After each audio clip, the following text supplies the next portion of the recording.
The Blue Castle, Lucy Maud Montgomery, Chapter 1. If it had not rained on a certain May morning, Valancy Sterling's whole life would have been entirely different. She would have gone, with the rest of her clan, to Aunt Wellington's engagement picnic, and Dr. Trent would have gone to Montreal. But it did rain, and you shall hear what happened to her because of it. Valancy wakened early, in the lifeless, hopeless hour just preceding dawn. She had not slept very well. One does not sleep well, sometimes, when one is 29 on the morrow, and unmarried, in a community and connection where the unmarried are simply those who have failed to get a man. Dearwood and the Sterlings had long since relegated Valancy to hopeless old maidenhood. But Valancy herself had never quite relinquished a certain pitiful, shamed, little hope that romance would come her way, yet never, until this wet, horrible morning, when she wakened to the fact that she was 29 and unsought by any man. The lay the sting. Valancy did not mind so much being an old maid.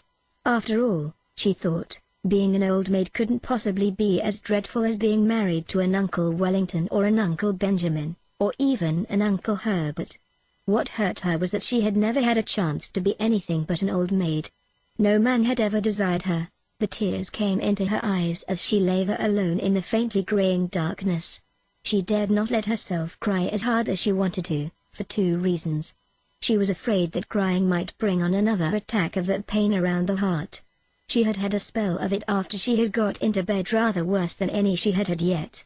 And she was afraid her mother would notice her red eyes at breakfast and keep at her with minute, persistent, mosquito-like questions regarding the cause thereof. Suppose, thought Valancy with a ghastly grin, I answered with the plain truth, I am crying because I cannot get married. How horrified mother would be, though she is ashamed, every day of her life, of her old maid daughter. But of course appearances should be kept up. It is not, Valancy could hear her mother's prim, dictatorial voice asserting, it is not maidenly to think about men. The thought of her mother's expression made Valancy laugh, for she had a sense of humor nobody in her clan suspected. For that matter, there were a good many things about Valancy that nobody suspected. But her laughter was very superficial, and presently she lay there, a huddled, futile little figure, listening to the rain pouring down outside and watching, with a sick distaste, the chill, merciless light creeping into her ugly, sordid room. She knew the ugliness of that room by heart, knew it and hated it. The yellow-painted floor, with one hideous, hooked rug by the bed, with a grotesque, hooked dog on it, always grinning at her when she awoke, the faded, dark red paper, the ceiling discolored by old leaks and crossed by cracks, the narrow, pinched little washstand, the brown paper lambrequin with purple roses on it, the spotted old looking-glass with the crack across it, propped up on the inadequate dressing table, the jar of ancient potpourri made by her mother in her mythical honeymoon, the shell-covered box, with one burst corner, which Cousin Stickles has made in her equally mythical girlhood, the beaded pincushion with half its bead fringe gone, the one stiff, yellow chair, the faded old motto, gone but not forgotten, worked in colored yarns about great-grandmother Sterling's grim old face, the old photographs of ancient relatives long banished from the rooms below. There were only two pictures that were not of relatives. One, an old chromo of a puppy sitting on a rainy doorstep. That picture always made Valancy unhappy. That forlorn little dog crouched on the doorstep in the driving rain. Why didn't someone open the door and let him in? The other picture was a faded, passé part-outed engraving of Queen Louise coming down a stairway, which Aunt Wellington had lavishly given her on her 10th birthday. For 19 years she had looked at it and hated it, beautiful, smug, self-satisfied Queen Louise. But she never dared destroy it or remove it. Mother and Cousin Stickles would have been aghast, or, as Valancy irreverently expressed it in her thoughts, would have had a fit. Every room in the house was ugly, of course. But downstairs appearances were kept up somewhat. There was no money for rooms nobody ever saw. Valancy sometimes felt that she could have done something for the room herself, even without money, if she were permitted. But her mother had negatived every timid suggestion, and Valancy did not persist. Valancy never persisted. She was afraid to. Her mother could not brook opposition. Mrs. Sterling would sulk for days if offended, with the airs of an insulted duchess. The only thing Valancy liked about her room was that she could be alone there at night to cry if she wanted to. But, after all, What did it matter if a room, which you used for nothing except sleeping and dressing in, were ugly? Valency was never permitted to stay alone in her room for any other purpose. People who wanted to be alone, so Mrs. Frederick Sterling and Cousin Stickles believed, could only want to be alone for some sinister purpose. But her room in the Blue Castle was everything a room should be. Valency, so cowed and subdued and overridden and snubbed in real life, was wont to let herself go rather splendidly in her daydreams. Nobody in the Sterling clan, or its ramifications, suspected this, least of all her mother and Cousin Stickles. They never knew that Valency had two homes: the ugly red brick box of a home, on Elm Street, and the Blue Castle in Spain. Valency had lived spiritually in the Blue Castle ever since she could remember. She had been a very tiny child when she found herself possessed of it. Always, when she shut her eyes, she could see it plainly, with its turrets and banners on the pine-clad mountain height, wrapped in its faint, blue loveliness, against the sunset skies of a fair and unknown land. Everything wonderful and beautiful was in that castle. Jewels that queens might have worn, robes of moonlight and fire, couches of roses and gold, long flights of shallow marble steps, with great, white urns, and with slender, mist-clad maidens going up and down them, courts, marble-pillared, where shimmering fountains fell and nightingales sang among the myrtles, halls of mirrors that reflected only handsome knights and lovely women, herself the loveliest of all, for whose glance men died. All that supported her through the boredom of her days was the hope of going on a dream spree at night. Most, if not all, of the Sterlings would have died of horror if they had known half the things Valency did in her Blue Castle. For one thing, she had quite a few lovers in it. Oh, only one at a time. One who wooed her with all the romantic ardor of the age of chivalry and won her after long devotion and many deeds of daring-do, and was wedded to her with pomp and circumstance in the great, banner-hung chapel of the Blue Castle. At 12, this lover was a fair lad with golden curls and heavenly blue eyes. At 15, he was tall and dark and pale, but still necessarily handsome. At 20, he was ascetic, dreamy, spiritual. At 25, he had a clean-cut jaw, slightly grim, and a face strong and rugged rather than handsome. Valency never grew older than 25 in her Blue Castle, but recently, very recently, her hero had reddish, tawny hair, a twisted smile and a mysterious past. I don't say Valency deliberately murdered these lovers as she outgrew them. One simply faded away as another came. Things are very convenient in this respect in Blue Castles, but, on this morning of her day of fate, Valency could not find the key of her Blue Castle. Reality pressed on her too hardly, barking at her heels like a maddening little dog. She was 29, lonely, undesired, ill-favored, the only homely girl in a handsome clan, with no past and no future. As far as she could look back, life was drab and colorless, with not one single crimson or purple spot anywhere. As far as she could look forward, it seemed certain to be just the same until she was nothing but a solitary, little withered leaf clinging to a wintry bough. The moment when a woman realizes that she has nothing to live for, neither love, duty, purpose nor hope holds for her the bitterness of death. And I just have to go on living because I can't stop. I may have to live 80 years, thought Valency, in a kind of panic. We're all horribly long-lived. It sickens me to think of it. She was glad it was raining, or rather, she was drearily satisfied that it was raining. There would be no picnic that day. This annual picnic, whereby Aunt and Uncle Wellington, one always thought of them in that succession, inevitably celebrated their engagement at a picnic 30 years before, had been, of late years, a veritable nightmare to Valency. By an impish coincidence, it was the same day as her birthday, and, after she had passed 25, nobody let her forget it. Much as she hated going to the picnic, it would never have occurred to her to rebel against it. There seemed to be nothing of the revolutionary in her nature. And she knew exactly what everyone would say to her at the picnic. Uncle Wellington, whom she disliked and despised even though he had fulfilled the highest Sterling aspiration, marrying money, would say to her in a pig's whisper, "Not thinking of getting married yet, my dear?" And then go off into the bellow of laughter with which he invariably concluded his dull remarks. Aunt Wellington, of whom Valency stood in abject awe, would tell her about Olive's new chiffon dress and Cecil's last devoted letter. Valancy would have to look as pleased and interested as if the dress and letter had been hers, or else Aunt Wellington would be offended. And Valancy had long ago decided that she would rather offend God than Aunt Wellington, because God might forgive her but Aunt Wellington never would. Aunt Alberta, enormously fat, with an amiable habit of always referring to her husband as he, as if he were the only male creature in the world, who could never forget that she had been a great beauty in her youth, would condole with Valancy on her sallow skin. "I don't know why all the girls of today are so sunburned. When I was a girl my skin was roses and cream.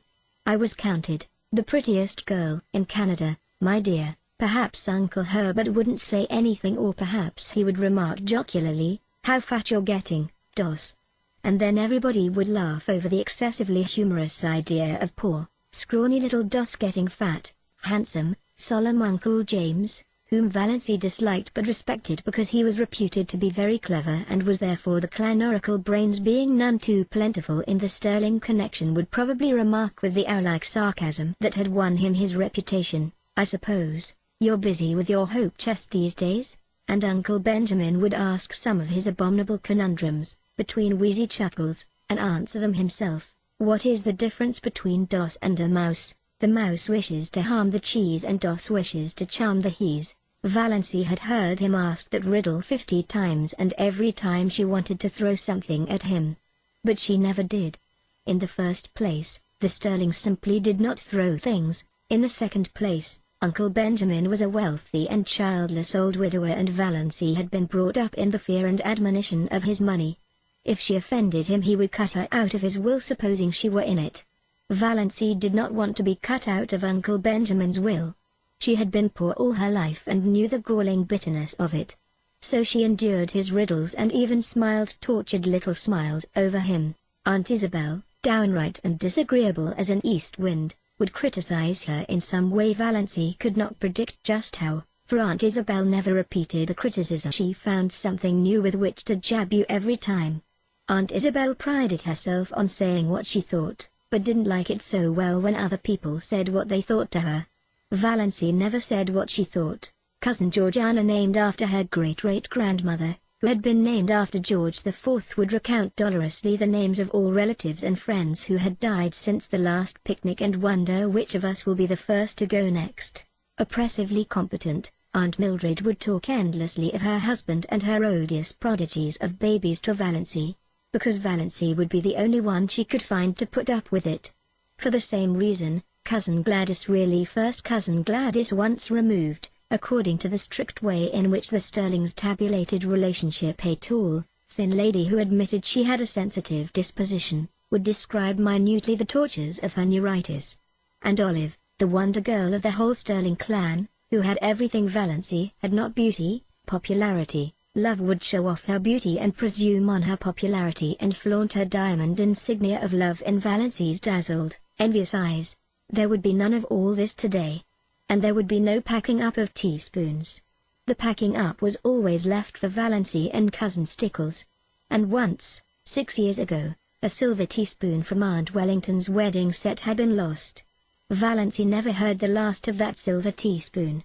Its ghost appeared banquo-like at every subsequent family feast. Oh, yes, Valancy knew exactly what the picnic would be like, and she blessed the rain that had saved her from it. There would be no picnic this year. If Aunt Wellington could not celebrate on the sacred day itself, she would have no celebration at all. Thank whatever gods there were for that. Since there would be no picnic, Valancy made up her mind that, if the rain held up in the afternoon, she would go up to the library and get another of John Foster's books. Valancy was never allowed to read novels, but John Foster's books were not novels. They were nature books, so the librarian told Mrs. Frederick Sterling all about the woods and birds and bugs and things like that, you know. So Valancy was allowed to read them under protest, for it was only too evident that she enjoyed them too much.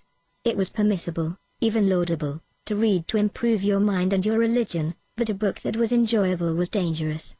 Valancy did not know whether her mind was being improved or not, but she felt vaguely that if she had come across John Foster's books years ago, life might have been a different thing for her. They seemed to her to yield glimpses of a world into which she might once have entered, though the door was forever barred to her now. It was only within the last year that John Foster's books had been in the Deerwood Library, though the librarian told Valancy that he had been a well-known writer for several years. "Where does he live?" Valancy had asked. "Nobody knows. From his books he must be a Canadian, but no more information can be had. His publishers won't say a word. Quite likely John Foster is a nom de plume. His books are so popular we can't keep them in at all, though I really can't see what people find in them to rave over. I think they're wonderful," said Valancy, timidly. "Oh well." Miss Clarkson smiled in a patronizing fashion that relegated Valancy's opinions to limbo. "I can't say I care much for bugs myself. But certainly Foster seems to know all there is to know about them." Valancy didn't know whether she cared much for bugs either. It was not John Foster's uncanny knowledge of wild creatures and insect life that enthralled her. She could hardly say what it was. Some tantalizing lure of a mystery never revealed some hint of a great secret just a little further on, some faint, elusive echo of lovely, forgotten things. John Foster's magic was indefinable. Yes, she would get a new Foster book. It was a month since she had Thistle Harvest, so surely Mother could not object. Valancy had read it 4 times. She knew whole passages off by heart. She almost thought she would go and see Dr. Trent about that queer pain around the heart. It had come rather often lately, and the palpitations were becoming annoying, not to speak of an occasional dizzy moment and a queer shortness of breath. But could she go to him without telling anyone? It was a most daring thought. None of the Sterlings ever consulted a doctor without holding a family council and getting Uncle James' approval. Then, they went to Dr. Ambrose Marsh of Port Lawrence, who had married second cousin Adelaide Sterling, but Valancy disliked Dr. Ambrose Marsh.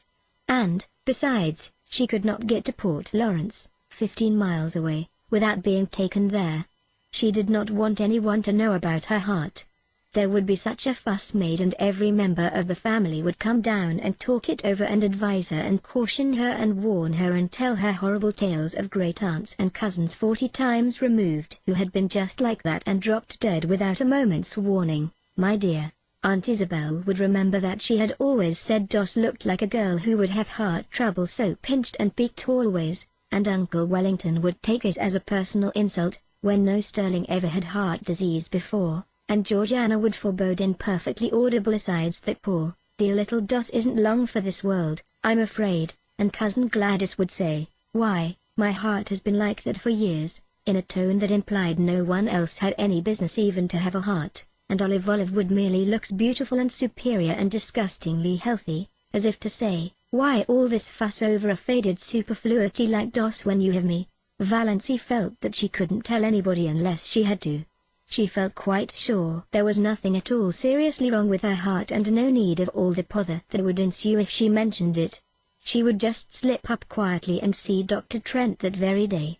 As for his bill, she had the $200 that her father had put in the bank for her the day she was born, but she would secretly take out enough to pay Dr. Trent. She was never allowed to use even the interest of this. Dr. Trent was a gruff, outspoken, absent-minded old fellow, but he was a recognized authority on heart disease, even if he were only a general practitioner in out-of-the-world Deerwood.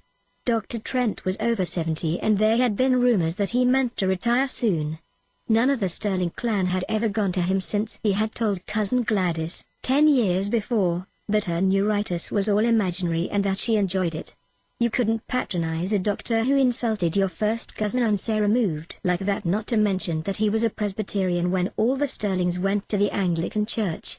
But Valancy, between the devil of disloyalty to clan and the deep sea of fuss and clatter and advice, thought she would take a chance with the devil. Chapter 2. When Cousin Stickles knocked at her door, Valancy knew it was 7:30 and she must get up. As long as she could remember, Cousin Stickles had knocked at her door at 7:30. Cousin Stickles and Mrs. Frederick Sterling had been up since 7, but Valancy was allowed to lie abed half an hour longer because of a family tradition that she was delicate. Valancy got up, though she hated getting up more this morning than ever she had before. What was there to get up for? Another dreary day like all the days that had preceded it, full of meaningless little tasks, joyless and unimportant, that benefited nobody. But if she did not get up at once she would not be ready for breakfast at 8 o'clock. Hard and fast times for meals were the rule in Mrs. Sterling's household. Breakfast at 8, dinner at 1, supper at 6, year in and year out. No excuses for being late were ever tolerated. So up Valancy got, shivering. The room was bitterly cold with the raw, penetrating chill of a wet May morning. The house would be cold all day. It was one of Mrs. Frederick's rules that no fires were necessary after the 24th of May. Meals were cooked on the little oil stove in the back porch. And though May might be icy and October frost-bitten, no fires were lighted until the 21st of October by the calendar. On the 21st of October Mrs. Frederick began cooking over the kitchen range and lighted a fire in the sitting room stove in the evenings. It was whispered about in the connection that the late Frederick Sterling had caught the cold which resulted in his death during Valancy's first year of life because Mrs. Frederick would not have a fire on the 20th of October. She lighted it the next day, but that was a day too late for Frederick Sterling. Valancy took off and hung up in the closet her nightdress of coarse, unbleached cotton, with high neck and long, tight sleeves. She put on undergarments of a similar nature, a dress of brown gingham, thick, black stockings and rubber-heeled boots. Of late years she had fallen into the habit of doing her hair with the shade of the window by the looking-glass pulled down. The lines on her face did not show so plainly then. But this morning she jerked the shade to the very top and looked at herself in the leprous mirror with a passionate determination to see herself as the world saw her. The result was rather dreadful. Even a beauty would have found that harsh, unsoftened side light trying. Valancy saw straight black hair, short and thin, always lustreless despite the fact that she gave it 100 strokes of the brush, neither more nor less, every night of her life, and faithfully rubbed Redfern's hair vigor into the roots, more lustreless than ever in its morning roughness, fine, straight, black brows, a nose she had always felt was much too small even for her small, three-cornered, white face, a small, pale mouth that always fell open a trifle over little, pointed white teeth, a figure thin and flat-breasted, rather below the average height. She had somehow escaped the family high cheekbones, and her dark brown eyes, too soft and shadowy to be black, had a slant that was almost oriental. Apart from her eyes she was neither pretty nor ugly, just insignificant-looking, she concluded bitterly. How plain the lines round her eyes and mouth were in that merciless light! And never had her narrow, white face looked so narrow and so white. She did her hair in a pompadour. Pompadours had long gone out of fashion, but they had been in when Valancy first put her hair up, and Aunt Wellington had decided that she must always wear her hair so. It is the only way that becomes you. Your face is so small that you must add height to it by a pompadour effect, said Aunt Wellington, who always enunciated commonplaces as if uttering profound and important truths. Valancy had hankered to do her hair pulled low on her forehead, with puffs above the ears, as Olive was wearing hers. But Aunt Wellington's dictum had such an effect on her that she never dared change her style of hairdressing again. But then, there were so many things Valancy never dared do. All her life she had been afraid of something, she thought bitterly. From the very dawn of recollection, when she had been so horribly afraid of the big black bear that lived, so Cousin Stickles told her, in the closet under the stairs, and I always will be. I know it, I can't help it. I don't know what it would be like not to be afraid of something. Afraid of her mother's sulky fits, afraid of offending Uncle Benjamin, afraid of becoming a target for Aunt Wellington's contempt, afraid of Aunt Isabel's biting comments, afraid of Uncle James' disapproval, afraid of offending the whole clan's opinions and prejudices, afraid of not keeping up appearances, afraid to say what she really thought of anything, afraid of poverty in her old age. Fear, fear, fear, she could never escape from it. It bound her and enmeshed her like a spider's web of steel. Only in her blue castle could she find temporary release. And this morning Valancy could not believe she had a blue castle. She would never be able to find it again. 29, unmarried, undesired, what had she to do with the fairy-like chatelaine of the blue castle? She would cut such childish nonsense out of her life forever and face reality unflinchingly. She turned from her unfriendly mirror and looked out. The ugliness of the view always struck her like a blow, the ragged fence, the tumble-down old carrot shop in the next lot, plastered with crude, violently colored advertisements, the grimy railway station beyond, with the awful derelicts that were always hanging around it even at this early hour. In the pouring rain everything looked worse than usual, especially the beastly advertisement, "Keep that schoolgirl complexion." Valency had kept her schoolgirl complexion. That was just the trouble. There was not a gleam of beauty anywhere exactly like my life, thought Valency drearily. Her brief bitterness had passed. She accepted facts as resignedly as she had always accepted them. She was one of the people whom life always passes by. There was no altering that fact. In this mood Valency went down to breakfast. Chapter 3. Breakfast was always the same. Oatmeal porridge, which Valency loathed, toast and tea, and 1 teaspoonful of marmalade. Mrs. Frederick thought 2 teaspoonfuls extravagant, but that did not matter to Valency, who hated marmalade, too. The chilly, gloomy little dining room was chillier and gloomier than usual. The rain streamed down outside the window. Departed sterlings, in atrocious, gilt frames, wider than the pictures, glowered down from the walls. And yet Cousin Stickles wished Valency many happy returns of the day. "Sit up straight, Doss," was all her mother said. Valency sat up straight. She talked to her mother and Cousin Stickles of the things they always talked of. She never wondered what would happen if she tried to talk of something else. She knew. Therefore she never did it. Mrs. Frederick was offended with Providence for sending a rainy day when she wanted to go to a picnic, so she ate her breakfast in a sulky silence for which Valency was rather grateful. But Christine Stickles whined endlessly on as usual, complaining about everything: the weather, the leak in the pantry, the price of oatmeal and butter. Valency felt at once she had buttered her toast too lavishly. The epidemic of mumps in Deerwood, Doss will be sure to catch them, she foreboded. Doss must not go where she is likely to catch mumps, said Mrs. Frederick shortly. Valency had never had mumps or whooping cough or chicken pox or measles or anything. She should have had nothing but horrible colds every winter. Doss winter colds were a sort of tradition in the family. Nothing, it seemed, could prevent her from catching them. Mrs. Frederick and Cousin Stickles did their heroic best. One winter they kept Valency housed up from November to May, in the warm sitting room. She was not even allowed to go to church. And Valency took cold after cold and ended up with bronchitis in June. "None of my family were ever like that," said Mrs. Frederick, implying that it must be a Sterling tendency. "The Sterlings seldom take cold," said Cousin Stickles resentfully. "She had been a Sterling, I think," said Mrs. Frederick, "that if a person makes up her mind not to have colds she will not have colds. So that was the trouble. It was all Valency's own fault. But on this particular morning Valency's unbearable grievance was that she was called Doss. She had endured it for 29 years, and all at once she felt she could not endure it any longer. Her full name was Valency Jane. Valency Jane was rather terrible, but she liked Valency, with its odd, outland tang. It was always a wonder to Valency that the Sterlings had allowed her to be so christened. She had been told that her maternal grandfather, old Amos Swansborough, had chosen the name for her. Her father had tacked on the Jane by way of civilizing it, and the whole connection got out of the difficulty by nicknaming her Doss. She never got Valency from anyone but outsiders. "Mother," she said timidly, "would you mind calling me Valency after this? Doss seems so I don't like it." Mrs. Frederick looked at her daughter in astonishment.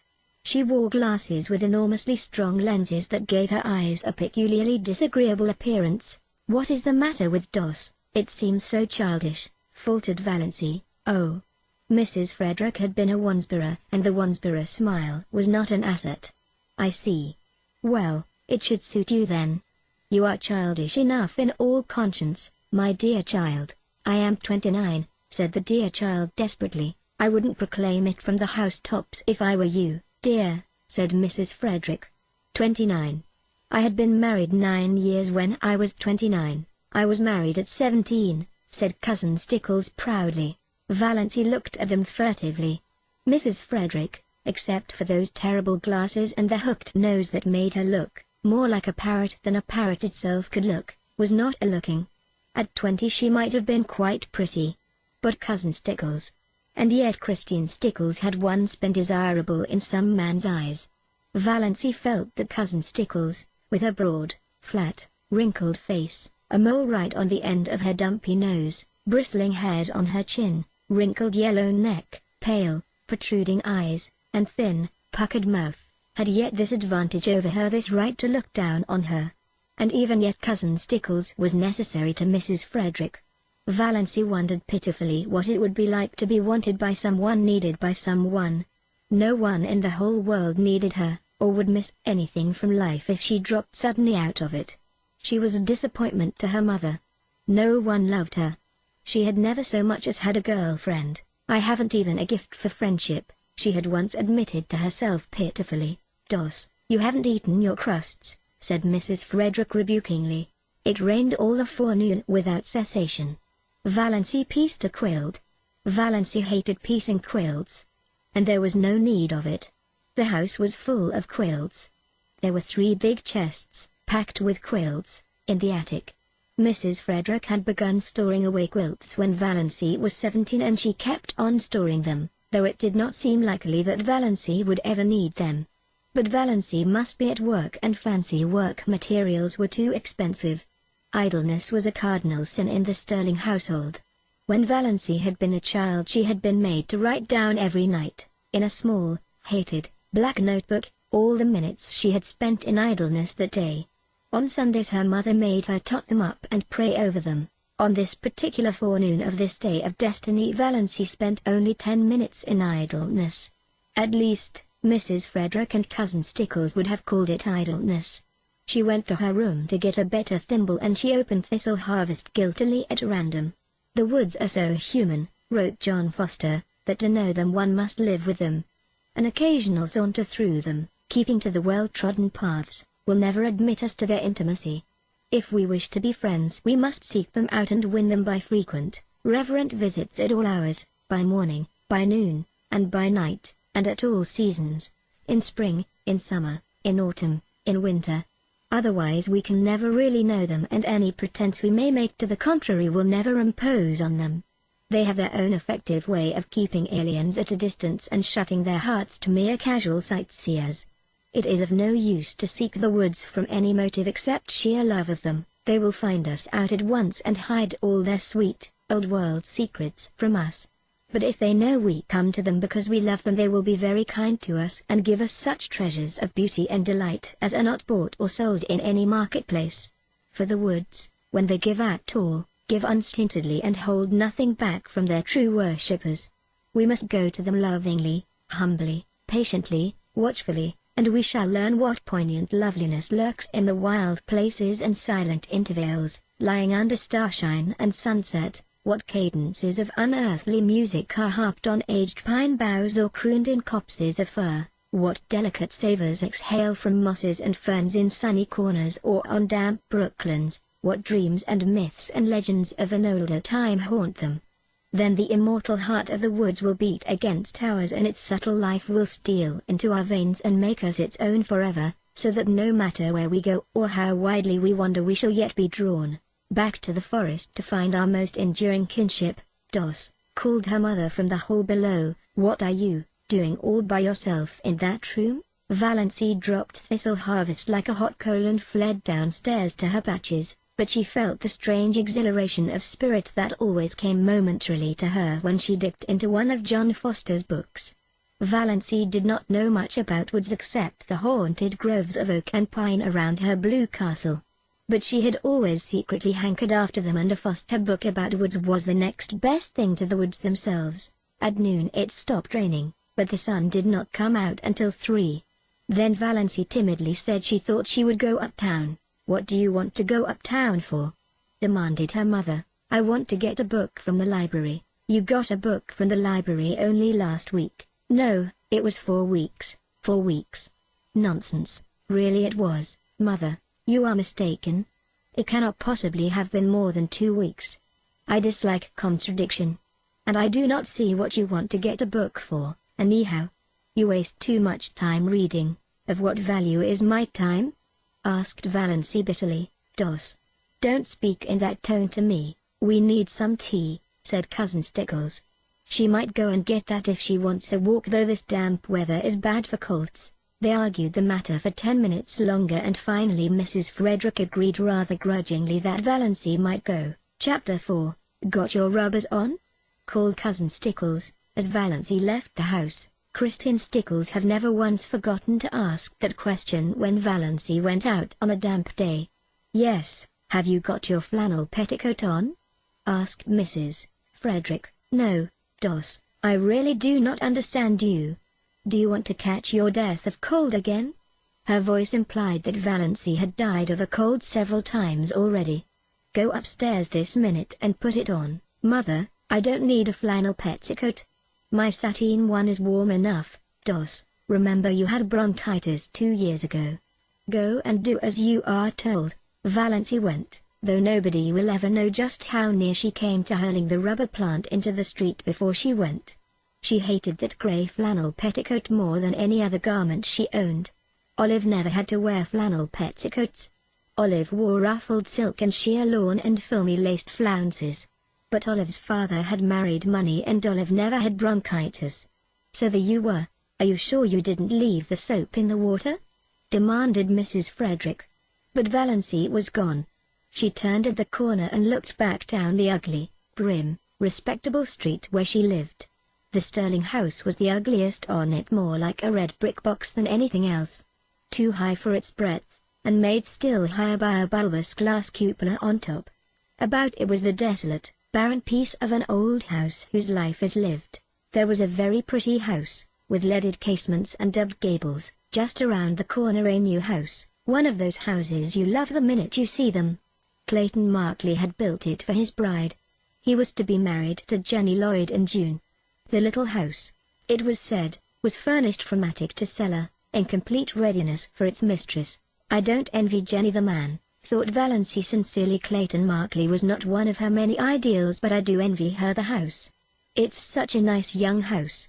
Oh, if I could only have a house of my own, ever so poor, so tiny, but my own. But then, she added bitterly, there is no use in yowling for the moon when you can't even get a tallow candle. In dreamland nothing would do Valancy but a castle of pale sapphire. In real life she would have been fully satisfied with a little house of her own. She envied Jenny Lloyd more fiercely than ever today. Jenny was not so much better looking than she was, and not so very much younger. Yet she was to have this delightful house. And the nicest little Wedgwood teacups Valancy had seen them, an open fireplace, and monogrammed linen, hem-stitched tablecloths, and china closets. Why did everything come to some girls and nothing to others? It wasn't fair. Valancy was once more seething with rebellion as she walked along, a prim, dowdy little figure in her shabby raincoat and 3-year-old hat, splashed occasionally by the mud of a passing motor with its insulting shrieks. Motors were still rather a novelty in Deerwood, though they were common in Port Lawrence, and most of the summer residents up at Muskoka had them. In Deerwood only some of the smart set had them, for even Deerwood was divided into sets.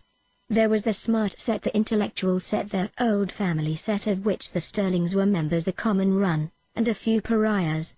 Not one of the Sterling clan had as yet condescended to a motor, though Olive was teasing her father to have one. Valancy had never even been in a motorcar. But she did not hanker after this. In truth, she felt rather afraid of motorcars, especially at night.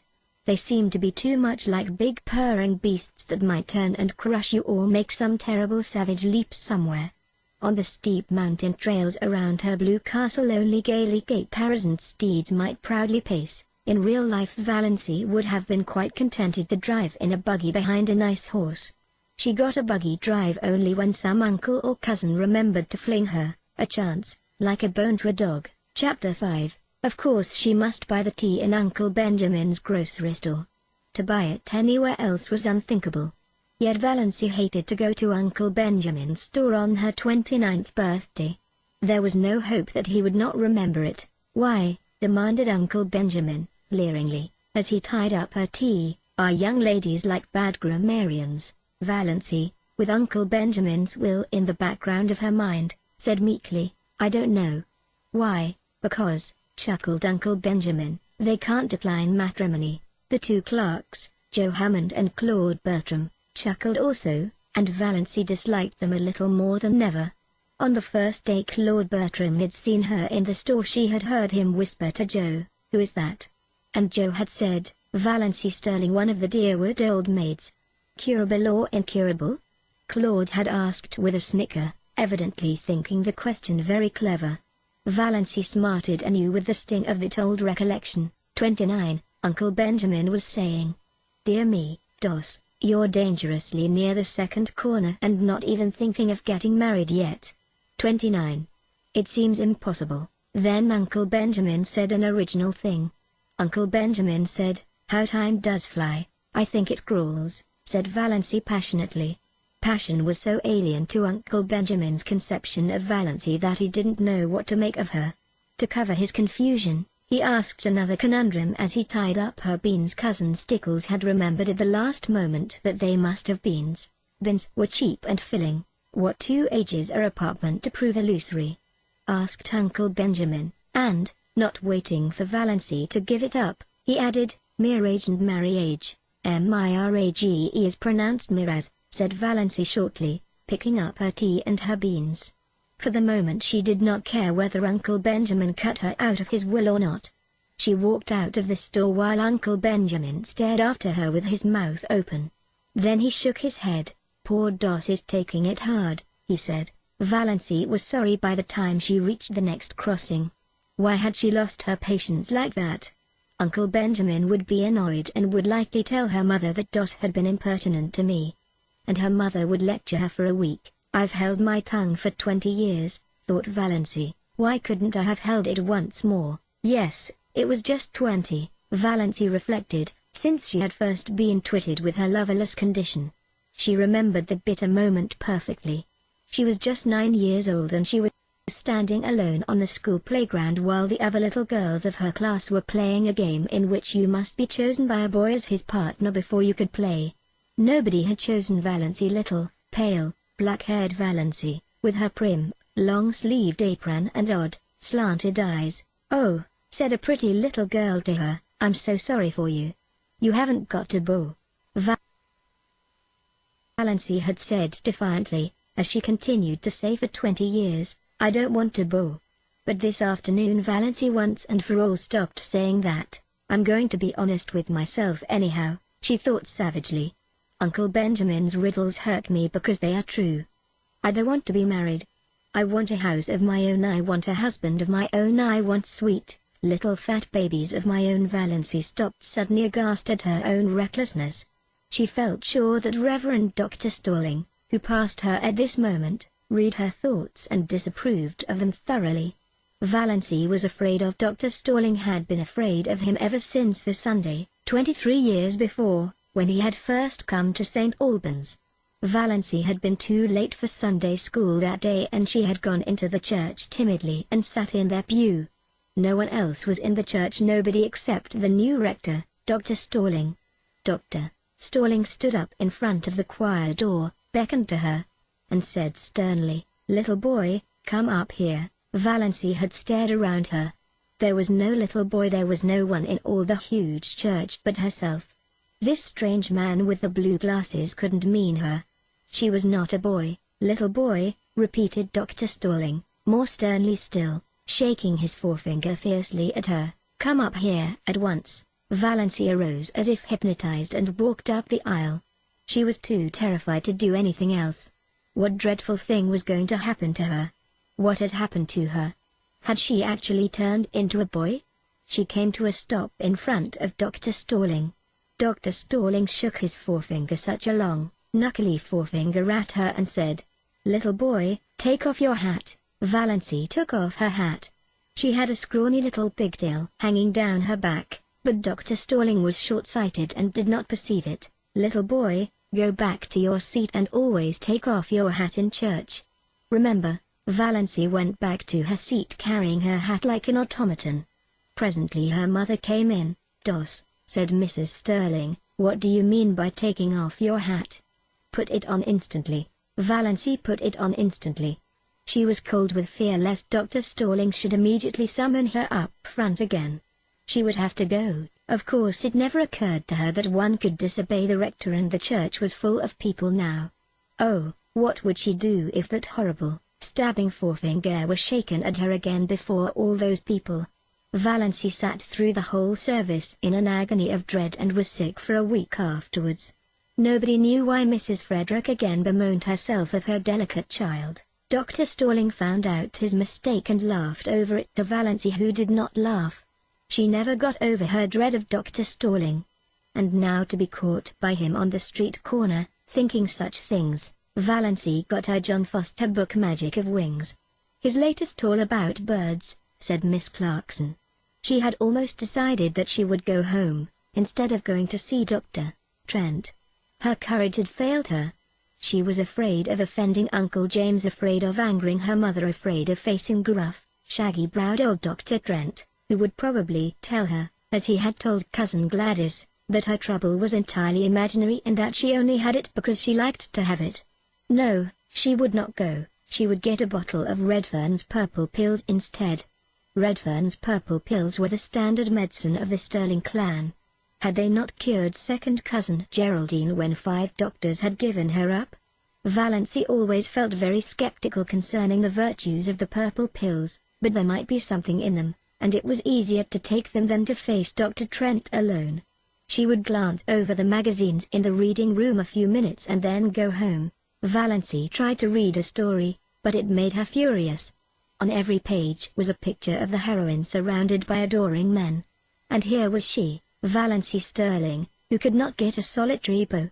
Valancy slammed the magazine shut. She opened Magic of Wings. Her eyes fell on the paragraph that changed her life. "Fear is the original sin," wrote John Foster. "Almost all the evil in the world has its origin in the fact that someone is afraid of something. It is a cold, slimy serpent coiling about you. It is horrible to live with fear, and it is of all things degrading." Valancy shut Magic of Wings and stood up. She would go and see Dr. Trent. Chapter 6. The ordeal was not so dreadful, after all. Dr. Trent was as gruff and abrupt as usual, but he did not tell her her ailment was imaginary. After he had listened to her symptoms and asked a few questions and made a quick examination, he sat for a moment looking at her quite intently. Valancy thought he looked as if he were sorry for her. She caught her breath for a moment. Was the trouble serious? Oh, it couldn't be. Surely it really hadn't bothered her much, only lately it had got a little worse. Dr. Trent opened his mouth, but before he could speak the telephone at his elbow rang sharply. He picked up the receiver. Valancy, watching him, saw his face change suddenly as he listened. "Low, yes, what question mark, yes, a brief interval, my God." Dr. Trent dropped the receiver, dashed out of the room and upstairs without even a glance at Valancy. She heard him rushing madly about overhead, barking out a few remarks to somebody, presumably his housekeeper. Then he came tearing downstairs with a club bag in his hand, snatched his hat and coat from the rack, jerked open the street door and rushed down the street in the direction of the station. Valancy sat alone in the little office, feeling more absolutely foolish than she had ever felt before in her life. Foolish and humiliated. So this was all that had come of her heroic determination to live up to John Foster and cast fear aside. Not only was she a failure as a relative and non-existent as a sweetheart or friend, but she was not even of any importance as a patient. Dr. Trent had forgotten her very presence in his excitement over whatever message had come by the telephone. She had gained nothing by ignoring Uncle James and flying in the face of family tradition. For a moment she was afraid she was going to cry. It was all so ridiculous. Then she heard Dr. Trent's housekeeper coming down the stairs. Valancy rose and went to the office door. "The doctor forgot all about me," she said with a twisted smile. "Well, that's too bad," said Mrs. Patterson sympathetically. "But it wasn't much wonder, poor man. That was a telegram they phoned over from the port. His son has been terribly injured in an auto accident in Montreal. The doctor had just 10 minutes to catch the train. I don't know what he'll do if anything happens to Ned. He's just bound up in the boy. You'll have to come again, Miss Sterling. I hope it's nothing serious." "Oh, no, nothing serious," agreed Valancy. She felt a little less humiliated. It was no wonder poor Dr. Trent had forgotten her at such a moment.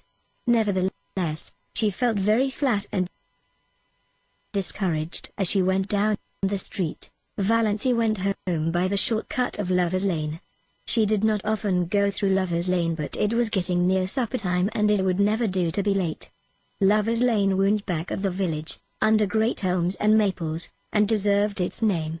It was hard to go there at any time and not find some canoodling couple or young girls in pairs, arms intertwined, earnestly talking over their secrets.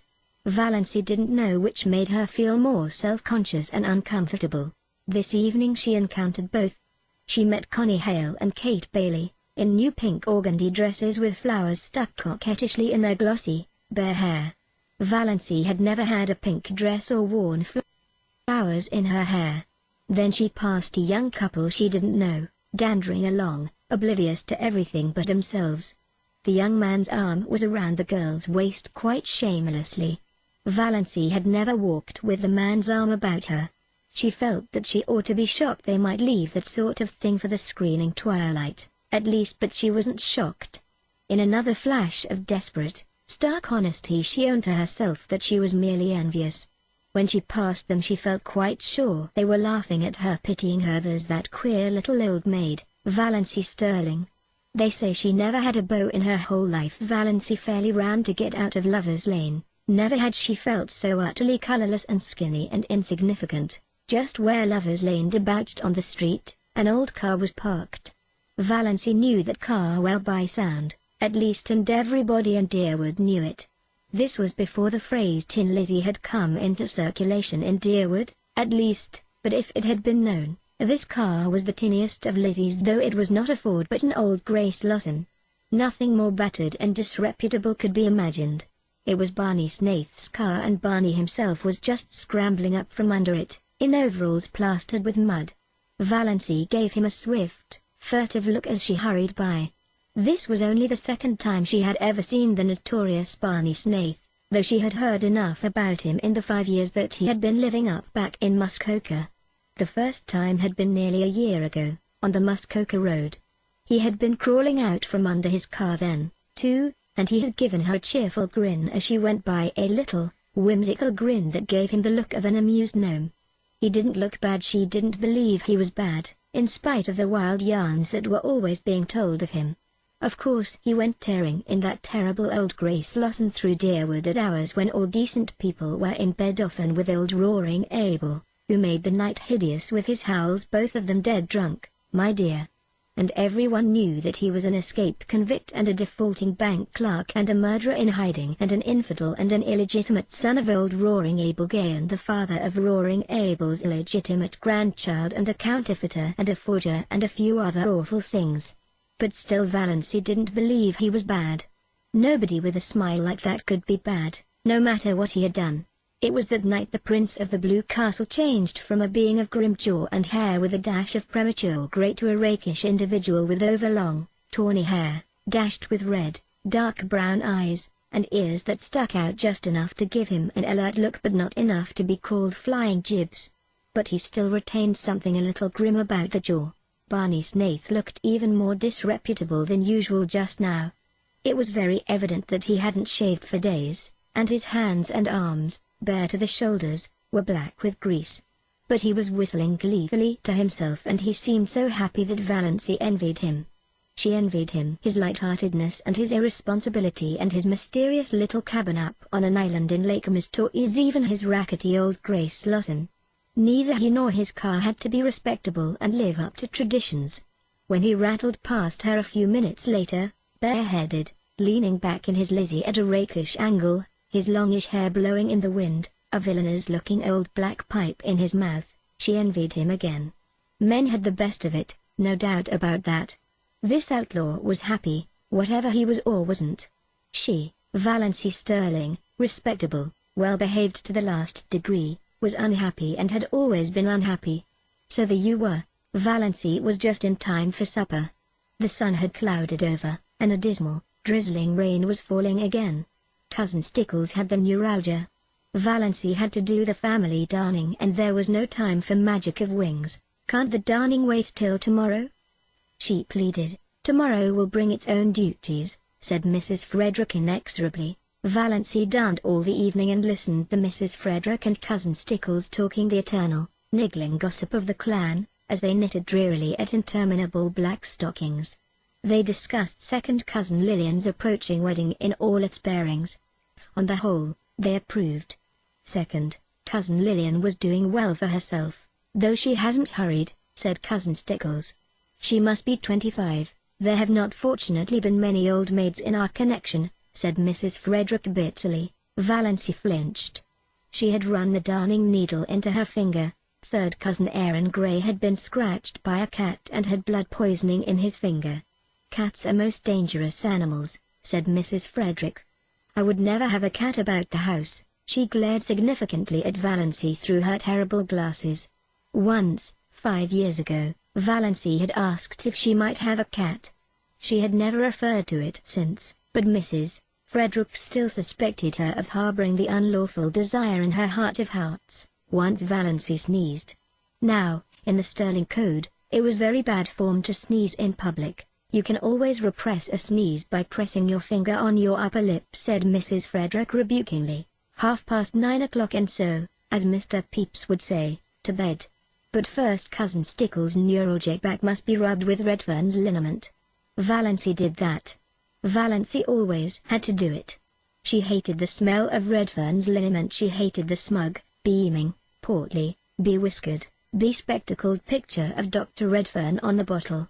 Her fingers smelled of the horrible stuff after she got into bed. In spite of all the scrubbing she gave them, Valancy's day of destiny had come and gone. She ended it as she had begun it, in tears. Chapter 7. There was a rose bush on the little Sterling lawn, growing beside the gate. It was called Doss's rose bush. Cousin Georgiana had given it to Valancy 5 years ago and Valancy had planted it joyfully. She loved roses. But of course the rose bush never bloomed. That was her luck. Valancy did everything she could think of and took the advice of everybody in the clan, but still the rose bush would not bloom. It throve and grew luxuriantly, with great leafy branches untouched of rust or spider, but not even a bud had ever appeared on it. Valancy, looking at it 2 days after her birthday, was filled with a sudden, overwhelming hatred for it. The thing wouldn't bloom. Very well, then, she would cut it down. She marched to the tool room in the barn for her garden knife and she went at the rose bush viciously. A few minutes later horrified Mrs. Frederick came out to the veranda and beheld her daughter slashing insanely among the rose bush boughs. Half of them were already strewn on the walk. The bush looked sadly dismantled. "Doss, what on earth are you doing? Have you gone crazy?" "No," said Valancy. She meant to say it defiantly, but habit was too strong for her. She said it deprecatingly. I just made up my mind to cut this bush down. It is no good. It never blooms, never will bloom. That is no reason for destroying it," said Mrs. Frederick sternly. "It was a beautiful bush and quite ornamental.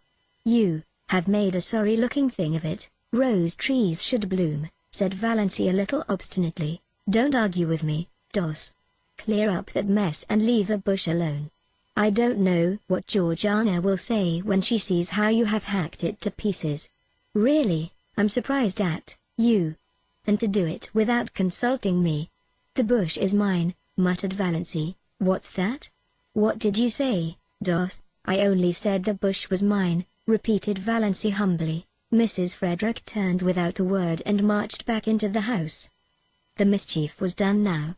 Valancy knew she had offended her mother deeply and would not be spoken to or noticed in any way for 2 or 3 days. Cousin Stickles would see to Valancy's bringing up, but Mrs. Frederick would preserve the stony silence of outraged majesty. Valancy sighed and put away her garden knife, hanging it precisely on its precise nail in the tool shop. She cleared away the several branches and swept up the leaves. Her lips twitched as she looked at the straggling bush. It had an odd resemblance to its shaken, scrawny donor, little cousin Georgiana herself. "I certainly have made an awful-looking thing of it," thought Valancy, but she did not feel repentant, only sorry she had offended her mother. Things would be so uncomfortable until she was forgiven. Mrs. Frederick was one of those women who can make their anger felt all over a house. Walls and doors are no protection from it. "You'd better go uptown and get the mail," said Cousin Stickles, when Valancy went in. "I can't go, I feel all sort of peaky and piney this spring. I want you to stop at the drugstore and get me a bottle of Redfern's blood bitters. There's nothing like Redfern's bitters for building a body up. Cousin James says the purple pills are the best, but I know better. My poor dear husband took Redfern's bitters right up to the day he died. Don't let them charge you more 90 cents. I can't get it for that at the port. And what have you been saying to your poor mother? Do you ever stop to think, Dos, that you can only have one mother? One is enough for me, thought Valancy undutifully, as she went uptown. She got Cousin Stickles' bottle of bitters and then she went to the post office and asked for her mail at the general delivery. Her mother did not have a box. They got too little mail to bother with it. Valancy did not expect any mail, except the Christian Times, which was the only paper they took. They hardly ever got any letters. But Valancy rather liked to stand in the office and watch Mr. K, the grey-bearded, Santa Clausy old clerk, handing out letters to the lucky people who did get them. He did it with such a detached, impersonal, Jove-like air, as if it did not matter in the least to him what supernal joys or shattering horrors might be in those letters for the people to whom they were addressed. Letters had a fascination for Valancy, perhaps because she so seldom got any. In her Blue Castle exciting epistles, bound with silk and sealed with crimson, were always being brought to her by pages in livery of gold and blue, but in real life her only letters were occasional perfunctory notes from relatives or an advertising circular. Consequently she was immensely surprised when Mr. K, looking even more jovial than usual, poked a letter out to her. Yes, it was addressed to her plainly, in a fierce, black hand, Miss Valancy Sterling, Elm Street, Deerwood, and the postmark was Montreal. Valancy picked it up with a little quickening of her breath. Montreal. It must be from Dr. Trent. He had remembered her, after all. Valancy met Uncle Benjamin coming in as she was going out and was glad the letter was safely in her bag. "What," said Uncle Benjamin, "is the difference between a donkey and a postage stamp?" "I don't know." "What?" answered Valancy dutifully. "One you lick with a stick and the other you stick with a lick." "Ha, ha!" Uncle Benjamin passed in, tremendously pleased with himself. Cousin Stickles pounced on the Times when Valancy got home, but it did not occur to her to ask if there were any letters. Mrs. Frederick would have asked it, but Mrs. Frederick's lips at present were sealed. Valancy was glad of this. If her mother had asked if there were any letters, Valancy would have had to admit there was. Then she would have had to let her mother and Cousin Stickles read the letter and all would be discovered. Her heart acted strangely on the way upstairs, and she sat down by her window for a few minutes before opening her letter. She felt very guilty and deceitful. She had never before kept a letter secret from her mother. Every letter she had ever written or received had been read by Mrs. Frederick. That had never mattered. Valancy had never had anything to hide. But this did matter. She could not have anyone see this letter. But her fingers trembled with a consciousness of wickedness and unfilial conduct as she opened it, trembled a little, too, perhaps, with apprehension. She felt quite sure there was nothing seriously wrong with her heart, but one never knew. Dr. Trent's letter was like himself, blunt, abrupt, concise, wasting no words. Dr. Trent never beat about the bush. "Dear Miss Sterling," and then a page of black, positive writing. Valancy seemed to read it at a glance. She dropped it on her lap, her face ghost white. Dr. Trent told her that she had a very dangerous and fatal form of heart disease, angina pectoris, evidently complicated with an aneurysm whatever that was and in the last stages. He said, without mincing matters, that nothing could be done for her. If she took great care of herself she might live a year, but she might also die at any moment. Dr. Trent never troubled himself about euphemisms. She must be careful to avoid all excitement and all severe muscular efforts. She must eat and drink moderately, she must never run, she must go upstairs and uphill with great care. Any sudden jolt or shock might be fatal. She was to get the prescription he enclosed filled and carry it with her always, taking a dose whenever her attacks came on. And he was hers truly, H. B. Trent. Valancy sat for a long while by her window. Outside was a world drowned in the light of a spring afternoon, skies entrancingly blue, winds perfumed and free, lovely, soft, blue hazes at the end of every street. Over at the railway station a group of young girls was waiting for a train. She heard their gay laughter as they chattered and joked. The train roared in and roared out again. But none of these things had any reality. Nothing had any reality except the fact that she had only another year to live. When she was tired of sitting at the window, she went over and lay down on her bed, staring at the cracked, discolored ceiling. The curious numbness that follows on a staggering blow possessed her. She did not feel anything except a boundless surprise and incredulity, behind which was the conviction that Dr. Trent knew his business and that she, Valancy Sterling, who had never lived, was about to die. When the gong rang for supper, Valancy got up and went downstairs mechanically, from force of habit. She wondered that she had been let alone so long. But of course her mother would not pay any attention to her just now. Valancy was thankful for this. She thought the quarrel over the rosebush had been really, as Mrs. Frederick herself might have said, providential. She could not eat anything, but both Mrs. Frederick and Cousin Stickles thought this was because she was deservedly unhappy over her mother's attitude, and her lack of appetite was not commented on. Valancy forced herself to swallow a cup of tea and then sat and watched the others eat, with an odd feeling that years had passed since she had sat with them at the dinner table. She found herself smiling inwardly to think what a commotion she could make if she chose. Let her merely tell them what was in Dr. Trent's letter and there would be as much fuss made as if Valancy thought bitterly they really cared two straws about her. "Dr. Trent's housekeeper got word from him today," said Cousin Stickles, so suddenly that Valancy jumped guiltily. Was there anything in thought waves? Mrs. Judd was talking to her uptown. "They think his son will recover, but Dr. Trent wrote that if he did he was going to take him abroad as soon as he was able to travel and wouldn't be back here for a year at least." "That will not matter much to us," said Mrs. Frederick majestically. "He is not our doctor." "I would not hear." She looked or seemed to look accusingly right through Valancy. "Have him to doctor a sick cat." "May I go upstairs and lie down?" said Valancy faintly. "I have a headache." "What has given you a headache?" asked Cousin Stickles, since Mrs. Frederick would not. "The question has to be asked. Valancy could not be allowed to have headaches without interference. You ain't in the habit of having headaches. I hope you're not taking the mumps." "Here, try a spoonful of vinegar, Piffle," said Valancy rudely, getting up from the table. She did not care just then if she were rude. She had had to be so polite all her life. If it had been possible for Cousin Stickles to turn pale she would have. As it was not, she turned yellower. "Are you sure you ain't feverish, Doss? You sound like it."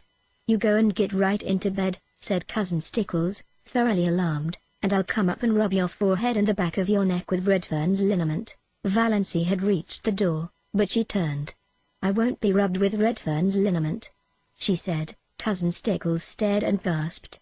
What do you mean?" "I said I wouldn't be rubbed with Redfern's liniment," repeated Valancy. "Horrid, sticky stuff. And it has the vilest smell of any liniment I ever saw. It's no good. I want to be left alone, that's all." Valancy went out, leaving Cousin Stickles aghast. "She's feverish, she must be feverish," ejaculated Cousin Stickles. Mrs. Frederick went on eating her supper. It did not matter whether Valancy was or was not feverish. Valancy had been guilty of impertinence to her. Chapter 8. Valancy did not sleep that night. She lay awake all through the long dark hours thinking. She made a discovery that surprised her. She, who had been afraid of almost everything in life, was not afraid of death. It did not seem in the least terrible to her. And she need not now be afraid of anything else. Why had she been afraid of things? Because of life. Afraid of Uncle Benjamin because of the menace of poverty in old age. But now she would never be old, neglected, tolerated. Afraid of being an old maid all her life. But now she would not be an old maid very long. Afraid of offending her mother and her clan because she had to live with and among them and couldn't live peaceably if she didn't give in to them. But now she hadn't. Valancy felt a curious freedom. But she was still horribly afraid of one thing: the fuss the whole jamfree of them would make when she told them. Valancy shuddered at the thought of it. She couldn't endure it. Oh, she knew so well how it would be. First there would be indignation, yes, indignation on the part of Uncle James because she had gone to a doctor, any doctor, without consulting him. Indignation on the part of her mother for being so sly and deceitful to your own mother, Doss. Indignation on the part of the whole clan because she had not gone to Dr. Marsh. Then would come the solicitude. She would be taken to Dr. Marsh, and when Dr. Marsh confirmed Dr. Trent's diagnosis, she would be taken to specialists in Toronto and Montreal. Uncle Benjamin would foot the bill with a splendid gesture of munificence in thus assisting the widow and orphan, and talk forever after of the shocking fees specialists charged for looking wise and saying they couldn't do anything. And when the specialists could do nothing for her, Uncle James would insist on her taking purple pills. I've known them to effect a cure when all the doctors had given up, and her mother would insist on Redfern's blood bitters, and Cousin Stickles would insist on rubbing her over the heart every night with Redfern's liniment on the grounds that it might do good and couldn't do harm, and everybody else would have some pet oak for her to take. Dr. Stalling would come to her and say solemnly, "You are very ill. Are you prepared for what may be before you?" Almost as if he were going to shake his forefinger at her, the forefinger that had not grown any shorter or less knobbly with age.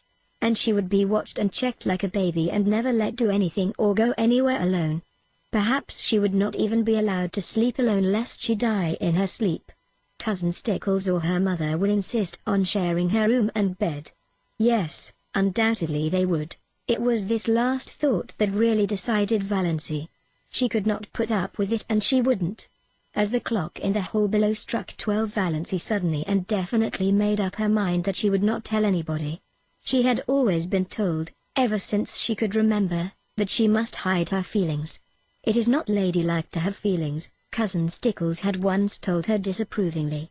Well, she would hide them with a vengeance, but though she was not afraid of death, she was not indifferent to it. She found that she resented it. It was not fair that she should have to die when she had never lived. Rebellion flamed up in her soul as the dark hours passed by, not because she had no future but because she had no past. "I'm poor, I'm ugly, I'm a failure, and I'm near death," she thought. She could see her own obituary notice in the Deerwood Weekly Times, copied into the Port Lawrence Journal. A deep gloom was cast over Deerwood, etc., etc., leaves a large circle of friends to mourn, etc., etc., etc. Lies, all lies. Gloom, forsooth. Nobody would miss her. Her death would not matter a straw to anybody. Not even her mother loved her, her mother who had been so disappointed that she was not a boy, or at least, a pretty girl. Valency reviewed her whole life between midnight and the early spring dawn. It was a very drab existence, but here and there an incident loomed out with a significance out of all proportion to its real importance.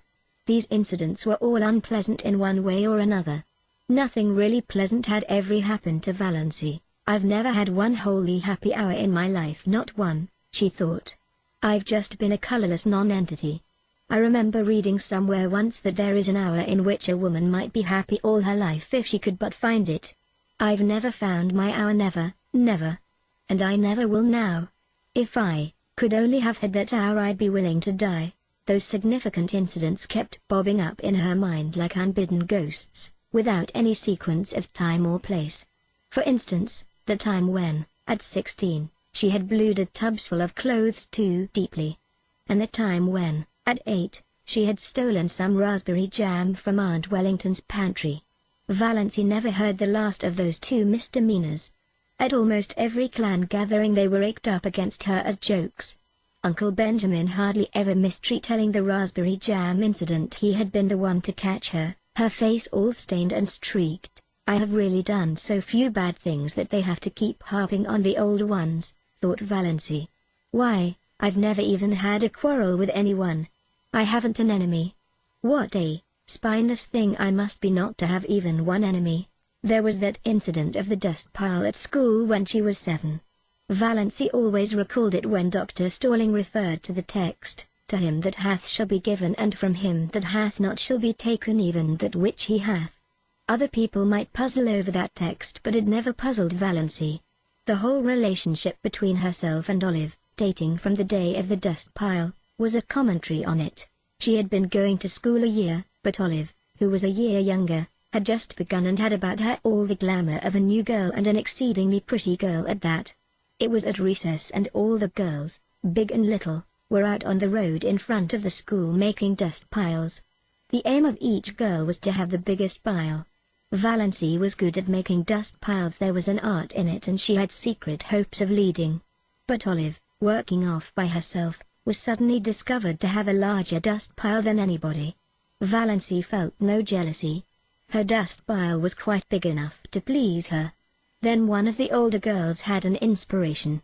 "Let's put all our dust on Olive's pile and make a tremendous one," she exclaimed. A frenzy seemed to seize the girls. They swooped down on the dust piles with pails and shovels, and in a few seconds Olive's pile was a veritable pyramid. In vain Valency, with scrawny, outstretched little arms, tried to protect hers. She was ruthlessly swept aside, a dust pile scooped up and poured on Olive's. Valency turned away resolutely and began building another dust pile. Again a bigger girl pounced on it. Valency stood before it, flushed, indignant, arms outspread. "Don't take it," she pleaded. "Please don't take it." "But why?" demanded the older girl. "Why won't you help to build Olive's bigger?" "I want my own little dust pile," said Valency piteously. Her plea went unheeded. While she argued with one girl, another scraped up her dust pile. Valency turned away, her heart swelling, her eyes full of tears. "Jealous, you are jealous," said the girls mockingly. "You were very selfish," said her mother coldly, when Valency told her about it at night. That was the first and last time Valency had ever taken any of her troubles to her mother. Valency was neither jealous nor selfish. It was only that she wanted a dust pile of her own, small or big mattered not. A team of horses came down the street. Olive's dust pile was scattered over the roadway. The bell rang. The girls trooped into school and had forgotten the whole affair before they reached their seats. Valency never forgot it. To this day she resented it in her secret soul. But was it not symbolical of her life? "I've never been able to have my own dust pile," thought Valency. The enormous red moon she had seen rising right at the end of the street one autumn evening of her 6th year. She had been sick and cold with the awful, uncanny horror of it. So near to her. So big. She had run in trembling to her mother, and her mother had laughed at her. She had gone to bed and hidden her face under the clothes in terror lest she might look at the window and see that horrible moon glaring in at her through it. The boy who had tried to kiss her at a party when she was 15. She had not let him. She had evaded him and run. He was the only boy who had ever tried to kiss her. Now, 14 years later, Valency found herself wishing that she had let him. The time she had been made to apologize to Olive for something she hadn't done. Olive had said that Valency had pushed her into the mud and spoiled her new shoes on purpose. Valency knew she hadn't. It had been an accident, and even that wasn't her fault, but nobody would believe her. She had to apologize and kiss Olive to make up. The injustice of it burned in her soul tonight. That summer when Olive had the most beautiful hat, trimmed with creamy yellow net, with a wreath of red roses and little ribbon bows under the chin. Valency had wanted a hat like that more than she had ever wanted anything. She pleaded for one and had been laughed at all summer. She had to wear a horrid little brown sailor with elastic that cut behind her ears. None of the girls would go around with her because she was so shabby. Nobody but Olive. People had thought, "Olive's so sweet and unselfish. I was an excellent foil for her," thought Valency. Even then she knew that. Valency had tried to win a prize for attendance in Sunday school once. But Olive won it. There were so many Sundays Valency had to stay home because she had colds. She had once tried to say a piece in school one Friday afternoon and had broken down in it. Olive was a good reciter and never got stuck. The night she had spent in Port Lawrence with Aunt Isabel when she was 10. Byron Sterling was there, from Montreal, 12 years old, conceited, clever. At family prayers in the morning, Byron had reached across and given Valency's thin arm such a savage pinch that she screamed out with pain. After prayers were over, she was summoned to Aunt Isabel's bar of judgment. But when she said Byron had pinched her, Byron denied it. He said she cried out because the kitten scratched her.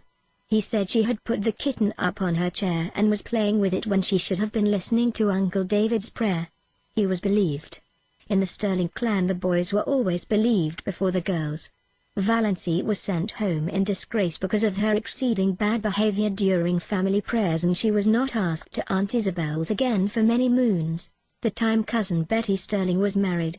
Somehow Valency got wind of the fact that Betty was going to ask her to be one of her bridesmaids. Valency was secretly uplifted. It would be a delightful thing to be a bridesmaid. And of course she would have to have a new dress for it, a pretty new dress, a pink dress. Betty wanted her bridesmaids to dress in pink. but Betty had never asked her, after all. Valency couldn't guess why, but long after her secret tears of disappointment had been dried, Olive told her. Betty, after much consultation and reflection, had decided that Valency was too insignificant. She would spoil the effect. That was 9 years ago. But tonight Valency caught her breath with the old pain and sting of it. That day in her 11th year when her mother had badgered her into confessing something she had never done. Valency had denied it for a long time, but eventually for peace sake she had given in and pleaded guilty. Mrs. Frederick was always making people lie by pushing them into situations where they had to lie. Then her mother had made her kneel down on parlor floor, between herself and Cousin Stickles, and say, "Oh God, please forgive me for not speaking the truth." Valency had said it, but as she rose from her knees she muttered, "But oh God, you know I did speak the truth." Valency had not then heard of Galileo, but her fate was similar to his. She was punished just as severely as if she hadn't confessed and prayed. The winter she went to dancing school. Uncle James had agreed she should go and had paid for her lessons. How she had looked forward to it! And how she had hated it! She had never had a voluntary partner. The teacher always had to tell some boy to dance with her, and generally he had been sulky about it. Yet Valency was a good dancer, as light on her feet as thistledown. Olive, who never lacked eager partners, was heavy. The affair of the button string, when she was 10. All the girls in school had button strings. Olive had a very long one with a great many beautiful buttons. Valency had one. Most of the buttons on it were very commonplace, but she had 6 beauties that had come off Grandmother Sterling's wedding gown, sparkling buttons of gold and glass, much more beautiful than any Olive had. Their possession conferred a certain distinction on Valency. She knew every little girl in school envied her the exclusive possession of those beautiful buttons. When Olive saw them on the button string she had looked at them narrowly but said nothing then. The next day Aunt Wellington had come to Elm Street and told Mrs. Frederick that she thought Olive should have some of those buttons. Grandmother Sterling was just as much Wellington's mother as Frederick's. Mrs. Frederick had agreed amiably. She could not afford to fall out with Aunt Wellington. Moreover, the matter was of no importance whatever. Aunt Wellington carried off 4 of the buttons, generously leaving 2 for Valency. Valency had torn these from her string and flung them on the floor. She had not yet learned that it was unladylike to have feelings and had been sent supperless to bed for the exhibition.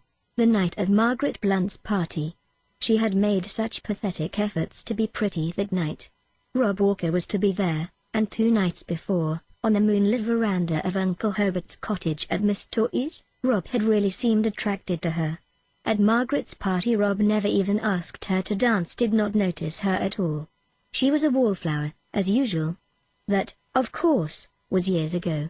People in Deerwood had long since given up inviting Valency to dances. But to Valency its humiliation and disappointment were of the other day. Her face burned in the darkness as she recalled herself, sitting there with her pitifully crimped, thin hair and the cheeks she had pinched for an hour before coming, in an effort to make them red. All that came of it was a wild story that Valency Sterling was rouged at Margaret Blunt's party. In those days in Deerwood that was enough to wreck your character forever. It did not wreck Valency's, or even damage it. People knew she couldn't be fast if she tried. They only laughed at her. "I've had nothing but a second-hand existence," decided Valency. "All the great emotions of life have passed me by. I've never even had a grief. And have I ever really loved anybody? Do I really love Mother? No, I don't. That's the truth, whether it is disgraceful or not. I don't love her. I've never loved her. What's worse, I don't even like her. So I don't know anything about any kind of love.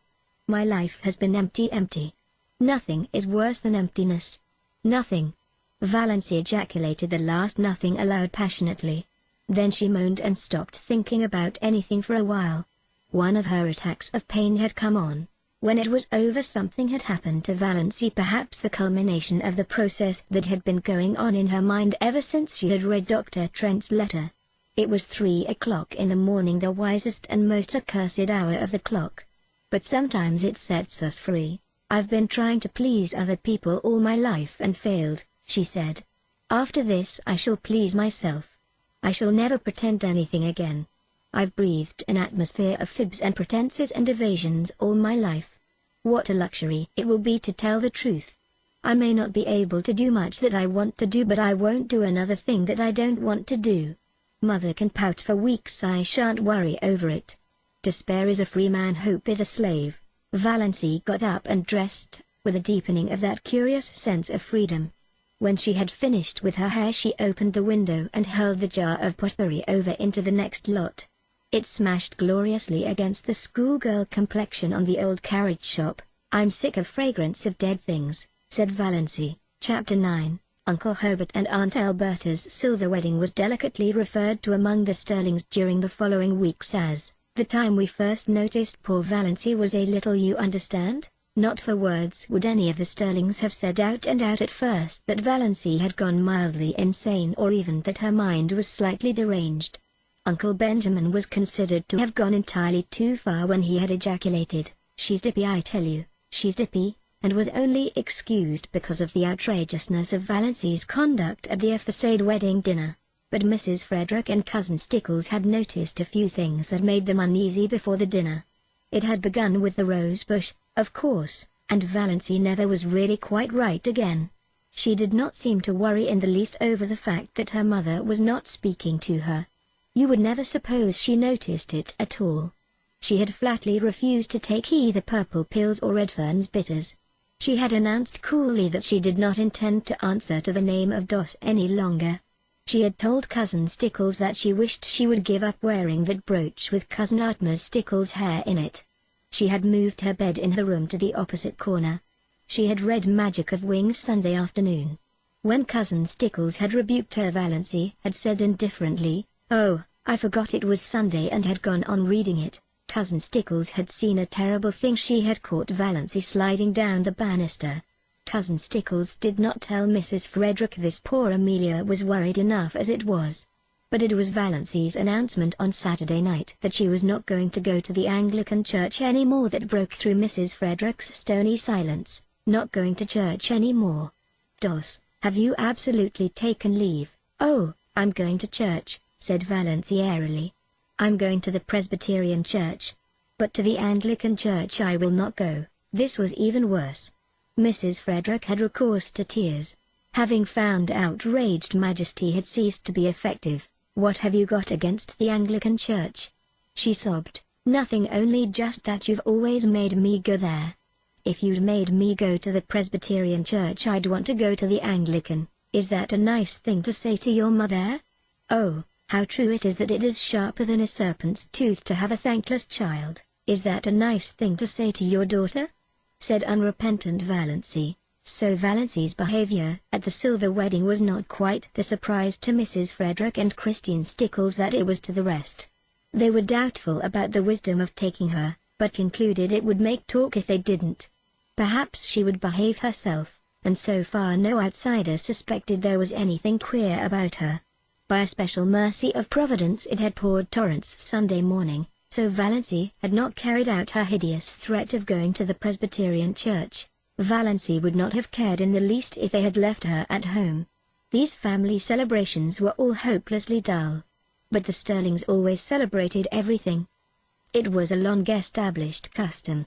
Even Mrs. Frederick gave a dinner party on her wedding anniversary, and Cousin Stickles had friends in to supper on her birthday. Valency hated these entertainments because they had to pinch and save and contrive for weeks afterwards to pay for them. But she wanted to go to the silver wedding. It would hurt Uncle Herbert's feelings if she stayed away, and she rather liked Uncle Herbert. Besides, she wanted to look over all the relatives from her new angle. It would be an excellent place to make public her Declaration of Independence if occasion offered. "Put on your brown silk dress," said Mrs. Sterling, as if there were anything else to put on. Valency had only the one festive dress, that snuffy brown silk Aunt Isabel had given her. Aunt Isabel had decreed that Valency should never wear colors. They did not become her. When she was young they allowed her to wear white, but that had been tacitly dropped for some years. Valency put on the brown silk. It had a high collar and long sleeves. She had never had a dress with low neck and elbow sleeves, although they had been worn, even in Deerwood, for over a year. But she did not do her hair pompadour. She knotted it on her neck and pulled it out over her ears. She thought it became hair, only the little knot was so absurdly small. Mrs. Frederick resented the hair but decided it was wisest to say nothing on the eve of the party. It was so important that Valency should be kept in good humor, if possible, until it was over. Mrs. Frederick did not reflect that this was the first time in her life that she had thought it necessary to consider Valency's humors. But then Valency had never been queer before. On their way to Uncle Herbert's, Mrs. Frederick and Cousin Stickles walking in front, Valency trotting meekly along behind. Roaring Abel drove past them. Drunk as usual but not in the roaring stage. Just drunk enough to be excessively polite. He raised his disreputable old tartan cap with the air of a monarch saluting his subjects and swept them a grand bow. Mrs. Frederick and Cousin Stickles dared not cut Roaring Abel altogether. He was the only person in Deerwood who could be got to do odd jobs of carpentering and repairing when they needed to be done, so it would not do to offend him. But they responded with only the stiffest, slightest of bows. Roaring Abel must be kept in his place. Valency, behind them, did a thing they were fortunately spared seeing. She smiled gaily and waved her hand to Roaring Abel. Why not? She had always liked the old sinner. He was such a jolly, picturesque, unashamed reprobate and stood out against the drab respectability of Deerwood and its customs like a flame-red flag of revolt and protest. Only a few nights ago Abel had gone through Deerwood in the wee smash, shouting oaths at the top of his stentorian voice which could be heard for miles, and lashing his horse into a furious gallop as he tore along prim, proper Elm Street, yelling and blaspheming like a fiend. Shuddered Cousin Stickles at the breakfast table. I cannot understand why the judgment of the Lord has not fallen upon that man long ere this, said Mrs. Frederick petulantly, as if she thought Providence was very dilatory and ought to have a gentle reminder. He'll be picked up dead some morning. He'll fall under his horse's hooves and be trampled to death, said Cousin Stickles reassuringly. Valency had said nothing, of course, but she wondered to herself if Roaring Abel's periodical sprees were not his futile protest against the poverty and drudgery and monotony of his existence. She went on dream sprees in her blue castle. Roaring Abel, having no imagination, could not do that. His escapes from reality had to be concrete. So she waved at him today with a sudden fellow feeling, and Roaring Abel, not too drunk to be astonished, nearly fell off his seat in his amazement. By this time they had reached Maple Avenue and Uncle Herbert's house, a large, pretentious structure peppered with meaningless bay windows and excrescent porches. A house that always looked like a stupid, prosperous, self-satisfied man with warts on his face. A house like that, said Valency solemnly, is a blasphemy. Mrs. Frederick was shaken to her soul. What had Valency said? Was it profane? Or only just queer? Mrs. Frederick took off her hat in Aunt Alberta's spare room with trembling hands. She made one more feeble attempt to avert disaster. She held Valency back on the landing as Cousin Stickles went downstairs. Won't you try to remember you're a lady? She pleaded. Oh, if there were only any hope of being able to forget it, said Valency wearily. Mrs. Frederick felt that she had not deserved this from Providence. Chapter 10. Bless this food to our use and consecrate our lives to thy service, said Uncle Herbert briskly. Aunt Wellington frowned. She always considered Herbert's graces entirely too short and flippant. A grace, to be a grace in Aunt Wellington's eyes, had to be at least 3 minutes long and uttered in an unearthly tone, between a groan and a chant. As a protest she kept her head bent a perceptible time after all the rest had been lifted. When she permitted herself to sit upright she found Valency looking at her. Ever afterwards Aunt Wellington averred that she had known from that moment that there was something wrong with Valency. In those queer, slanted eyes of hers we should always have known she was not entirely right. With eyes like that there was an odd gleam of mockery and amusement, as if Valency were laughing at her. Such a thing was unthinkable, of course. Aunt Wellington at once ceased to think it. Valency was enjoying herself. She had never enjoyed herself at a family reunion before. In social functions, as in childish games, she had only filled in. Her clan had always considered her very dull.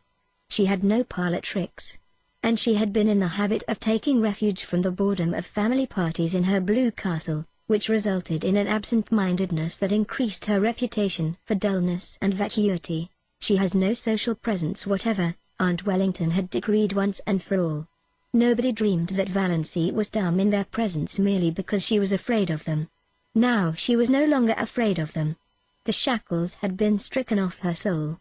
She was quite prepared to talk if occasion offered.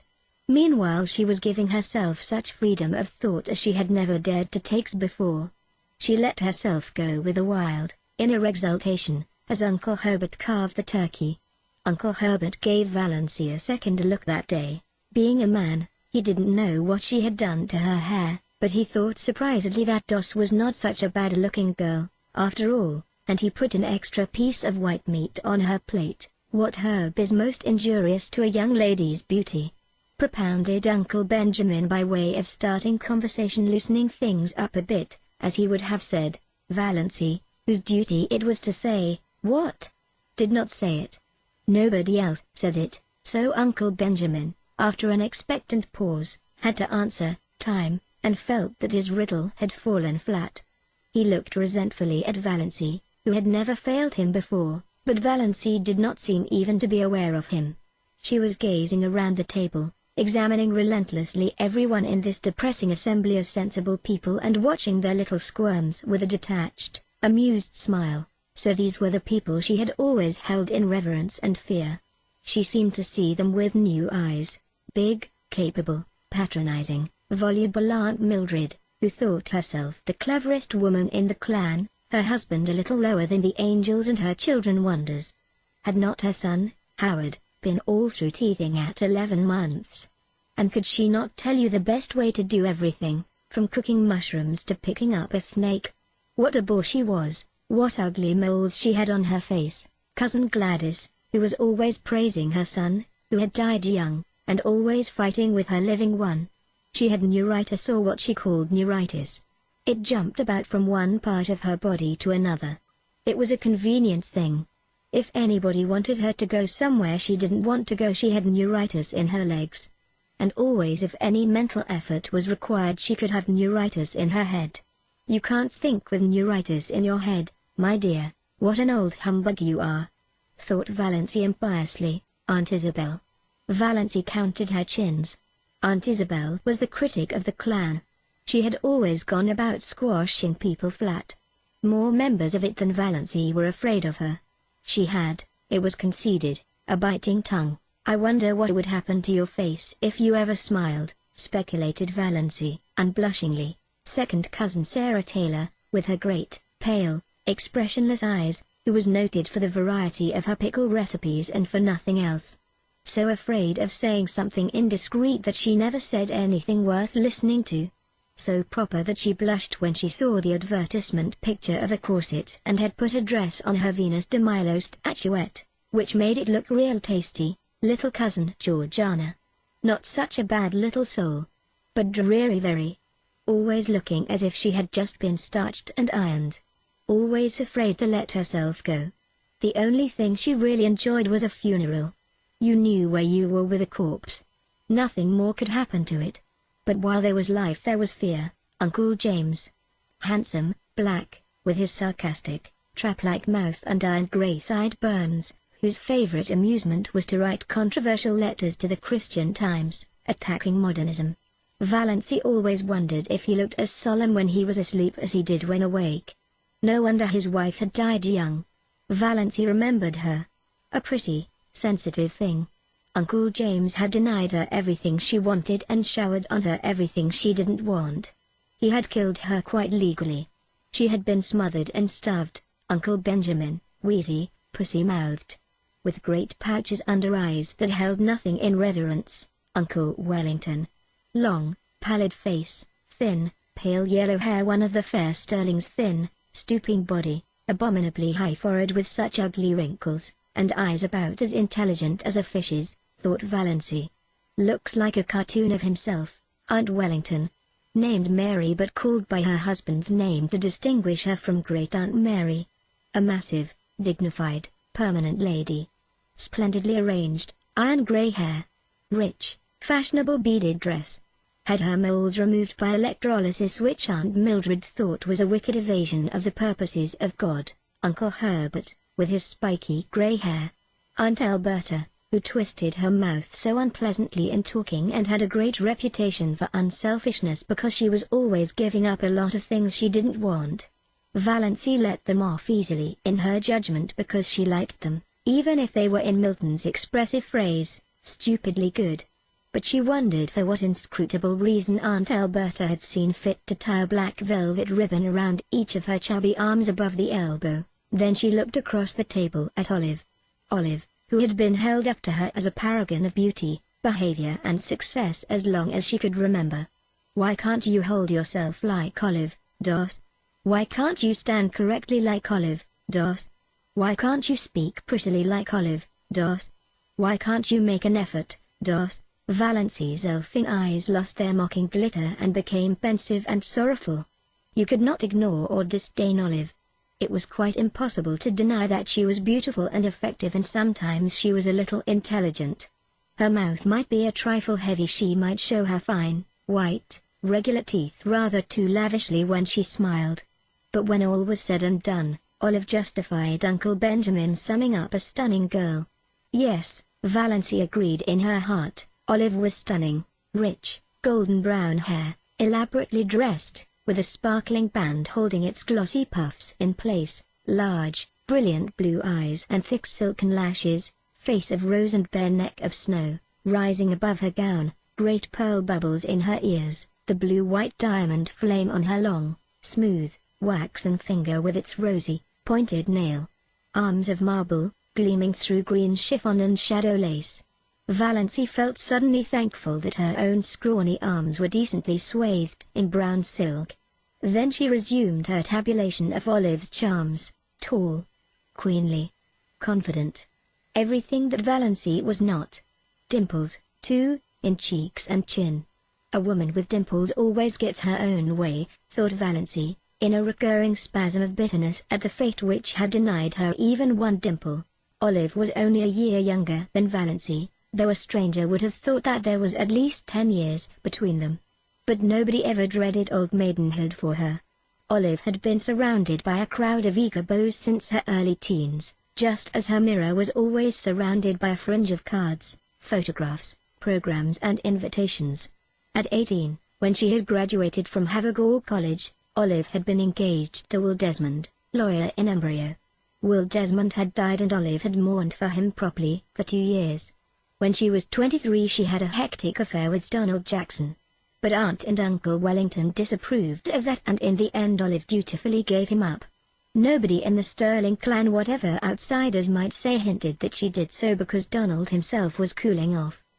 However that might be, Olive's third venture met with everybody's approval.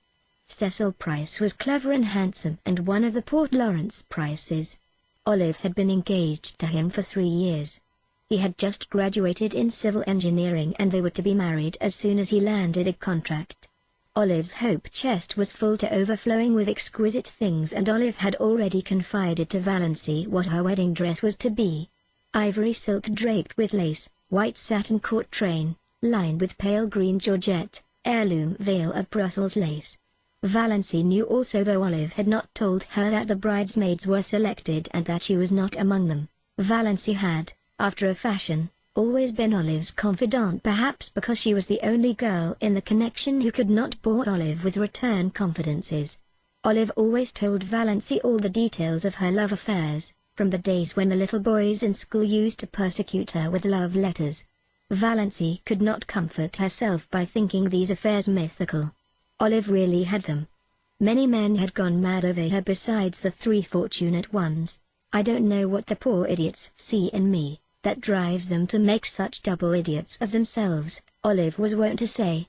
Valancy would have liked to say, I don't either, but truth and diplomacy both restrained her. She did know, perfectly well. Olive Sterling was one of the girls about whom men do go mad just as indubitably as she, Valancy, was one of the girls at whom no man ever looked twice, and yet, thought Valancy, summing her up with a new and merciless conclusiveness, she's like a dewless morning, 3 something lacking. Chapter 11. Meanwhile the dinner in its earlier stages was dragging its slow length along true to sterling form. The room was chilly, in spite of the calendar, and Aunt Alberta had the gas logs lighted. Everybody in the clan envied her those gas logs except Valency. Glorious open fires blazed in every room of her blue castle when autumnal nights were cool, but she would have frozen to death in it before she would have committed the sacrilege of a gas log.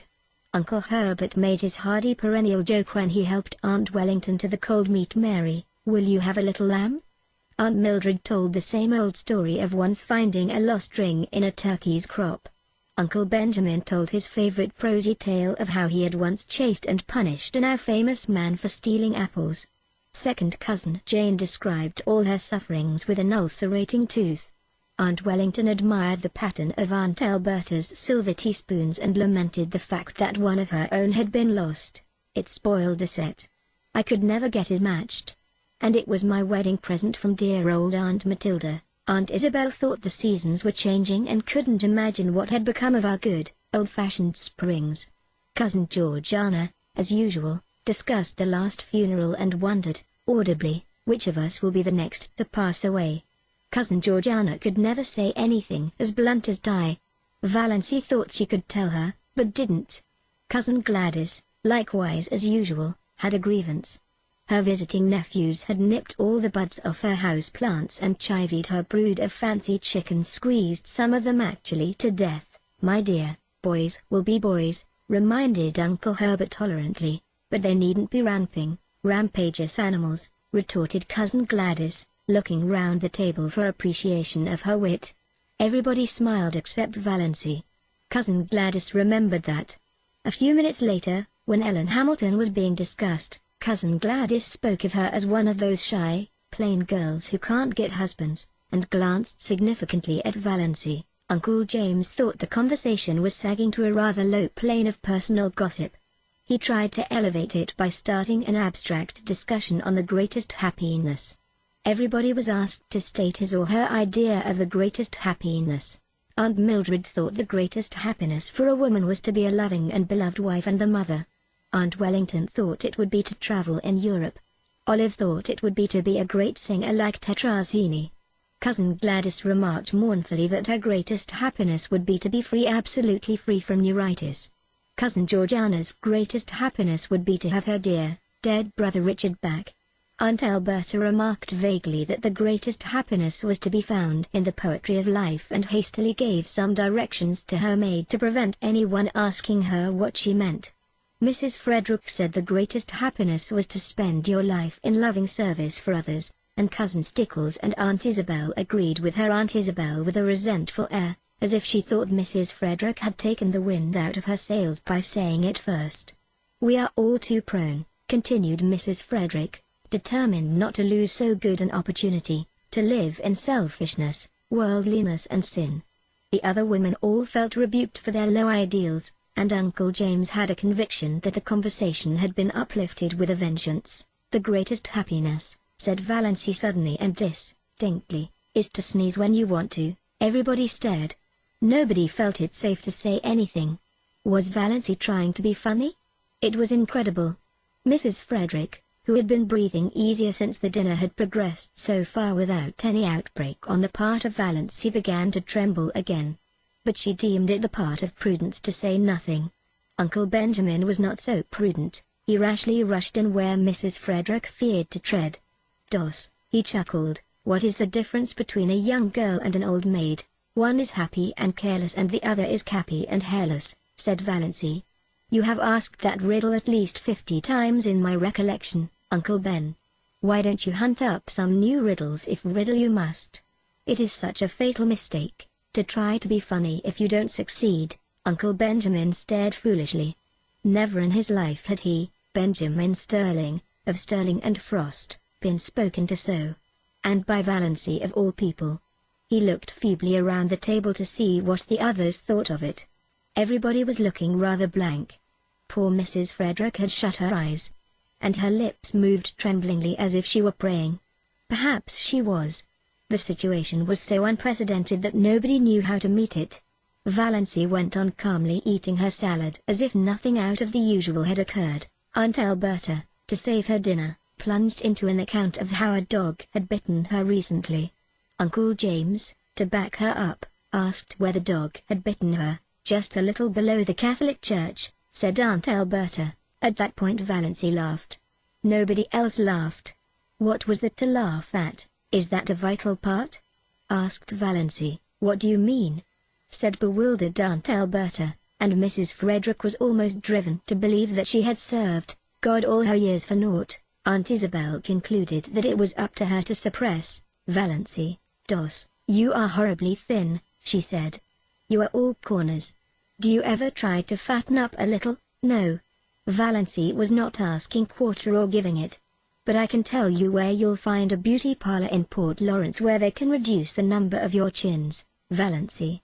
The protest was wrung from Mrs. Frederick. She meant her tone to be stately and majestic, as usual, but it sounded more like an imploring whine. "And she did not say dos, she's feverish," said Cousin Stickles to Uncle Benjamin in an agonized whisper. "We've thought she's seemed feverish for several days. She's gone dippy, in my opinion," growled Uncle Benjamin. "If not, she ought to be spanked." "Yes, spanked. You can't spank her." Cousin Stickles was much agitated. "She's 29 years old, so there is that advantage, at least, in being 29, said Valency, whose ears had caught this aside. "Dos," said Uncle Benjamin, "when I am dead you may say what you please. As long as I am alive I demand to be treated with respect." "Oh, but you know we're all dead," said Valency, "the whole Sterling clan. Some of us are buried and some aren't yet. That is the only difference."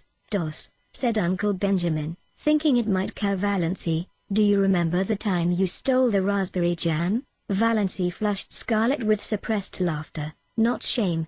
She had been sure Uncle Benjamin would drag the jam in somehow. "Of course I do," she said. "It was good jam. I've always been sorry I hadn't time to eat more of it before you found me." "Oh, look at Aunt Isabel's profile on the wall. Did you ever see anything so funny?" Everybody looked, including Aunt Isabel herself, which of course destroyed it. But Uncle Herbert said kindly, I wouldn't eat any more if I were you, Dos. It isn't that I grudge it, but don't you think it would be better for yourself? Your stomach seems a little out of order." "Don't worry about my stomach, old dear," said Valency. "It is all right. I'm going to keep right on eating. It's so seldom I get the chance of a satisfying meal." It was the first time anyone had been called old dear in Deerwood. The Sterlings thought Valency had invented the phrase and they were afraid of her from that moment. There was something so uncanny about such an expression. But in poor Mrs. Frederick's opinion the reference to a satisfying meal was the worst thing Valency had said yet. Valency had always been a disappointment to her. Now she was a disgrace. She thought she would have to get up and go away from the table. Yet she dared not leave Valency there. Aunt Alberta's maid came in to remove the salad plates and bring in the dessert. It was a welcome diversion. Everybody brightened up with a determination to ignore Valency and talk as if she wasn't there. Uncle Wellington mentioned Barney Snaith. Eventually somebody did mention Barney Snaith at every Sterling function, Valency reflected. Whatever he was an individual that could not be ignored. She resigned herself to listen. There was a subtle fascination in the subject for her, though she had not yet faced this fact. She could feel her pulses beating to her fingertips. Of course they abused him. Nobody ever had a good word to say of Barney Snaith. All the old, wild tales were canvassed, the defaulting cashier, counterfeiter and fiddle murderer and hiding legends were thrashed out. Uncle Wellington was very indignant that such a creature should be allowed to exist at all in the neighborhood of Deerwood. He didn't know what the police at Port Lawrence were thinking of. Everybody would be murdered in their bed some night. It was a shame that he should be allowed to be at large after all that he had done. "What has he done?" asked Valency suddenly. Uncle Wellington stared at her, forgetting that she was to be ignored. Done. He's done everything." "What has he done?" repeated Valency inexorably. "What do you know that he has done? You're always running him down, and what has ever been proved against him?" "I don't argue with women," said Uncle Wellington. "And I don't need proof. When a man hides himself up there on an island in Muskoka, year in and year out, and nobody can find out where he came from or how he lives, or what he does there, That's proof enough. Find a mystery and you find a crime, the very idea of a man named Snaith," said second cousin, Sarah. "Why, the name itself is enough to condemn him. I wouldn't like to meet him in a dark lane," shivered cousin Georgiana. "What do you suppose he would do to you?" asked Valency. "Murder me," said cousin Georgiana solemnly. "Just for the fun of it?" suggested Valency. "Exactly," said cousin Georgiana unsuspiciously. "When there is so much smoke there must be some fire. I was afraid he was a criminal when he came here first. I felt he had something to hide. I am not often mistaken in my intuitions. Criminal? Of course he's a criminal," said Uncle Wellington. Nobody doubts it, glaring at Valency. "Why, they say he served a term in the penitentiary for embezzlement." "I don't doubt it. And they say he's in with the gang that are perpetrating all those bank robberies round the country." "Who say?" asked Valency. Uncle Wellington knotted his ugly forehead at her. What had got into this confounded girl, anyway? He ignored the question. "He has the identical look of a jailbird," snapped Uncle Ben. "Jamin. I noticed it the first time I saw him. A fellow by the hand of nature marked, quoted and sighed to do a deed of shame," declaimed Uncle James. He looked enormously pleased over the managing to work that quotation in at last. He had been waiting all his life for the chance. "One of his eyebrows is an arch and the other is a triangle," said Valency.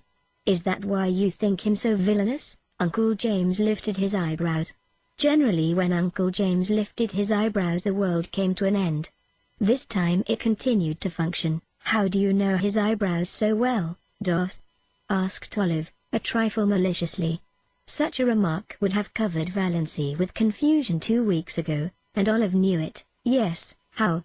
demanded Aunt Wellington. "I've seen him twice and I looked at him closely," said Valency composedly. "I thought his face the most interesting one I ever saw. There is no doubt there is something fishy in the creature's past life," said Olive, who began to think she was decidedly out of the conversation, which had centered so amazingly around Valency. "But he can hardly be guilty of everything he's accused of, you know." Valency felt annoyed with Olive. Why should she speak up in even this qualified defense of Barney Snaith? What had she to do with him?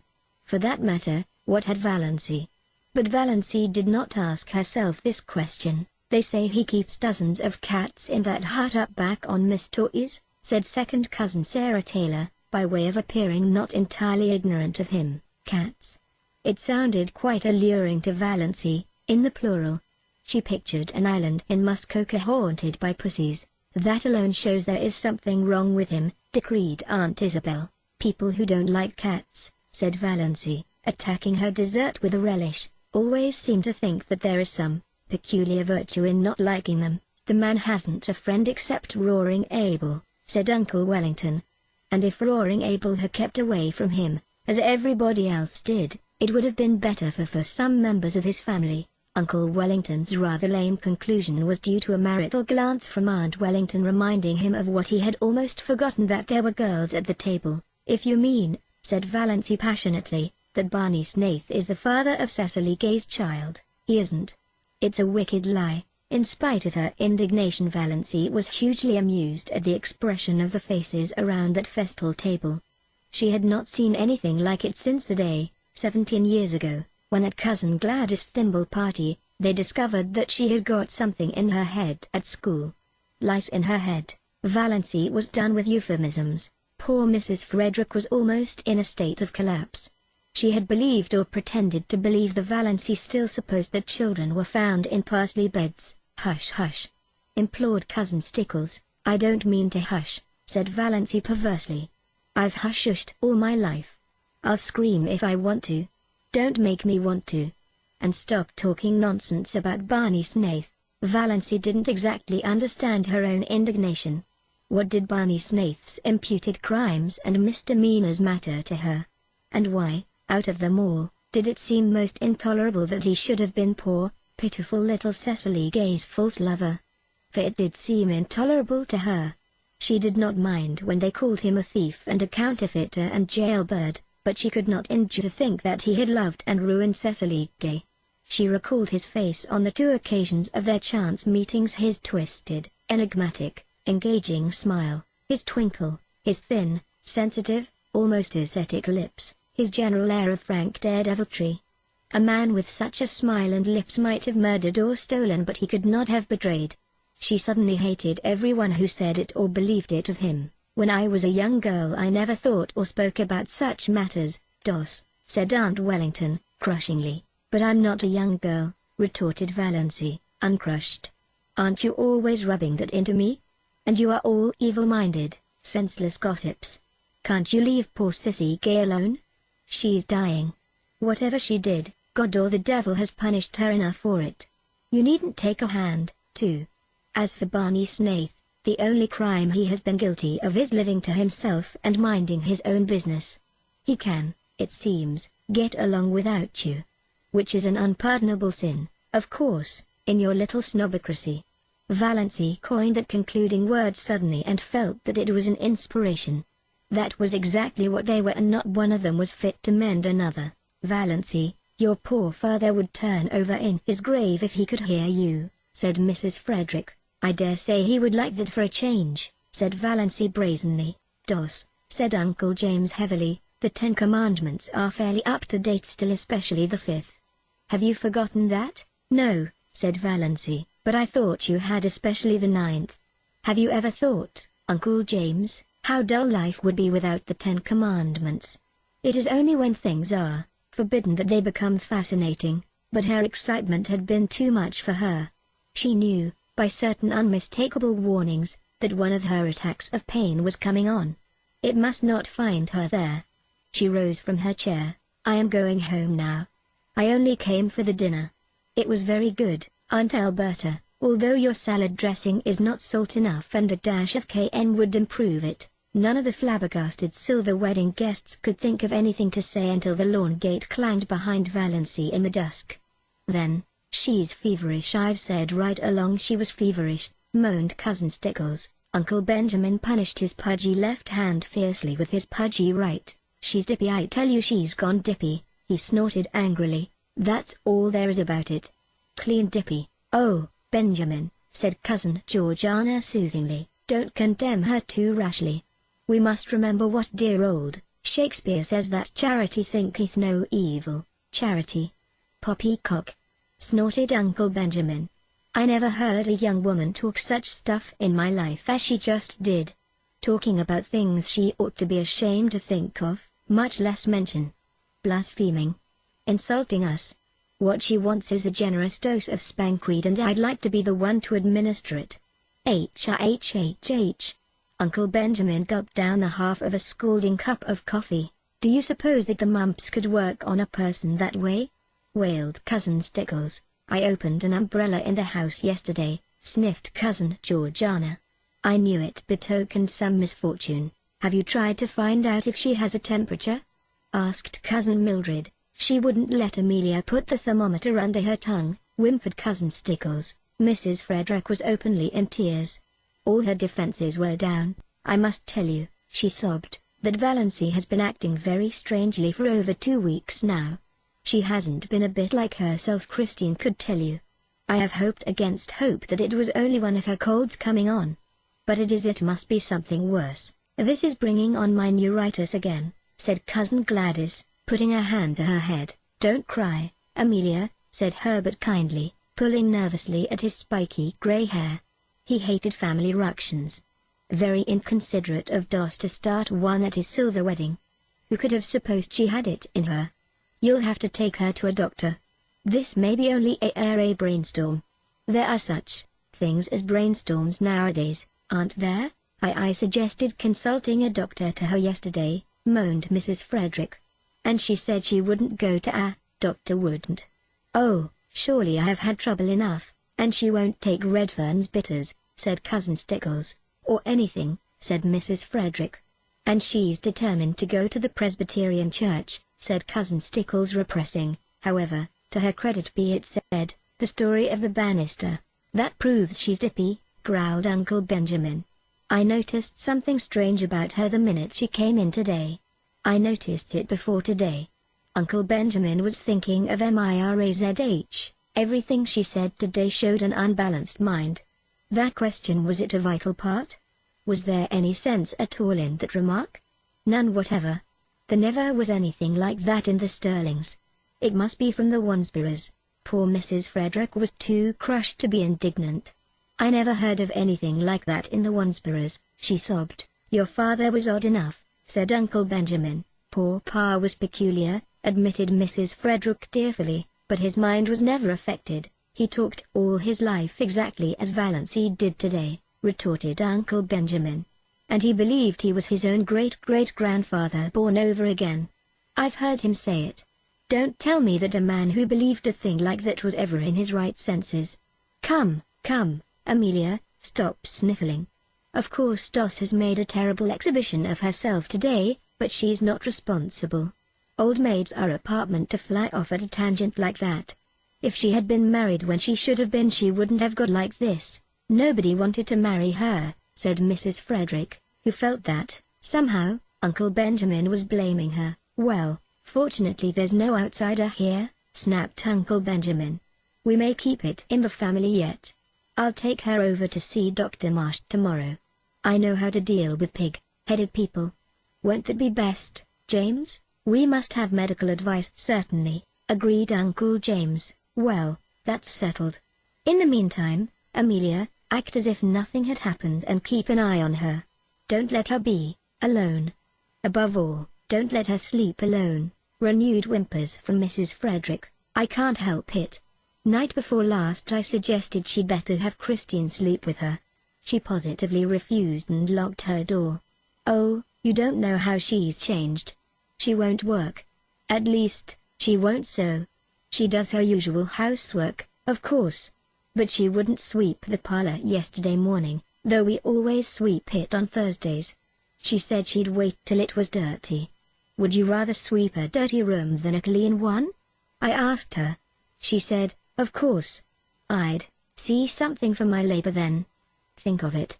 Uncle Benjamin thought of it. The jar of potpourri. Cousin Stickles pronounced it as spelled has disappeared from her room. I found the pieces in the next lot. She won't tell us what happened to it. I should never have dreamed it of Doss, said Uncle Herbert. She has always seemed such a quiet, sensible girl. A bit backward but sensible. The only thing you can be sure of in this world is the multiplication table, said Uncle James, feeling cleverer than ever. Well, let's cheer up, suggested Uncle Benjamin. Why are chorus girls like fine stock raisers? Why? Asked Cousin Stickles, since it had to be asked and Valancy wasn't there to ask it. Like to exhibit calves, chuckled Uncle Benjamin. Cousin Stickles thought Uncle Benjamin a little indelicate. Before Olive, too. But then, he was a man. Uncle Herbert was thinking that things were rather dull now that Doss had gone. Chapter 12. Valancy hurried home through the faint blue twilight. Hurried too fast perhaps.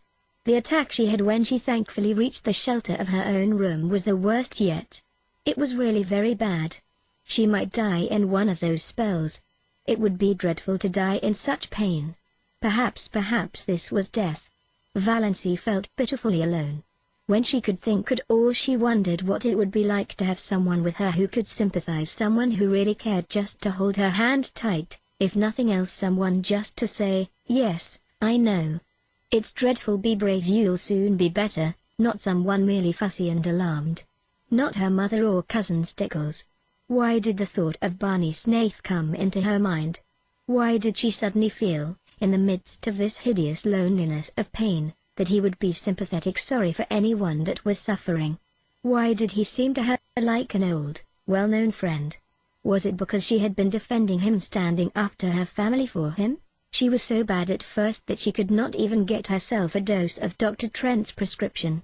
But eventually she managed it, and soon after relief came. The pain left her and she lay on her bed, spent, exhausted, in a cold perspiration.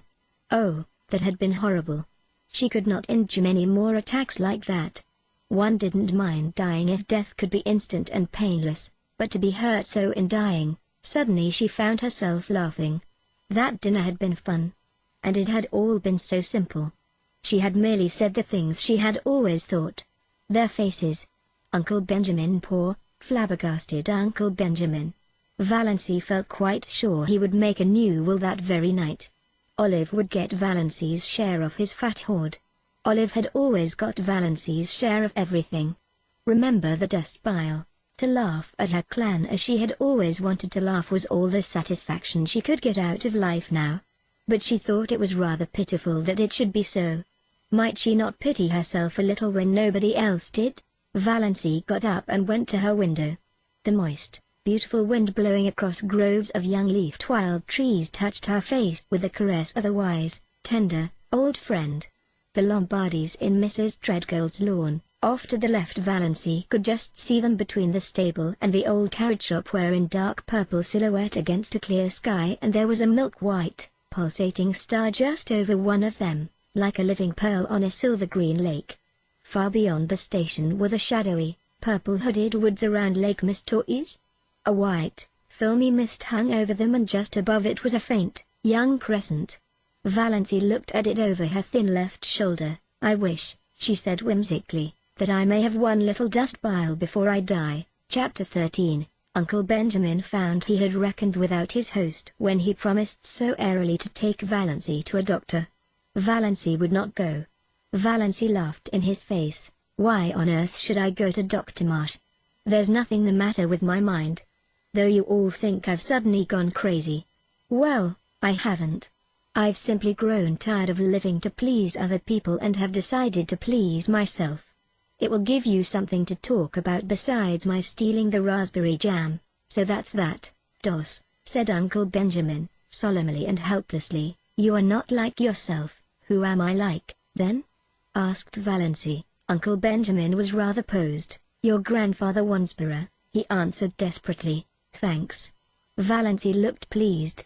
"That's a real compliment. I remember Grandfather Wansborough. He was one of the few human beings I have known, almost the only one. Now, it is of no use to scold or entreat or command, Uncle Benjamin, or exchange anguished glances with Mother and Cousin Stickles. I am not going to any doctor. And if you bring any doctor here, I won't see him. So what are you going to do about it?" "What indeed?" It was not seemly or even possible to hail Valency doctorwards by physical force. And in no other way could it be done, seemingly.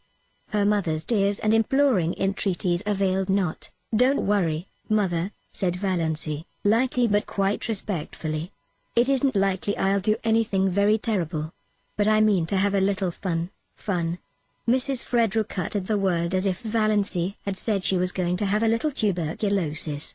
Olive, sent by her mother to see if she had any influence over Valency, came away with flushed cheeks and angry eyes. She told her mother that nothing could be done with Valency. After she, Olive, had talked to her just like a sister, tenderly and wisely, all Valency had said, narrowing her funny eyes to mere slips, was, "I don't show my gums when I laugh," more as if she were talking to herself than to me. "Indeed, Mother, all the time I was talking to her she gave me the impression of not really listening. And that wasn't all. When I finally decided that what I was saying had no influence over her, I begged her, when Cecil came next week, not to say anything queer before him, at least." "Mother, what do you think she said?" "I'm sure I can't imagine," groaned Aunt Wellington, prepared for anything. "She said, 'I'd rather like to shock Cecil. His mouth is too red for a man's.' Mother, I can never feel the same to Valency again. Her mind is affected, Olive," said Aunt Wellington solemnly. "You must not hold her responsible for what she says." When Aunt Wellington told Mrs. Frederick what Valency had said to Olive, Mrs. Frederick wanted Valency to apologize. "You made me apologize to Olive 15 years ago for something I didn't do," said Valency. "That old apology will do for now." Another solemn family conclave was held. They were all there except Cousin Gladys, who had been suffering such tortures of neuritis in her head ever since poor Dos went queer that she couldn't undertake any responsibility. They decided, that is, they accepted a fact that was thrust in their faces, that the wisest thing was to leave Valency alone for a while, give her her head as Uncle Benjamin expressed it, keep a careful eye on her but let her pretty much alone. The term of watchful waiting had not been invented then, but that was practically the policy Valency's distracted relatives decided to follow. "We must be guided by developments," said Uncle Benjamin. It is solemnly easier to scramble eggs than unscramble them. Of course, if she becomes violent, Uncle James consulted Dr. Ambrose Marsh. Dr. Ambrose Marsh approved their decision. He pointed out to irate Uncle James who would have liked to lock Valancy up somewhere, out of hand, that Valancy had not, as yet, really done or said anything that could be construed as proof of lunacy, and without proof you cannot lock people up in this degenerate age. Nothing that Uncle James had reported seemed very alarming to Dr. Marsh, who put up his hand to conceal a smile several times. But then he himself was not a Sterling, and he knew very little about the old Valancy. Uncle James stalked out and drove back to Deerwood, thinking that Ambrose Marsh wasn't much of a doctor, after all, and that Adelaide Sterling might have done better for herself. Chapter 14. Life cannot stop because tragedy enters it. Meals must be made ready though a sun dies, and porches must be repaired even if your only daughter is going out of her mind. Mrs. Frederick, in her systematic way, had long ago appointed the second week in June for the repairing of the front porch, the roof of which was sagging dangerously. Roaring Abel had been engaged to do it many moons before, and Roaring Abel promptly appeared on the morning of the first day of the second week, and fell to work. Of course he was drunk. Roaring Abel was never anything but drunk. But he was only in the first stage, which made him talkative and genial. The odor of whiskey on his breath nearly drove Mrs. Frederick and Cousin Stickles wild at dinner. Even Valancy, with all her emancipation, did not like it. But she liked Abel, and she liked his vivid, eloquent talk, and after she washed the dinner dishes she went out and sat on the steps and talked to him.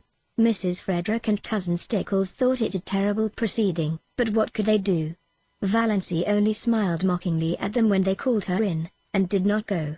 It was so easy to defy once you got started. The first step was the only one that really counted. They were both afraid to say anything more to her lest she might make a scene before Roaring Abel, who would spread it all over the country with his own characteristic comments and exaggerations. It was too cold a day, in spite of the June sunshine, for Mrs. Frederick to sit at the dining room window and listen to what was said. She had to shut the window, and Valancy and Roaring Abel had their talk to themselves. But if Mrs. Frederick had known what the outcome of that talk was to be, she would have prevented it. If the porch was never repaired, Valancy sat on the steps, defiant of the chill breeze of this cold June which has made Aunt Isabel aver the seasons were changing. She did not care whether she caught a cold or not. It was delightful to sit there in that cold, beautiful, fragrant world and feel free. She filled her lungs with the clean, lovely wind and held out her arms to it and let it tear her hair to pieces while she listened to Roaring Abel, who told her his troubles between intervals of hammering gaily in time to his Scotch songs. Valancy liked to hear him. Every stroke of his hammer fell true to the note. Old Abel Gay, in spite of his 70 years, was handsome still, in a stately, patriarchal manner. His tremendous beard, falling down over his blue flannel shirt, was still a flaming, untouched red, though his shock of hair was white as snow, and his eyes were a fiery, youthful blue. His enormous, reddish-white eyebrows were more like moustaches than eyebrows. Perhaps this was why he always kept his upper lip scrupulously shaved. His cheeks were red and his nose ought to have been, but it wasn't. It was a fine, upstanding, aquiline nose, such as the noblest Roman of them all might have rejoiced in. Abel was 6'2" in his stockings, broad-shouldered, lean-hipped. In his youth he had been a famous lover, finding all women too charming to bind himself to one. His years had been a wild, colorful panorama of follies and adventures, gallantries, fortunes and misfortunes. He had been 45 before he married a pretty slip of a girl whom his goings-on killed in a few years. Abel was piously drunk at her funeral and insisted on repeating the 55th chapter of Isaiah. Abel knew most of the Bible and all the Psalms by heart, while the minister, whom he disliked, prayed or tried to pray. Thereafter his house was run by an untidy old cousin who cooked his meals and kept things going after a fashion. In this unpromising environment little Cecilia Gay had grown up. Valancy had known Cissy Gay fairly well in the democracy of the public school, though Cissy had been 3 years younger than she. After they left school their paths diverged and she had seen nothing of her. Old Abel was a Presbyterian. That is, he got a Presbyterian preacher to marry him, baptize his child and bury his wife, and he knew more about Presbyterian theology than most ministers, which made him a terror to them in arguments. But Roaring Abel never went to church. Every Presbyterian minister who had been in Deerwood had tried his hand once at reforming Roaring Abel. But he had not been pestered of late. Reverend Mr. Bentley had been in Deerwood for 8 years, but he had not sought out Roaring Abel since the first 3 months of his pastorate. He had called on Roaring Abel then and found him in the theological stage of drunkenness which always followed the sentimental maudlin one, and preceded the roaring, blasphemous one. The eloquently prayerful one, in which he realized himself temporarily and intensely as a sinner in the hands of an angry God, was the final one. Abel never went beyond it. He generally fell asleep on his knees and awakened sober, but he had never been dead drunk in his life. He told Mr. Bentley that he was a sound Presbyterian and sure of his election.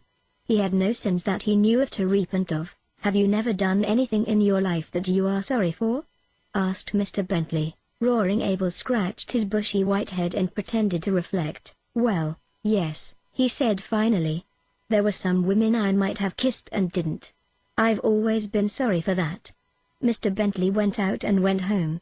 Abel had seen that Sissy was properly baptized, jovially drunk at the same time himself.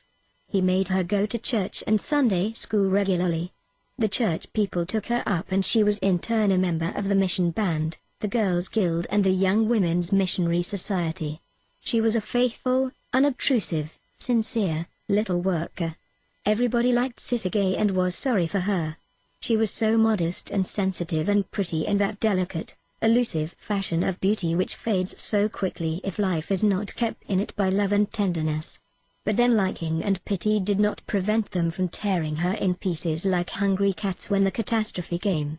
4 years previously Sissy Gay had gone up to a Muskoka hotel as a summer waitress. And when she had come back in the fall she was a changed creature. She hid herself away and went nowhere. The reason soon leaked out and scandal raged. That winter Sissy's baby was born. Nobody ever knew who the father was. Cecily kept her poor pale lips tightly locked on her sorry secret. Nobody dared ask Roaring Abel any questions about it.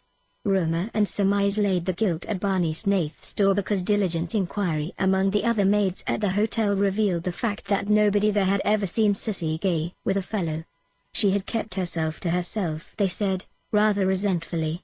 Too good for our dances. And now look, the baby had lived for a year. After its death Sissy faded away. 2 years ago Dr. Marsh had given her only 6 months to live. Her lungs were hopelessly diseased. But she was still alive. Nobody went to see her. Women would not go to Roaring Abel's house. Mr. Bentley had gone once, when he knew Abel was away, but the dreadful old creature who was scrubbing the kitchen floor told him Sissy wouldn't see anyone. The old cousin had died and Roaring Abel had 2 or 3 disreputable housekeepers, the only kind who could be prevailed on to go to a house where a girl was dying of consumption. But the last one had left and Roaring Abel had now no one to wait on Sissy and do for him. This was the burden of his plain to Valency, and he condemned the hypocrites of Deerwood and its surrounding communities with some rich, meaty oaths that happened to reach Cousin Stickle's ears as she passed through the hall and nearly finished the poor lady. Was Valency listening to that? Valency hardly noticed the profanity.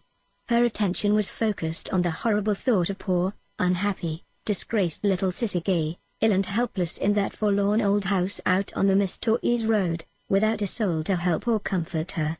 And this in a nominally Christian community in the year of grace 19 and some odd. Do you mean to say that Sissy is all alone there now, with nobody to do anything for her? Nobody? Oh, she can move about a bit and get a bite and sup when she wants it. But she can't work. It's dead hard for a man to work hard all day and go home at night tired and hungry and cook his own meals. Sometimes I'm sorry I kicked old Rachel, Edward's out. Abel described Rachel picturesquely. Her face looked as if it had wore out 100 bodies. And she moped. Talk about temper. Temper's nothing to moping. She was too slow to catch worms, and dirty -D dirty. I ain't unreasonable. I know a man has to eat his pecks before he dies, but she went over the limit. What do ye suppose I saw that lady do? She'd made some pumpkin jam, had it on the table in glass jars with the drops off. The dog got up on the table and stuck his paw into one of them. What did she do? She just took hold of the dog and wrung the syrup off his paw back into the jar. Then screwed the top on and set it in the pantry. I sets open the door and says to her, "Go." The dame went, and I fired the jars of pumpkin after her, 2 at a time. Thought I'd die laughing to see old Rachel run with them pumpkin jars raining after her.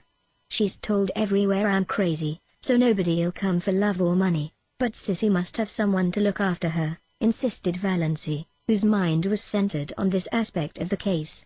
She did not care whether Roaring Abel had anyone to cook for him or not. But her heart was wrung for Cecilia Gay. Oh, she gets on. Barney Snaith always drops in when he's passing and does anything she wants done. Brings her oranges and flowers and things. There's a Christian for you. Yet that sanctimonious, sniveling parcel of St. Andrew's people wouldn't be seen on the same side of the road with him.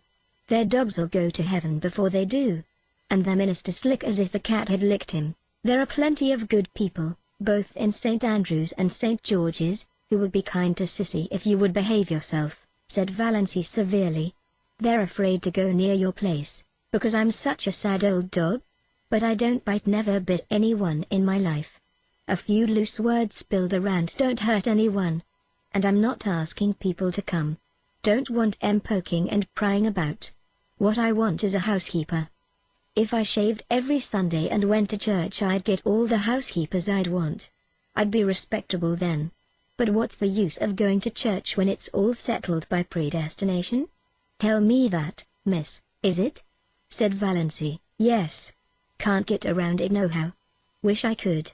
I don't want either heaven or hell for steady. Wish a man could have 'em mixed in equal proportions. Isn't that the way it is in this world?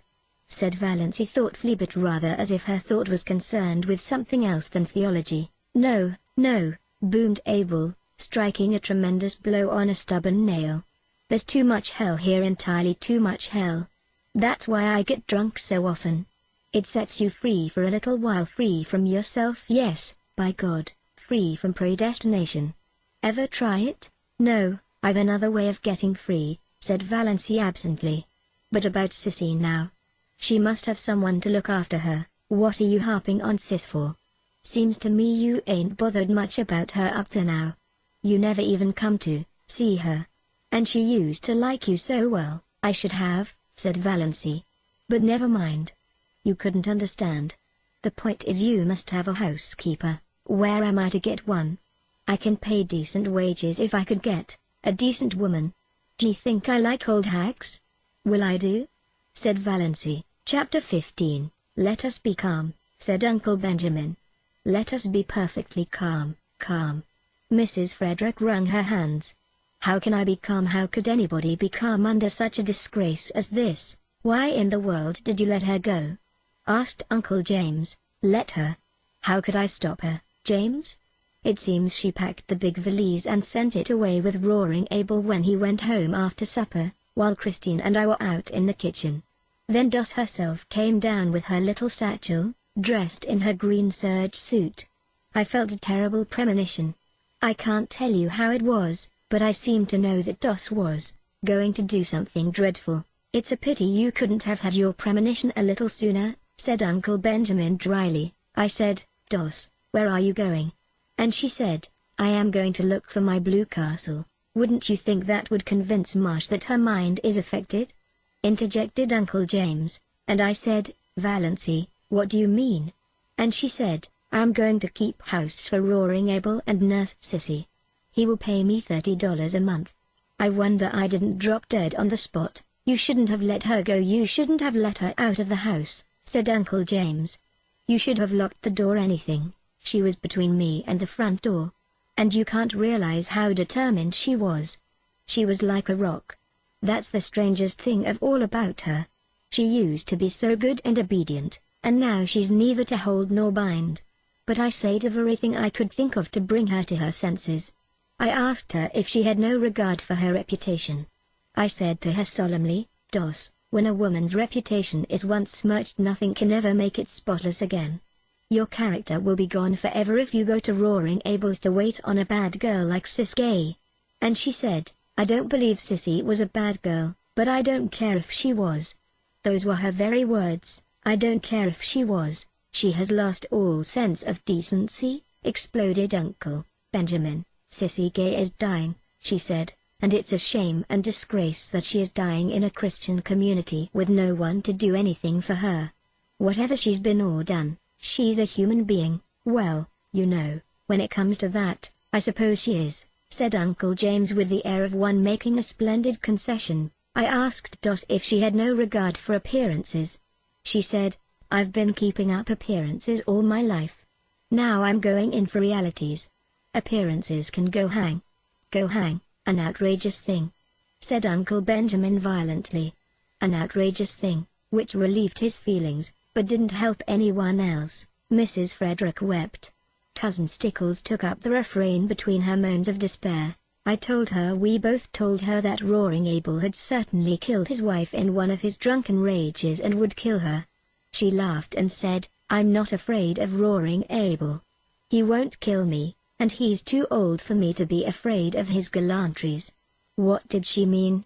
What are gallantries? Mrs. Frederick saw that she must stop crying if she wanted to regain control of the conversation. I said to her, Valency, if you have no regard for your own reputation and your family's standing, have you none for my feelings? She said, none. Just like that, none. Insane people never do have any regard for other people's feelings, said Uncle Benjamin. That's one of the symptoms. I broke out into tears then, and she said, come now, Mother, be a good sport. I'm going to do an act of Christian charity, and as for the damage it will do my reputation, why, you know I haven't any matrimonial chances anyhow, so what does it matter? And with that she turned and went out. The last words I said to her, said Cousin Stickles pathetically, were, who'll rub my back at nights now? And she said but no, I cannot repeat it. Nonsense, said Uncle Benjamin. Out with it.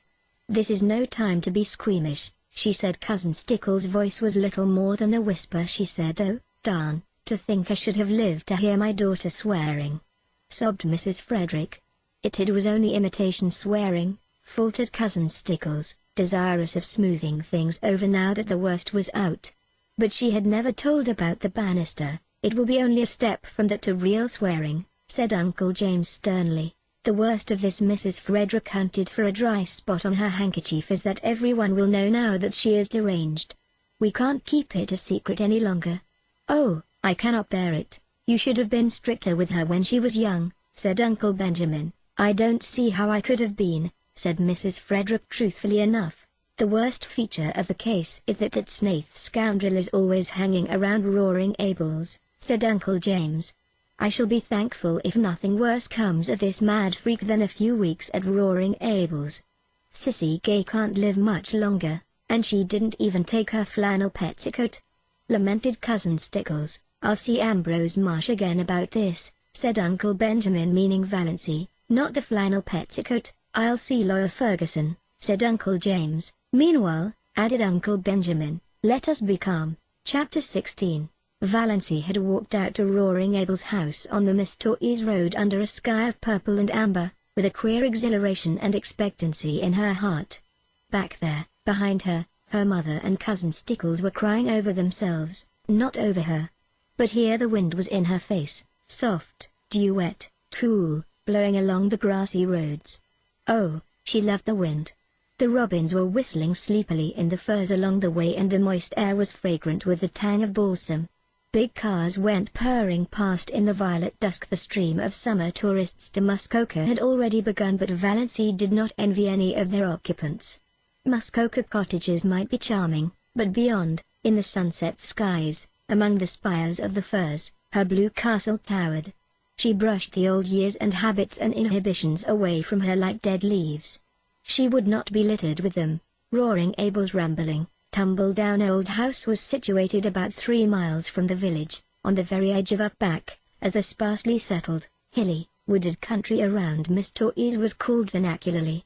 It did not, it must be confessed, look much like a blue castle.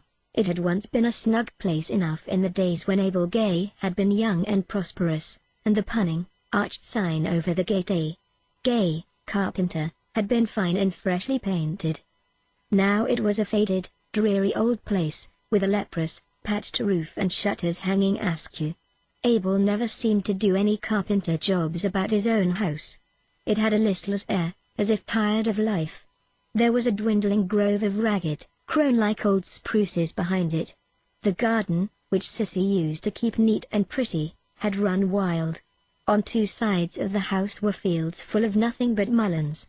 Behind the house was a long stretch of useless barrens, full of scrub pines and spruces, with here and there a blossoming bit of wild cherry, running back to a belt of timber on the shores of Lake Mistois, 2 miles away.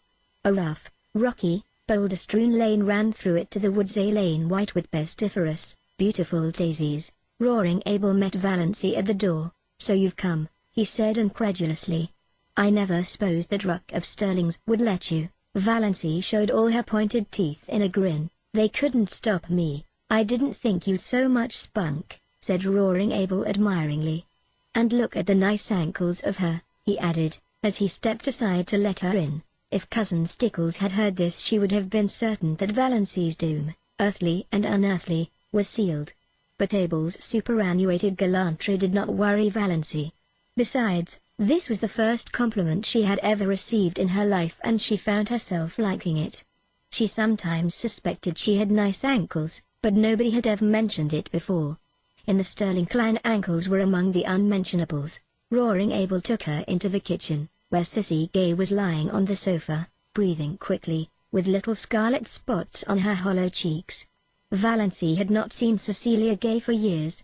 Then she had been such a pretty creature, a slight blossom-like girl, with soft, golden hair, clear-cut, almost waxen features, and large, beautiful blue eyes. She was shocked at the change in her. Could this be sweet Sissy, this pitiful little thing that looked like a tired broken flower? She had wept all the beauty out of her eyes, they looked too big, enormous in her wasted face. The last time Valancy had seen Cecilia Gay, those faded, piteous eyes had been limpid, shadowy blue pools aglow with mirth. The contrast was so terrible that Valancy's own eyes filled with tears. She knelt down by Sissy and put her arms about her. "Sissy dear, I've come to look after you. I'll stay with you till as long as you want me." "Oh." Sissy put her thin arms about Valancy's neck. "Oh, will you? It's been so lonely. I can wait on myself, but it's been so lonely. It would just be like heaven to have someone here like you. You were always so sweet to me long ago." Valancy held Sissy close. She was suddenly happy. Here was someone who needed her, someone she could help. She was no longer a superfluity.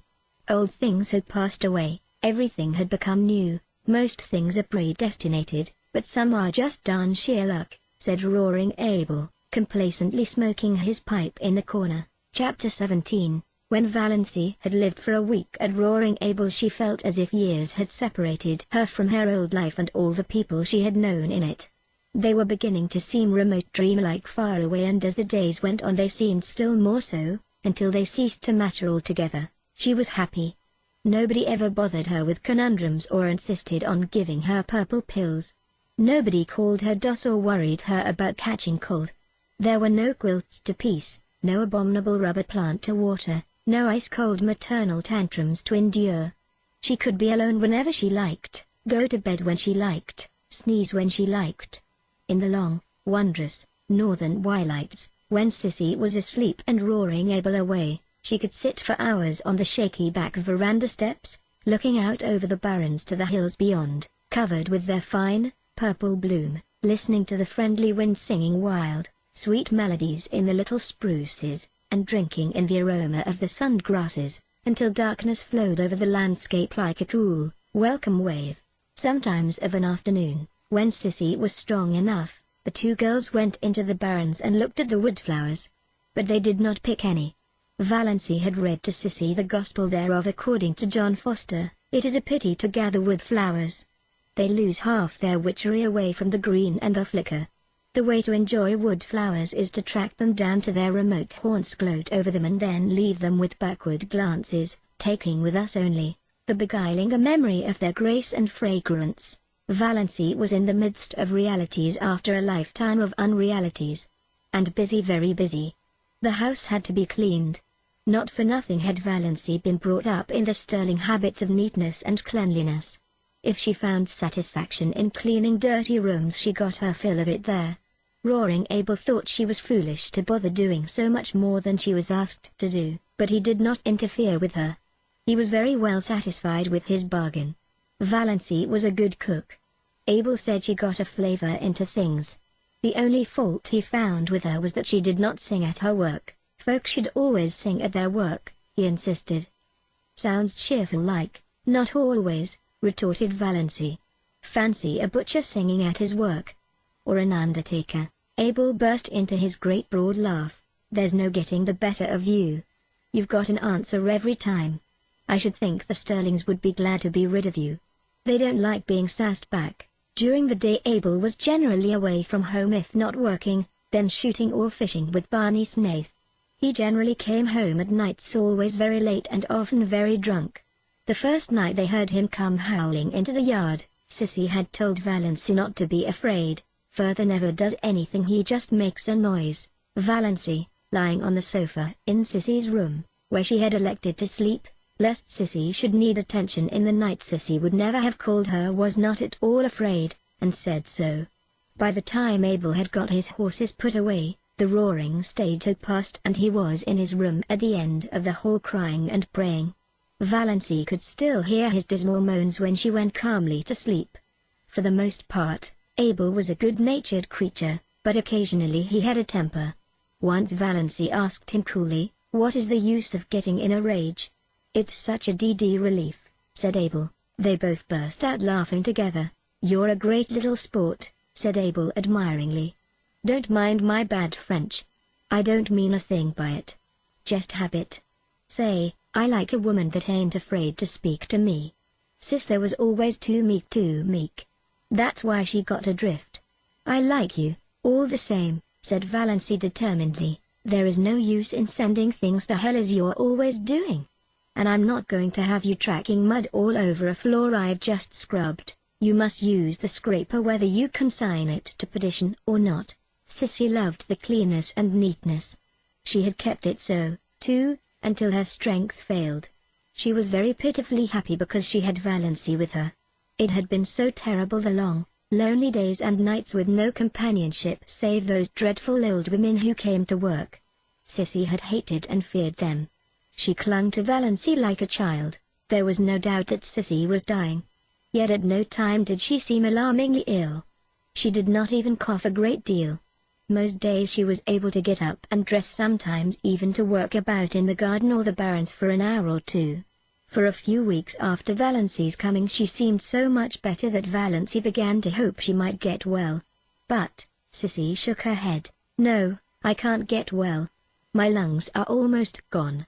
And I don't want to. I'm so tired, Valency. Only dying can rest me. But it's lovely to have you here. You'll never know how much it means to me. But Valency, you work too hard. You don't need to. Father only wants his meals cooked. I don't think you are strong yourself. You turn so pale sometimes. And those drops you take. Are you well, dear?" "I'm all right," said Valency lightly. She would not have Sissy worried. "And I'm not working hard. I'm glad to have some work to do, something that really wants to be done." Then Sissy slipped her hand wistfully into Valency's. "Don't let's talk any more about my being sick. Let's just forget it. Let's pretend I'm a little girl again and you have come here to play with me. I used to wish that long ago, wish that you could come. I knew you couldn't, of course. But how I did wish it. You always seemed so different from the other girls, so kind and sweet, and as if you had something in yourself nobody knew about, some dear, pretty secret. Had you, Valency?" "I had my blue castle," said Valency, laughing a little.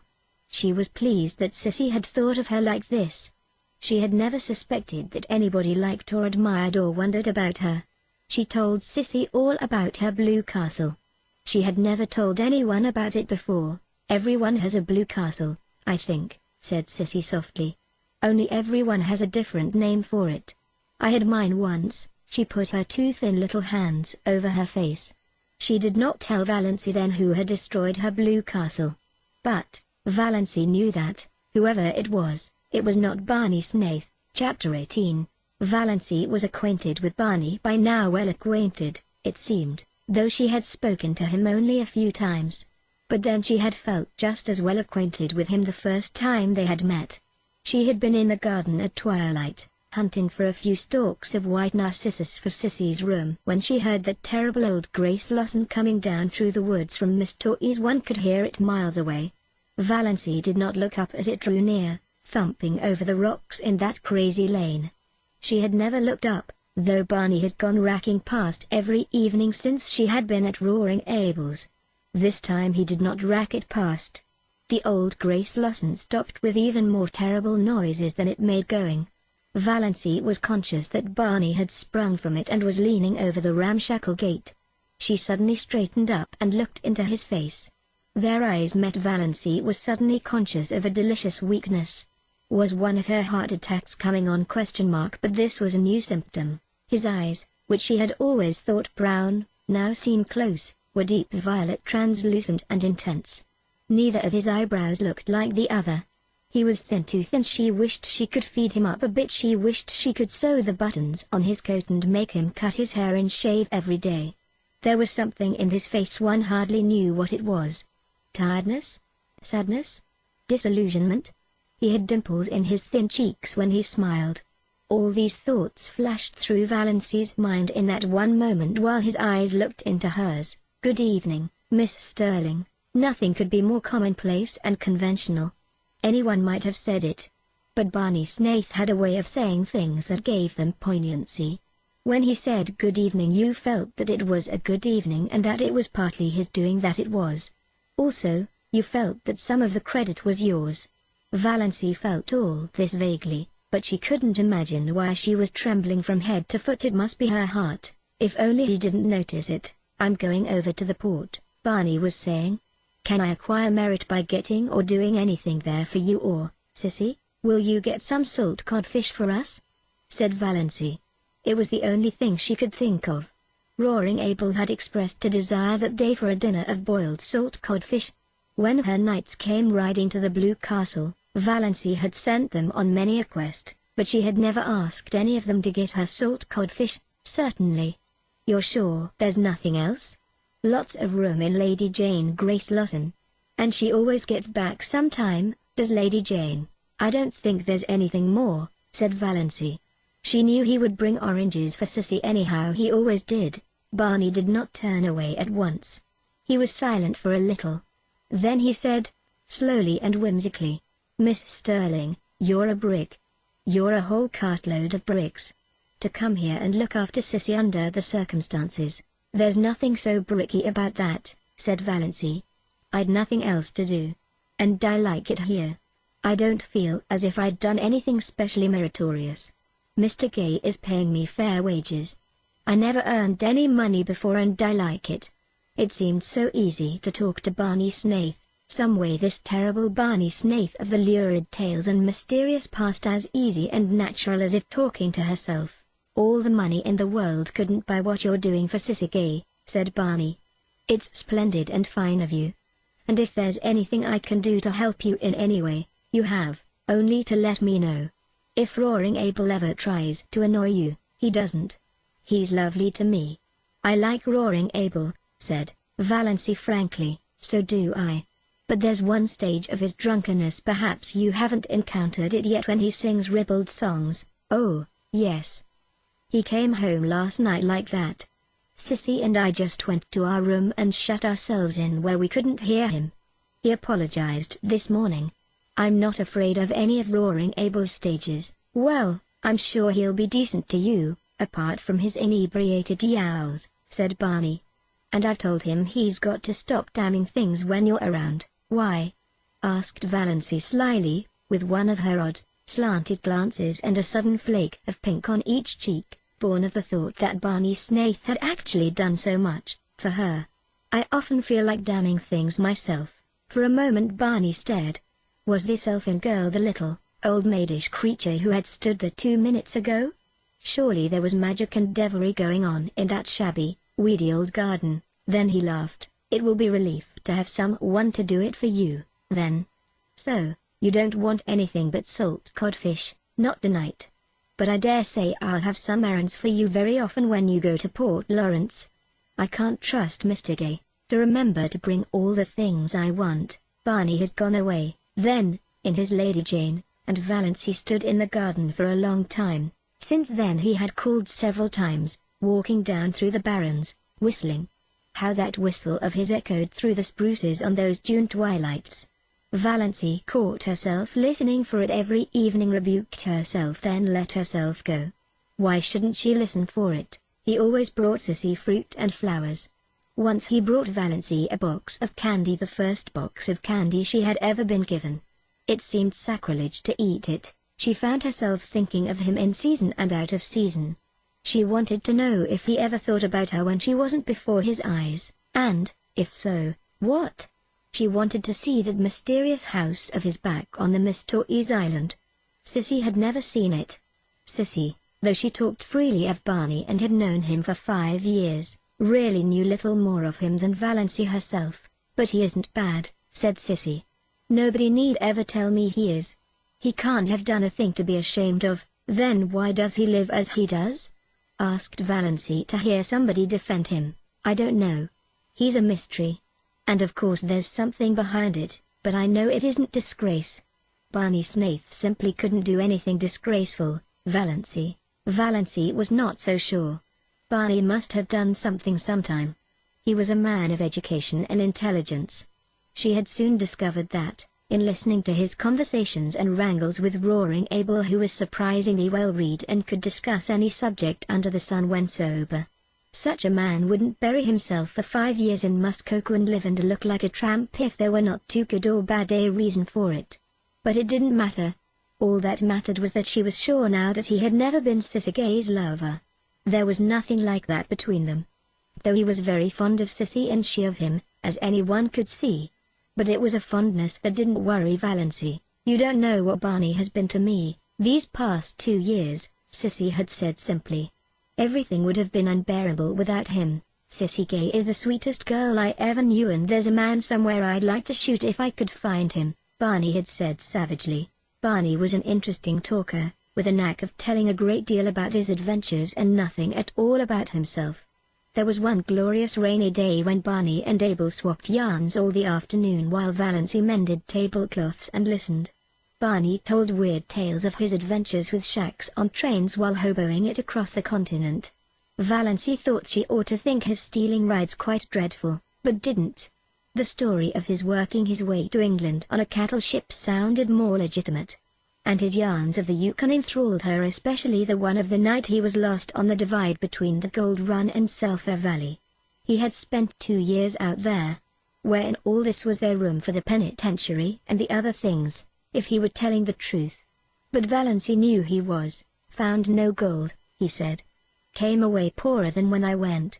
But such a place to live. Those silences at the back of the north wind got me. I've never belonged to myself since." Yet he was not a great talker. He told a great deal in a few well-chosen words, how well-chosen Valancy did not realize, and he had a knack of saying things without opening his mouth at all. "I like a man whose eyes say more than his lips," thought Valancy, but then she liked everything about him: his tawny hair, his whimsical smiles, the little glints of fun in his eyes, his loyal affection for that unspeakable Lady Jane, his habit of sitting with his hands in his pockets, his chin sunk on his breast, looking up from under his mismated eyebrows. She liked his nice voice, which sounded as if it might become caressing or wooing with very little provocation. She was at times almost afraid to let herself think these thoughts. They were so vivid that she felt as if the others must know what she was thinking. "I've been watching a woodpecker all day," he said one evening on the shaky old back veranda. His account of the woodpecker's doings was satisfying. He had often some gay or cunning little anecdote of the woodfolk to tell them. And sometimes he and Roaring Abel smoked fiercely the whole evening and never said a word, while Sissy lay in the hammock swung between the veranda posts and Valancy sat idly on the steps, her hands clasped over her knees, and wondered dreamily if she were really Valancy Sterling, and if it were only 3 weeks since she had left the ugly old house on Elm Street. The barrens lay before her in the white moon splendor, where dozens of little rabbits frisked. Barney, when he liked, could sit down on the edge of the barrens and lure those rabbits right to him by some mysterious sorcery he possessed. Valancy had once seen a squirrel leap from a scrub pine to his shoulder and sit there chattering to him. It reminded her of John Foster. It was one of the delights of Valancy's new life that she could read John Foster's books as often and as long as she wanted to. She read them all to Sissy, who loved them. She also tried to read them to Abel and Barney, who did not love them. Abel was bored and Barney politely refused to listen at all. "Piffle," said Barney. Chapter 19. Of course, the Sterlings had not left the poor maniac alone all this time or refrained from heroic efforts to rescue her perishing soul and reputation. Uncle James, whose lawyer had helped him as little as his doctor, came one day and, finding Valancy alone in the kitchen, as he supposed, gave her a terrible talking to. Told her she was breaking her mother's heart and disgracing her family. "But why?" said Valancy, not ceasing to scour her porridge pot decently. "I'm doing honest work for honest pay." "What is there in that is disgraceful?" "Don't quibble, Valancy," said Uncle James solemnly. "This is no fit place for you to be, and you know it. Why, I'm told that jailbird, Snaith, is hanging around here every evening." "Not every evening," said Valancy reflectively. "No, not quite every evening. It sits insufferable," said Uncle James violently. "Valancy, you must come home. We won't judge you harshly. I assure you, we won't. We will overlook all this." "Thank you," said Valancy. "Have you no sense of shame?" demanded Uncle James. "Oh, yes. But the things I am ashamed of are not the things you are ashamed of." Valancy proceeded to rinse her dishcloth meticulously. Still was Uncle James patient. He gripped the sides of his chair and ground his teeth. "We know your mind isn't just right. We'll make allowances. But you must come home. You shall not stay here with that drunken, blasphemous old scoundrel." "Were you by any chance referring to me, Mr. Sterling?" demanded roaring Abel, suddenly appearing in the doorway of the back veranda where he had been smoking a peaceful pipe and listening to old Jim Sterling's tirade with huge enjoyment. His red beard fairly bristled with indignation and his huge eyebrows quivered. But cowardice was not among James Sterling's shortcomings. "I was. And, furthermore, I want to tell you that you have acted an iniquitous part in luring this weak and unfortunate girl away from her home and friends, and I will have you punished yet for it." James Sterling got no further. Roaring Abel crossed the kitchen at a bound, caught him by his collar and his trousers, and hurled him through the doorway and over the garden paling with as little apparent effort as he might have employed in whisking a troublesome kitten out of the way. "The next time you come back here," he bellowed, "I'll throw you through the window, and all the better if the window is shut. Coming here, thinking yourself God to put the world to rights." Valancy candidly and unashamedly owned to herself that she had seen few more satisfying sights than Uncle James' coat-tails flying out into the asparagus bed. She had once been afraid of this man's judgment. Now she saw clearly that he was nothing but a rather stupid little village tin god. Roaring Abel turned with his great broad laugh. "He'll think of that for years when he wakes up in the night. The Almighty made a mistake in making so many Sterlings. But since they are made, we've got to reckon with them. Too many to kill out. But if they come here bothering you, I'll shoo 'em off before a cat could lick its ear. The next time they send Dr. Sterling." Surely Roaring Abel would not throw him into asparagus beds. Dr. Sterling was not so sure of this and had no great liking for the task. He did not believe Valancy Sterling was out of her mind. She had always been queer. He, Dr. Sterling, had never been able to understand her. Therefore, beyond doubt, she was queer. She was only just a little queerer than usual now. And Dr. Sterling had his own reasons for disliking Roaring Abel. When Dr. Sterling had first come to Deerwood, he had had a liking for long hikes around Miss Torrey's and Muskoka. On one of these occasions he had got lost and after much wandering had fallen in with Roaring Abel with his gun over his shoulder. Dr. Sterling had contrived to ask his question in about the most idiotic manner possible. He said, "Can you tell me where I am going?" "How the devil should I know where you're going, Gosling?" retorted Abel contemptuously. Dr. Sterling was so enraged that he could not speak for a moment or two, and in that moment Abel had disappeared in the woods. Dr. Sterling had eventually found his way home, but he had never hankered to encounter Abel Gay again. Nevertheless he came now to do his duty. Valancy greeted him with a sinking heart. She had to own to herself that she was terribly afraid of Dr. Stalling still. She had a miserable conviction that if he shook his long, bony finger at her and told her to go home, she dared not disobey. "Mr. Gay," said Dr. Stalling politely and condescendingly, "may I see Miss Sterling alone for a few minutes?" Roaring Abel was a little drunk, just drunk enough to be excessively polite and very cunning. He had been on the point of going away when Dr. Stalling arrived, but now he sat down in a corner of the parlor and folded his arms. "No, no, mister," he said solemnly. "That wouldn't do at all. I've got the reputation of my household to keep up. I've got to chaperone this young lady. Can't have any sparking going on here behind my back." Outraged Dr. Stalling looked so terrible that Valancy wondered how Abel could endure his aspect. But Abel was not worried at all. "Do you know anything about it, anyway?" he asked genially. "About what, sparking?" said Abel coolly. Poor Dr. Stalling, who had never married because he believed in a celibate clergy, would not notice this ribald remark. He turned his back on Abel and addressed himself to Valancy. "Miss Sterling, I am here in response to your mother's wishes. She begged me to come. I am charged with some messages from her. Will you?" He wagged his forefinger. "Will you hear them?" "Yes," said Valancy faintly, eyeing the forefinger. It had a hypnotic effect on her. "The first is this. If you will leave this house," interjected Roaring Abel. "House. Troubled with an impediment in your speech, ain't you, mister? This place and return to your home. Mr. James Sterling will himself pay for a good nurse to come here and wait on Miss Gay." Back of her terror Valancy smiled in secret. Uncle James must indeed regard the matter as desperate when he would loosen his purse strings like that. At any rate, her clan no longer despised her or ignored her. She had become important to them. "That's my business, mister," said Abel. "Miss Sterling can go if she pleases, or stay if she pleases.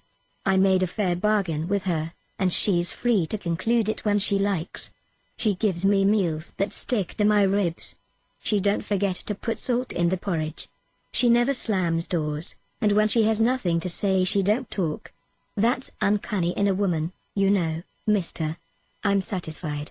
If she isn't, she's free to go. But no woman comes here in Jim Sterling's pay. If anyone does." Abel's voice was uncannily bland and polite. "I'll spatter the road with her brains. Tell him that with A. Gay's compliments, Dr. Stalling. A nurse is not what Sissy needs," said Valancy earnestly. "She isn't so ill as that, yet. What she wants is companionship, somebody she knows and likes just to live with her. You can understand that, I'm sure." "I understand that your motive is quite commendable." Dr. Stalling felt that he was very broad-minded indeed, especially as in his secret soul he did not believe Valancy's motive was commendable. He hadn't the least idea what she was up to, but he was sure her motive was not commendable. When he could not understand a thing he straightway condemned it. Simplicity itself. "But your first duty is to your mother. She needs you. She implores you to come home. She will forgive everything if you will only come home." "That's a pretty little thought," remarked Abel meditatively, as he ground some tobacco up in his hand. Dr. Stalling ignored him. "She entreats, but I, Miss Sterling," Dr. Stalling remembered that he was an ambassador of Jehovah. "I command. As your pastor and spiritual guide, I command you to come home with me this very day. Get your hat and coat and come now." Dr. Stalling shook his finger at Valancy.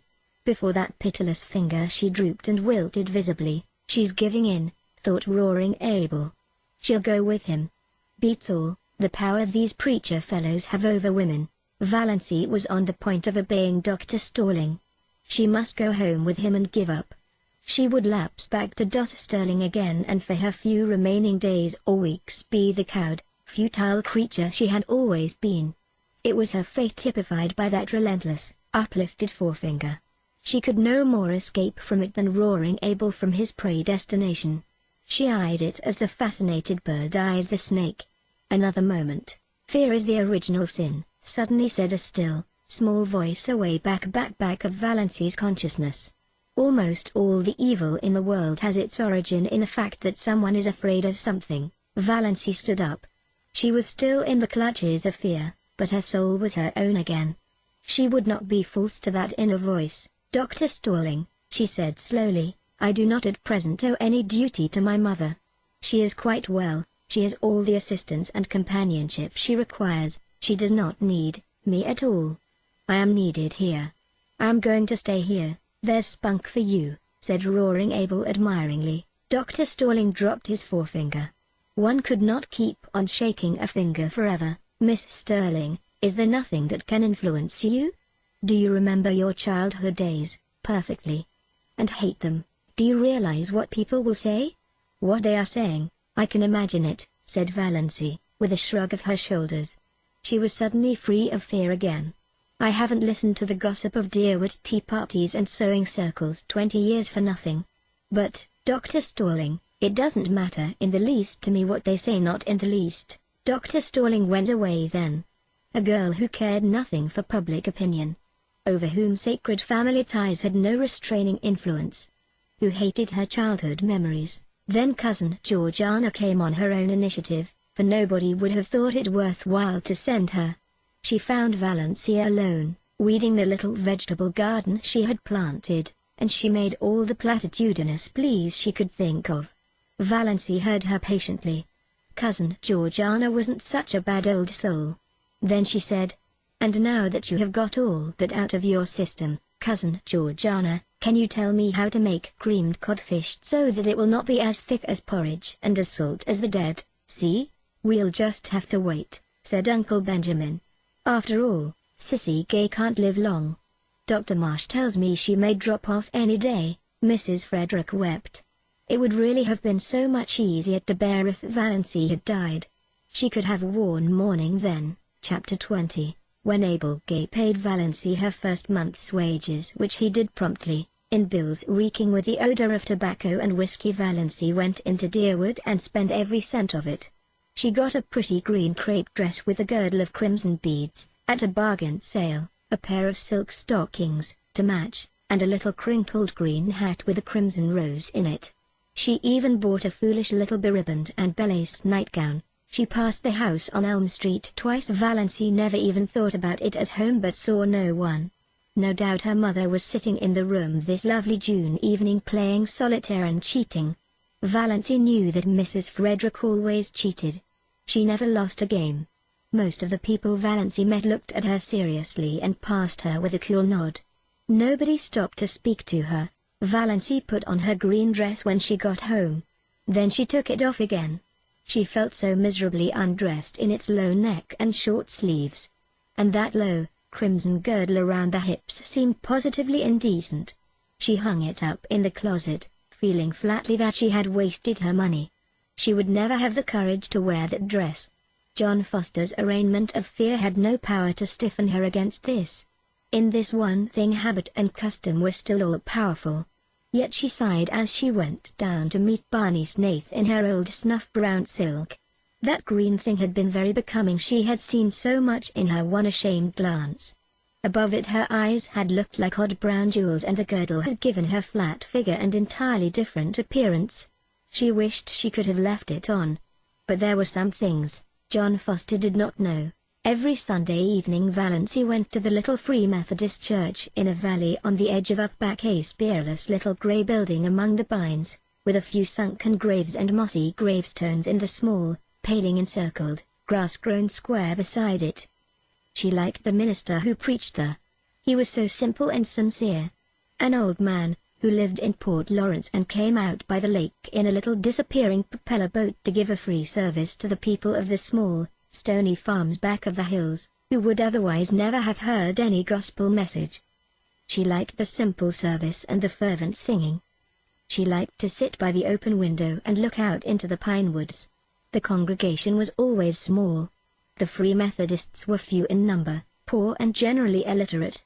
But Valency loved those Sunday evenings. For the first time in her life she liked going to church.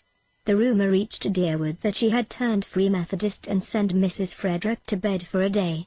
But Valency had not turned anything. She went to the church because she liked it and because in some inexplicable way it did her good. Old Mr. Towers believed exactly what he preached and somehow it made a tremendous difference. Oddly enough, Roaring Abel disapproved of her going to the Hill Church as strongly as Mrs. Frederick herself could have done. He had no use for Free Methodists. He was a Presbyterian. But Valancy went in spite of him. "We'll hear something worse than that about her soon," Uncle Benjamin predicted gloomily. They did. Valancy could not quite explain, even to herself, just why she wanted to go to that party. It was a dance up back at Chidley Corners, and dances at Chidley Corners were not, as a rule, the sort of assemblies where well-brought-up young ladies were found. Valancy knew it was coming off, for Roaring Abel had been engaged as one of the fiddlers, but the idea of going had never occurred to her until Roaring Abel himself broached it at supper. "You come with me to the dance," he ordered. "It'll do you good, put some color in your face. You look peaked. You want something to liven you up." Valancy found herself suddenly wanting to go.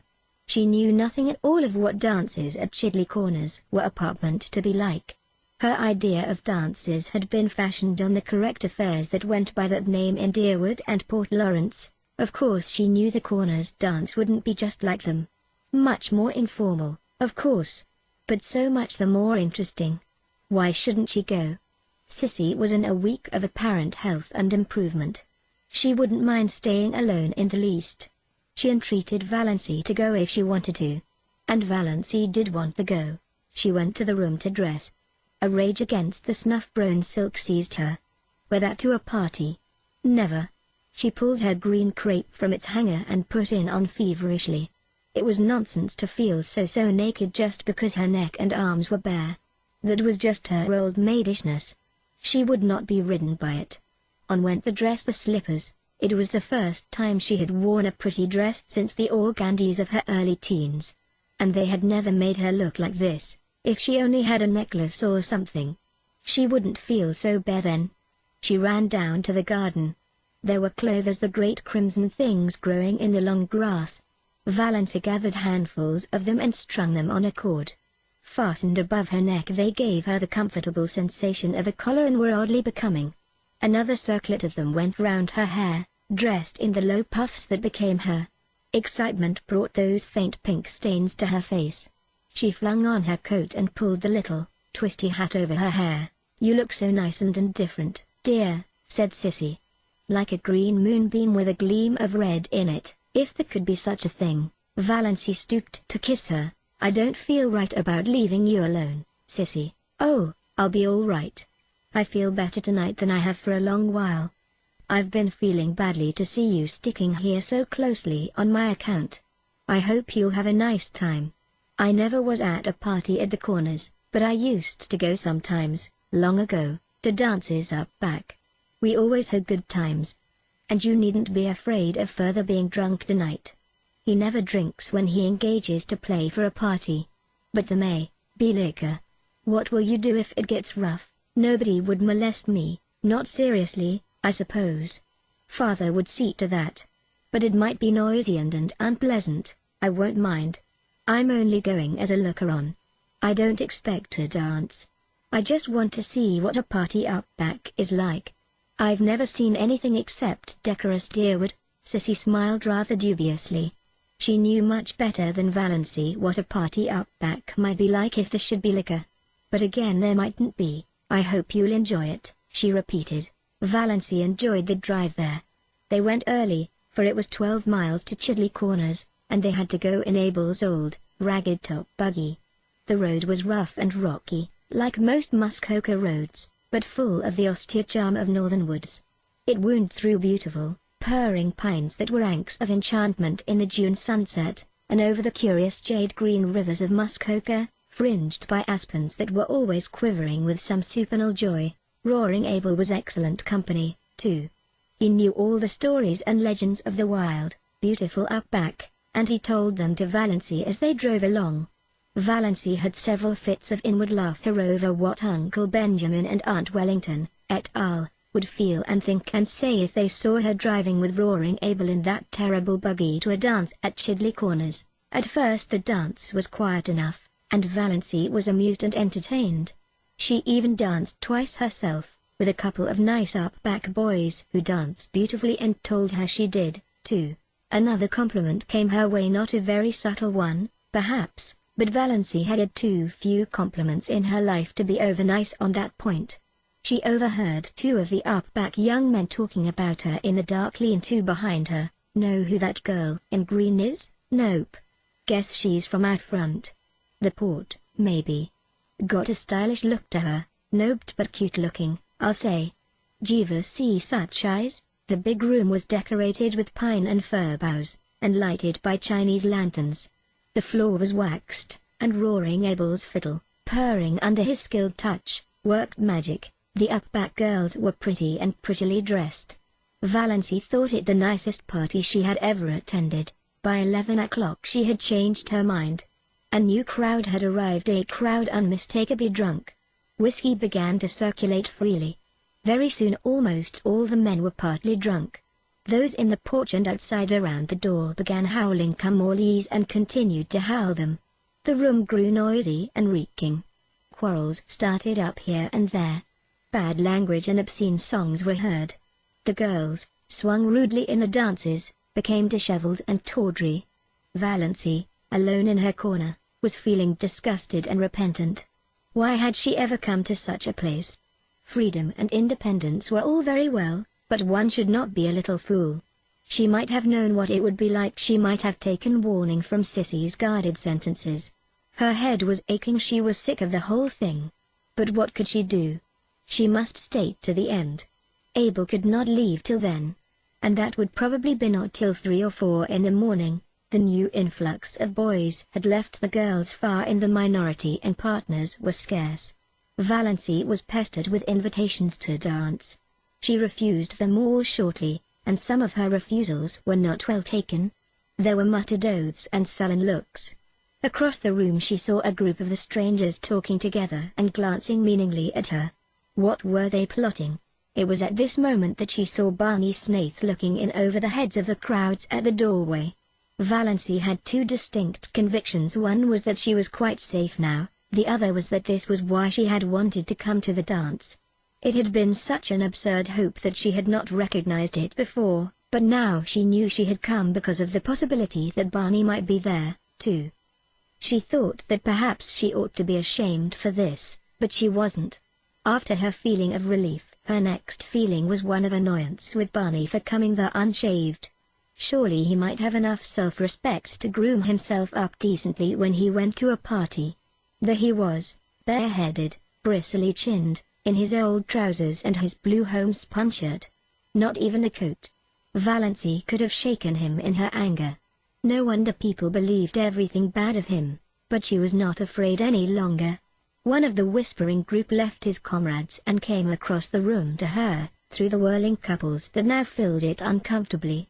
He was a tall, broad-shouldered fellow, not ill-dressed or ill-looking but unmistakably half-drunk.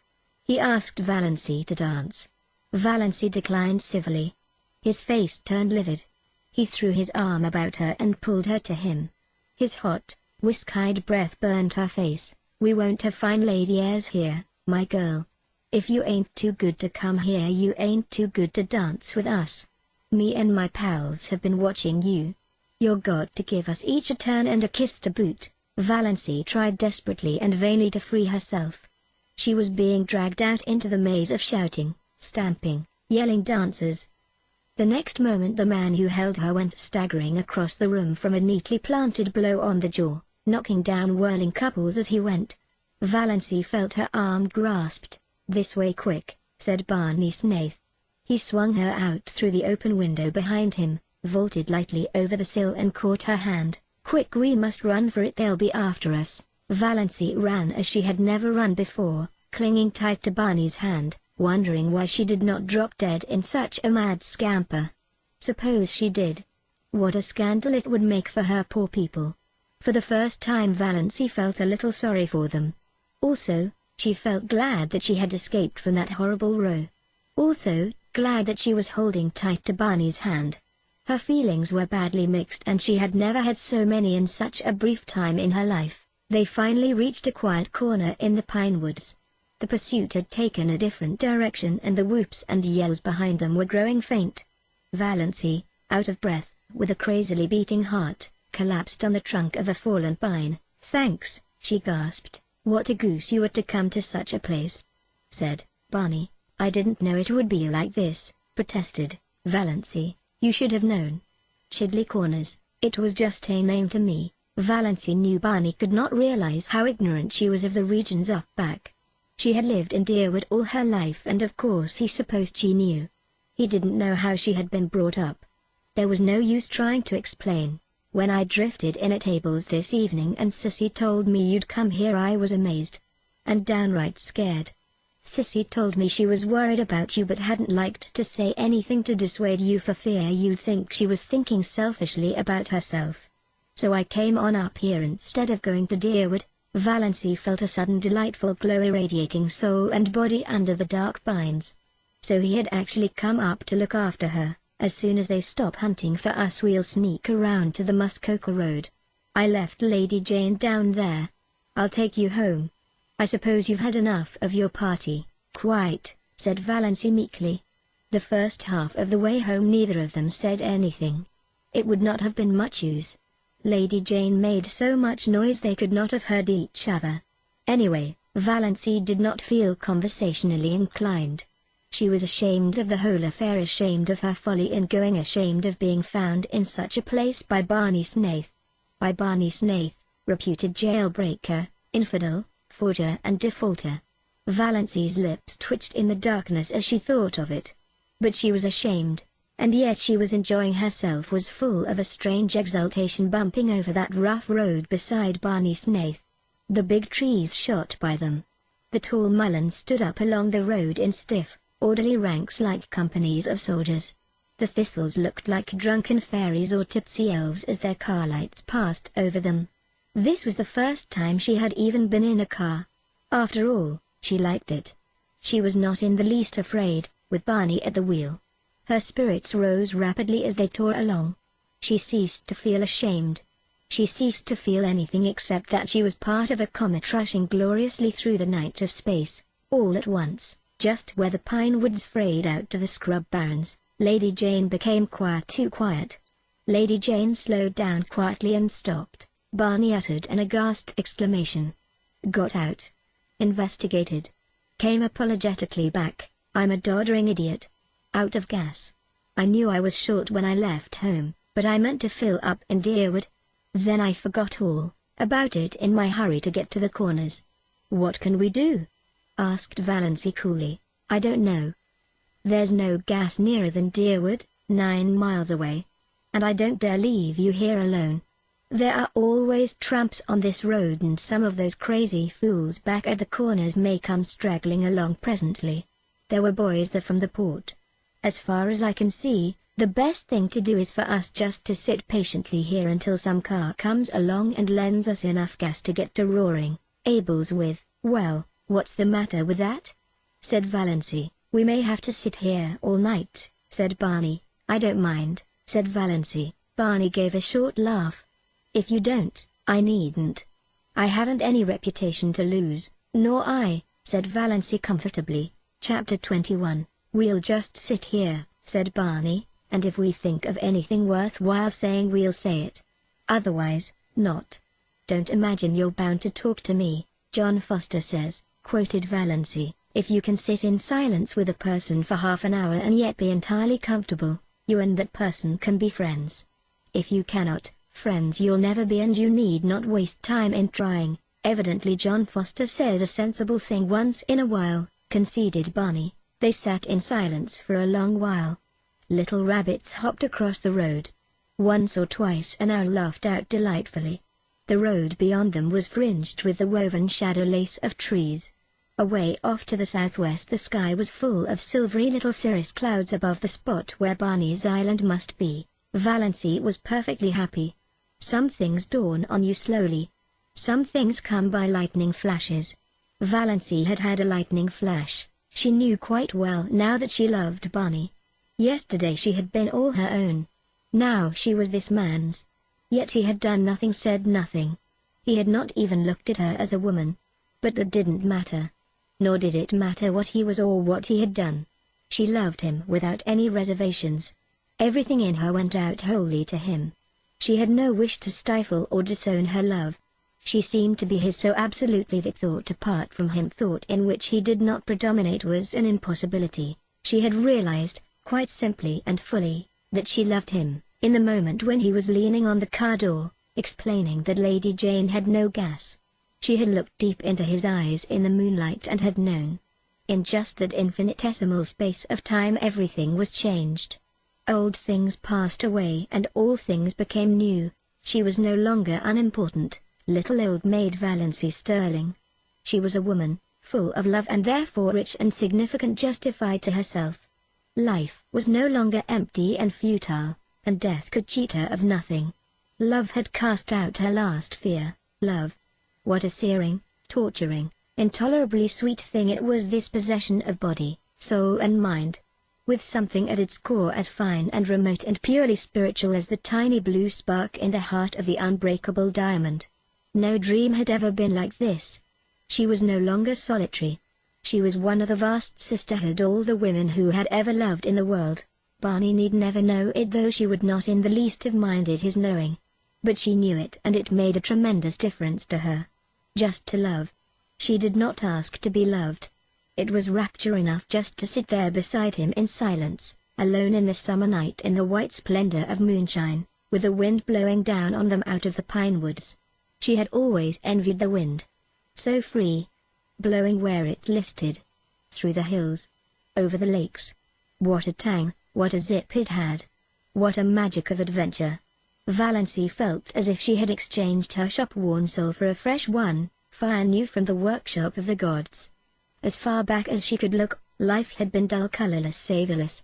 Now she had come to a little patch of violets, purple and fragrant, hers for the plucking.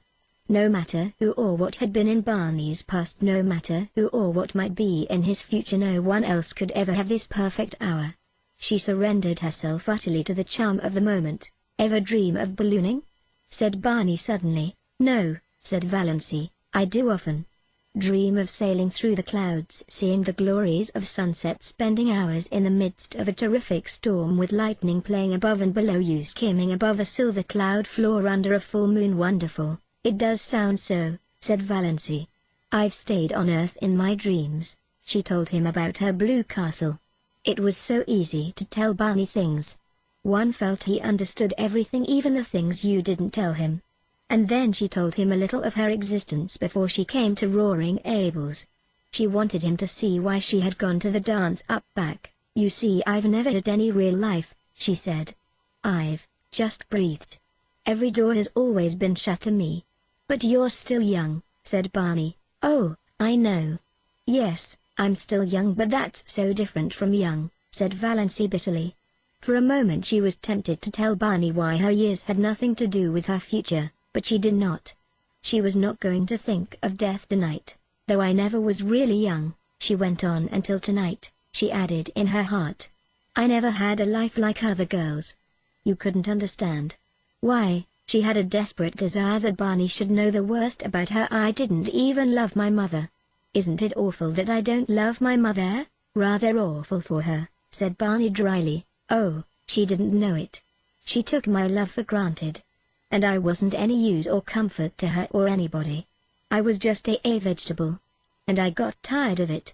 That's why I came to keep house for Mr. Gay and look after Sissy, and I suppose your people thought you'd gone mad." "They didn't do literally," said Valency. "But it's a comfort to them. They'd rather believe me mad than bad. There's no other alternative. But I've been living since I came to Mr. Gay's. It's been a delightful experience. I suppose I'll pay for it when I have to go back, but I'll have had it." "That's true," said Barney. "If you buy your experience, it's your own. So it's no matter how much you pay for it. Somebody else's experience can never be yours." "Well, it's a funny old world." "Do you think it really is old?" asked Valency dreamily. "I never believe that in June. It seems so young tonight somehow. In that quivering moonlight, like a young, white girl waiting." "Moonlight here on the verge of up back is different from moonlight anywhere else," agreed Barney. "It always makes me feel so clean, somehow, body and soul." And of course the age of gold always comes back in spring. It was 10 o'clock now. A dragon of black cloud ate up the moon. The spring air grew chill. Valancy shivered. Barney reached back into the innards of Lady Jane and clawed up an old, tobacco-scented overcoat. "Put that on," he ordered. "Don't you want it yourself?" protested Valancy. "No. I'm not going to have you catching cold on my hands." "Oh, I won't catch cold. I haven't had a cold since I came to Mr. Gay's, though I've done the foolishest things. It's funny, too, I used to have them all the time. I feel so selfish taking your coat. You've sneezed 3 times. No use winding up your experience up back with grippe or pneumonia." He pulled it up tight about her throat and buttoned it on her. Valancy submitted with secret delight. How nice it was to have someone look after you so. She snuggled down into the tobacco-y folds and wished the night could last forever. 10 minutes later a car swooped down on them from up back. Barney sprang from Lady Jane and waved his hand. The car came to a stop beside them. Valancy saw Uncle Wellington and Olive gazing at her in horror from it. So Uncle Wellington had got a car. And he must have been spending the evening up at Miss Torrey's with Cousin Herbert. Valancy almost laughed aloud at the expression on his face as he recognized her. "The pompous, behiscad old humbug, can you let me have enough gas to take me to Deerwood?" Barney was asking politely. But Uncle Wellington was not attending to him. "Valancy, how came you here?" he said sternly. "By chance or God's grace," said Valancy, "with this jailbird at 10 o'clock at night," said Uncle Wellington. Valancy turned to Barney. The moon had escaped from its dragon and in its light her eyes were full of deviltry. "Are you a jailbird? Does it matter?" said Barney, gleams of fun in his eyes. "Not to me. I only asked out of curiosity," continued Valancy. "Then I won't tell you. I never satisfy curiosity." He turned to Uncle Wellington and his voice changed subtly. "Mr. Sterling, I asked you if you could let me have some gas. If you can, well and good. If not, we're only delaying you unnecessarily." Uncle Wellington was in a horrible dilemma. To give gas to this shameless pair. But not to give it to them. To go away and leave them there in the Miss Torrey's woods until daylight, likely. It was better to give it to them and let them get out of sight before anyone else saw them. "Got anything to get gas in?" he grunted surlily. Barney produced a 2-gallon measure from Lady Jane. The 2 men went to the rear of the Sterling car and began manipulating the tap. Valancy stole sly glances at Olive over the collar of Barney's coat. Olive was sitting grimly staring straight ahead with an outraged expression. She did not mean to take any notice of Valancy. Olive had her own secret reasons for feeling outraged. Cecil had been in Deerwood lately and of course had heard all about Valancy. He agreed that her mind was changed and was exceedingly anxious to find out whence the derangement had been inherited. It was a serious thing to have in the family, a very serious thing. One had to think of one's descendants. "She got it from the Wansboroughs," said Olive positively. "There's nothing like that in the Sterlings, nothing." "I hope not, I certainly hope not," Cecil had responded dubiously. "But then to go out as a servant for that is what it practically amounts to. Your cousin." Poor Olive felt the implication. The Port Lawrence Prices were not accustomed to ally themselves with families whose members worked out. Valancy could not resist temptation. She leaned forward. "Olive, does it hurt?" Olive bit stiffly. "Does what hurt?" Looking like that, for a moment Olive resolved she would take no further notice of Valancy. Then duty came uppermost. She must not miss the opportunity. "Dos," she implored, leaning forward also, "won't you come home tonight?" Valancy yawned. "You sound like a revival meeting," she said. "You really do. If you will come back, all will be forgiven." "Yes," said Olive eagerly. "Wouldn't it be splendid if she could induce the prodigal daughter to return? We'll never cast it up to you. Dos, there are nights when I cannot sleep for thinking of you, and me having the time of my life," said Valancy, laughing. "Dos, I can't believe you're bad." "I've always said you couldn't be bad." "I don't believe I can be," said Valancy. "I'm afraid I'm hopelessly proper. I've been sitting here for 3 hours with Barney Snaith and he hasn't even tried to kiss me. I wouldn't have minded if he had." "Olive," Valancy was still leaning forward. Her little hat with its crimson rose was tilted down over one eye's Valency's smile. What had happened to Valency? She looked not pretty. Dos couldn't be pretty, but provocative, fascinating, yes, abominably so. Olive drew back. It was beneath her dignity to say more. After all, Valency must be both mad and bad. "Thanks, that's enough," said Barney behind the car. "Much obliged, Mr. Sterling. 2 gallons 70 cents. "Thank you." Uncle Wellington climbed foolishly and feebly into his car. He wanted to give Snaith a piece of his mind, but dared not. Who knew what the creature might do if provoked? No doubt he carried firearms. Uncle Wellington looked indecisively at Valency. But Valency had turned her back on him and was watching Barney pour the gas into Lady Jane's Moore. "Drive on," said Olive decisively. "There's no use in waiting here. Let me tell you what she said to me, the little hussy. The shameless little hussy," said Uncle Wellington. Chapter 22. The next thing the Sterlings heard was that Valency had been seen with Barney Snaith in a movie theater in Port Lawrence and after it at supper in a Chinese restaurant there. This was quite true, and no one was more surprised at it than Valency herself. Barney had come along in Lady Jane one dim twilight and told Valency unceremoniously if she wanted a drive to hop in. "I'm going to the port. Will you go there with me?" His eyes were teasing and there was a bit of defiance in his voice. Valency, who did not conceal from herself that she would have gone anywhere with him to any place, hopped in without more ado. They tore into and through Deerwood. Mrs. Frederick and Cousin Stickles, taking a little air on the veranda, saw them whirl by in a cloud of dust and sought comfort in each other's eye. Valency, who in some dim pre-existence had been afraid of a car, was hatless and her hair was blowing wildly round her face. She would certainly come down with bronchitis and die at Roaring Abel's. She wore a low-neck dress and her arms were bare. That Snaith creature was in his shirt sleeves, smoking a pipe. They were going at the rate of 40 miles an hour. 60, Cousin Stickles averred. Lady Jane could hit the pike when she wanted to. Valency waved her hand gaily to her relatives. As for Mrs. Frederick, she was wishing she knew how to go into hysterics. "Was it for this," she demanded in hollow tones, "that I suffered the pangs of motherhood? I will not believe," said Cousin Stickles solemnly, "that our prayers will not yet be answered. Who will protect that unfortunate girl when I'm gone?" moaned Mrs. Frederick. As for Valency, she was wondering if it could really be only a few weeks since she had sat there with them on that veranda, hating the rubber plant, pestered with teasing questions like black flies, always thinking of appearances, cowed because of Aunt Wellington's teaspoons and Uncle Benjamin's money, poverty-stricken, afraid of everybody, envying Olive, a slave to moth-eaten traditions, nothing to hope for or expect, and now every day was a gay adventure. Lady Jane flew over the 15 miles between Deerwood and the port through the port. The way Barney went past traffic policemen was not holy.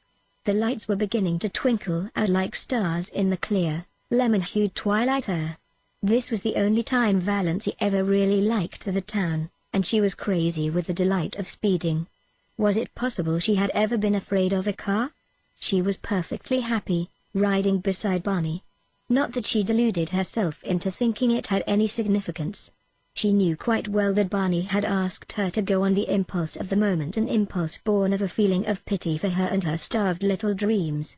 She was looking tired after a wakeful night with a heart attack, followed by a busy day. She had so little fun. He'd give her an outing for once. Besides, Abel was in the kitchen, at the point of drunkenness where he was declaring he did not believe in God and beginning to sing ribald songs. It was just as well she should be out of the way for a while. Barney knew Roaring Abel's repertoire. They went to the movie. Valency had never been to a movie. And then, finding a nice hunger upon them, they went and had fried chicken unbelievable delicious in the Chinese restaurant. After which they rattled home again, leaving a devastating trail of scandal behind them. Mrs. Frederick gave up going to church altogether. She could not endure her friends' pitying glances and questions.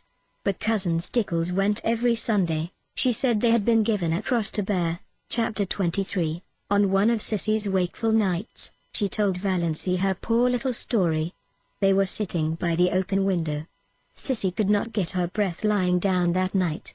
An inglorious gibbous moon was hanging over the wooded hills, and in its spectral light Sissy looked frail and lovely and incredibly young. A child. It did not seem possible that she could have lived through all the passion and pain and shame of her story. He was stopping at the hotel across the lake. He used to come over in his canoe at night. We met in the pines down the shore. He was a young college student. His father was a rich man in Toronto. Oh, Valency, I didn't mean to be bad. I didn't, indeed. But I loved him, so I love him, yet I'll always love him. And I didn't know some things. I didn't understand. Then his father came and took him away. And after a little I found out. Oh, Valency, I was so frightened. I didn't know what to do. I wrote him and he came. He said he would marry me, Valency. And why question mark? Oh, Valency, he didn't love me anymore. I saw that at a glance. He was just offering to marry me because he thought he ought to, because he was sorry for me. He wasn't bad, but he was so young, and what was I that he should keep on loving me? Never mind making excuses for him, said Valency a bit shortly. So you wouldn't marry him? I couldn't, not when he didn't love me anymore. Somehow I can't explain, it seemed a worse thing to do than the other. He argued a little, but he went away. Do you think I did right, Valency? Yes, I do. You did right. But don't blame him, dear. Please don't. Let's not talk about him at all. There's no need.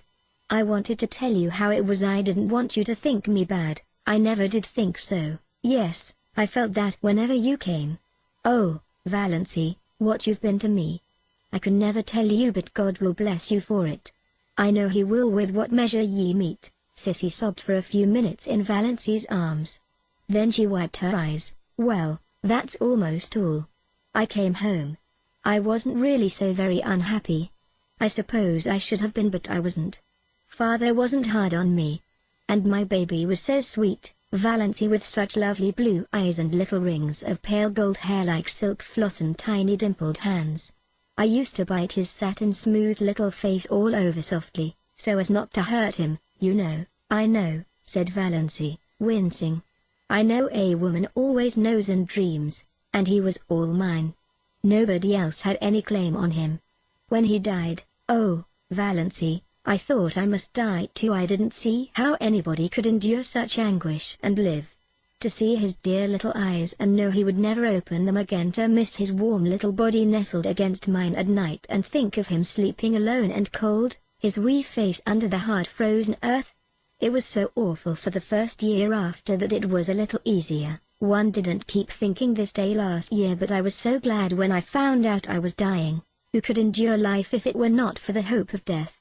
Murmured Valency softly. It was of course a quotation from some book of John Foster's. I'm glad I told you all about it, sighed Sissy. I wanted you to know. Sissy died a few nights after that. Roaring Abel was away. When Valency saw the change that had come over Sissy's face, she wanted to telephone for the doctor. But Sissy wouldn't let her. Valency, why should you? He can do nothing for me. I've known for several days that this was near. Let me die in peace, dear, just holding your hand. Oh, I'm so glad you're here. Tell Father goodbye for me. He's always been as good to me as he knew how, and Barney. Somehow, I think that Barney, but a spasm of coughing interrupted and exhausted her. She fell asleep when it was over, still holding to Valency's hand. Valency sat there in the silence. She was not frightened or even sorry. At sunrise Sissy died. She opened her eyes and looked past Valency at something that made her smile suddenly and happily. And, smiling, she died. Valency crossed Sissy's hands on her breast and went to the open window. In the eastern sky, amid the fires of sunrise, an old moon was hanging as slender and lovely as a new moon. Valency had never seen an old moon before. She watched it pale and fade until it paled and faded out of sight in the living rose of day. A little pool in the barrens shone in the sunrise like a great golden lily, but the world suddenly seemed a colder place to Valency. Again nobody needed her. She was not in the least sorry Cecilia was dead. She was only sorry for all her suffering in life. But nobody could ever hurt her again. Valency had always thought death dreadful. But Sissy had died so quietly, so pleasantly. and at the very last something had made up to her for everything. She was lying there now, in her white sleep, looking like a child. Beautiful. All the lines of shame and pain gone. Roaring Abel drove in, justifying his name. Valency went down and told him. The shock sobered him at once. He slumped down on the seat of his buggy, his great head hanging. Sissy dead, he said vacantly. I didn't think it would come so soon. Dead. She used to run down the lane to meet me with a little white rose stuck in her hair. Sissy used to be a pretty little girl. And a good little girl. She has always been a good little girl, said Valency. Chapter 24. Valency herself made Sissy ready for burial. No hands but hers should touch that pitiful, wasted little body. The old house was spotless on the day of burial. Barney Snaith was not there. He had done all he could to help Valency before he had shrouded the pale Cecilia in white roses from the garden and then had gone back to his island. But everybody else was there. All Deerwood and Upback came. They forgave Sissy splendidly at last. Mr. Bradley gave a very beautiful funeral address. Valency had wanted her old Free Methodist man, but Roaring Abel was obdurate. He was a Presbyterian and no one but a Presbyterian minister should bury his daughter. Mr. Bradley was very tactful. He avoided all dubious points and it was plain to be seen he hoped for the best. 6 reputable citizens of Deerwood bore Cecilia Gay to her grave in decorous Deerwood Cemetery. Among them was Uncle Wellington. The Sterlings all came to the funeral, men and women. They had had a family conclave over it. Surely now that Sissy Gay was dead Valency would come home. She simply could not stay there with Roaring Abel. That being the case, the wisest course decreed Uncle James was to attend the funeral, legitimize the whole thing, so to speak, show Deerwood that Valency had really done a most creditable deed in going to nurse poor Cecilia Gay and that her family backed her up in it. Death, the miracle worker, suddenly made the thing quite respectable. If Valency would return to home and decency while public opinion was under its influence, all might yet be well. Society was suddenly forgetting all Cecilia's wicked doings and remembering what a pretty, modest little thing she had been, and motherless, motherless. It was the psychological moment, said Uncle James, so the Sterlings went to the funeral. Even Cousin Gladys Neuritis allowed her to come. Cousin Stickles was there, her bonnet dripping all over her face, crying as woefully as if Sissy had been her nearest and dearest.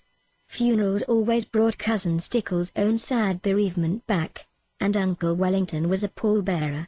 Valency, pale, subdued-looking, her slanted eyes smudged with purple, in her snuff-brown dress, moving quietly about, finding seats for people, consulting in undertones with minister and undertaker, marshalling the mourners into the parlor, was so decorous and proper and Sterlingish that her family took heart of grace. This could not be the girl who had sat all night in the woods with Barney Snaith, who had gone tearing bareheaded through Deerwood and Port Lawrence. This was the Valency they knew. Really, surprisingly capable and efficient. Perhaps she had always been kept down a bit too much. Amelia really was rather strict, hadn't had a chance to show what was in her. So thought the Sterlings. And Edward Beck, from the Port Road, a widower with a large family who was beginning to take notice, took notice of Valency and thought she might make a mighty fine second wife. No beauty but a 50-year-old widower, Mr. Beck told himself very reasonably, couldn't expect everything. Altogether, it seemed that Valency's matrimonial chances were never so bright as they were at Cecilia Gay's funeral. What the Sterlings and Edward Beck would have thought had they known the back of Valency's mind must be left to the imagination. Valency was hating the funeral, hating the people who came to stare with curiosity at Cecilia's marble white face, hating the smugness, hating the dragging, melancholy singing, hating Mr. Bradley's cautious platitudes. If she could have had her absurd way, there would have been no funeral at all. She would have covered Sissy over with flowers, shut her away from prying eyes, and buried her beside her nameless little baby in the grassy burying ground under the pines of the Upback Church, with a bit of kindly prayer from the old Free Methodist minister. She remembered Sissy saying once, "I wish I could be buried deep in the heart of the woods where nobody would ever come to say, 'Sissy Gay is buried here,' and tell over my miserable story." But this, however, it would soon be over. Valency knew, if the Sterlings and Edward Beck didn't, exactly what she intended to do then. She had lain awake all the preceding night thinking about it and finally deciding on it. When the funeral procession had left the house, Mrs. Frederick sought out Valancy in the kitchen. "My child," she said tremulously, "you'll come home now?" "Home," said Valancy absently. She was getting on an apron and calculating how much tea she must put to steep for supper. There would be several guests from up back, distant relatives of the Gays who had not remembered them for years. And she was so tired she wished she could borrow a pair of legs from the cat. "Yes, home," said Mrs. Frederick, with a touch of asperity. "I suppose you won't dream of staying here now alone with Roaring Abel." "Oh, no, I'm not going to stay here," said Valancy. "Of course, I'll have to stay for a day or two, to put the house in order generally. But that will be all." "Excuse me, Mother, won't you? I've a frightful lot to do. All those up-back people will be here to supper." Mrs. Frederick retreated in considerable relief, and the Sterlings went home with lighter hearts. "We will just treat her as if nothing had happened when she comes back," decreed Uncle Benjamin. "That will be the best plan. Just as if nothing had happened." Chapter 25. On the evening of the day after the funeral, Roaring Abel went off for a spree. He had been sober for 4 whole days and could endure it no longer. Before he went, Valancy told him she would be going away the next day. Roaring Abel was sorry, and said so. A distant cousin from up back was coming to keep house for him, quite willing to do so now since there was no sick girl to wait on, but Abel was not under any delusions concerning her. "She won't be like you, my girl." "Well, I'm obliged to you. You helped me out of a bad hole and I won't forget it. And I won't forget what you did for Sissy. I'm your friend, and if you ever want any of the Sterlings spanked and sod in a corner, send for me. I'm going to wet my whistle. Lord, but I'm dry. Don't reckon I'll be back before tomorrow night, so if you're going home tomorrow, goodbye now." "I may go home tomorrow," said Valancy, "but I'm not going back to Deerwood, not going." "You'll find the key on the woodshed nail," interrupted Valancy, politely and unmistakably. "The dog will be in the barn and the cat in the cellar. Don't forget to feed her till your cousin comes. The pantry is full and I made bread and pies today. Goodbye, Mr. Gay. You have been very kind to me and I appreciate it. We've had a decent time of it together, and that's a fact," said Roaring Abel.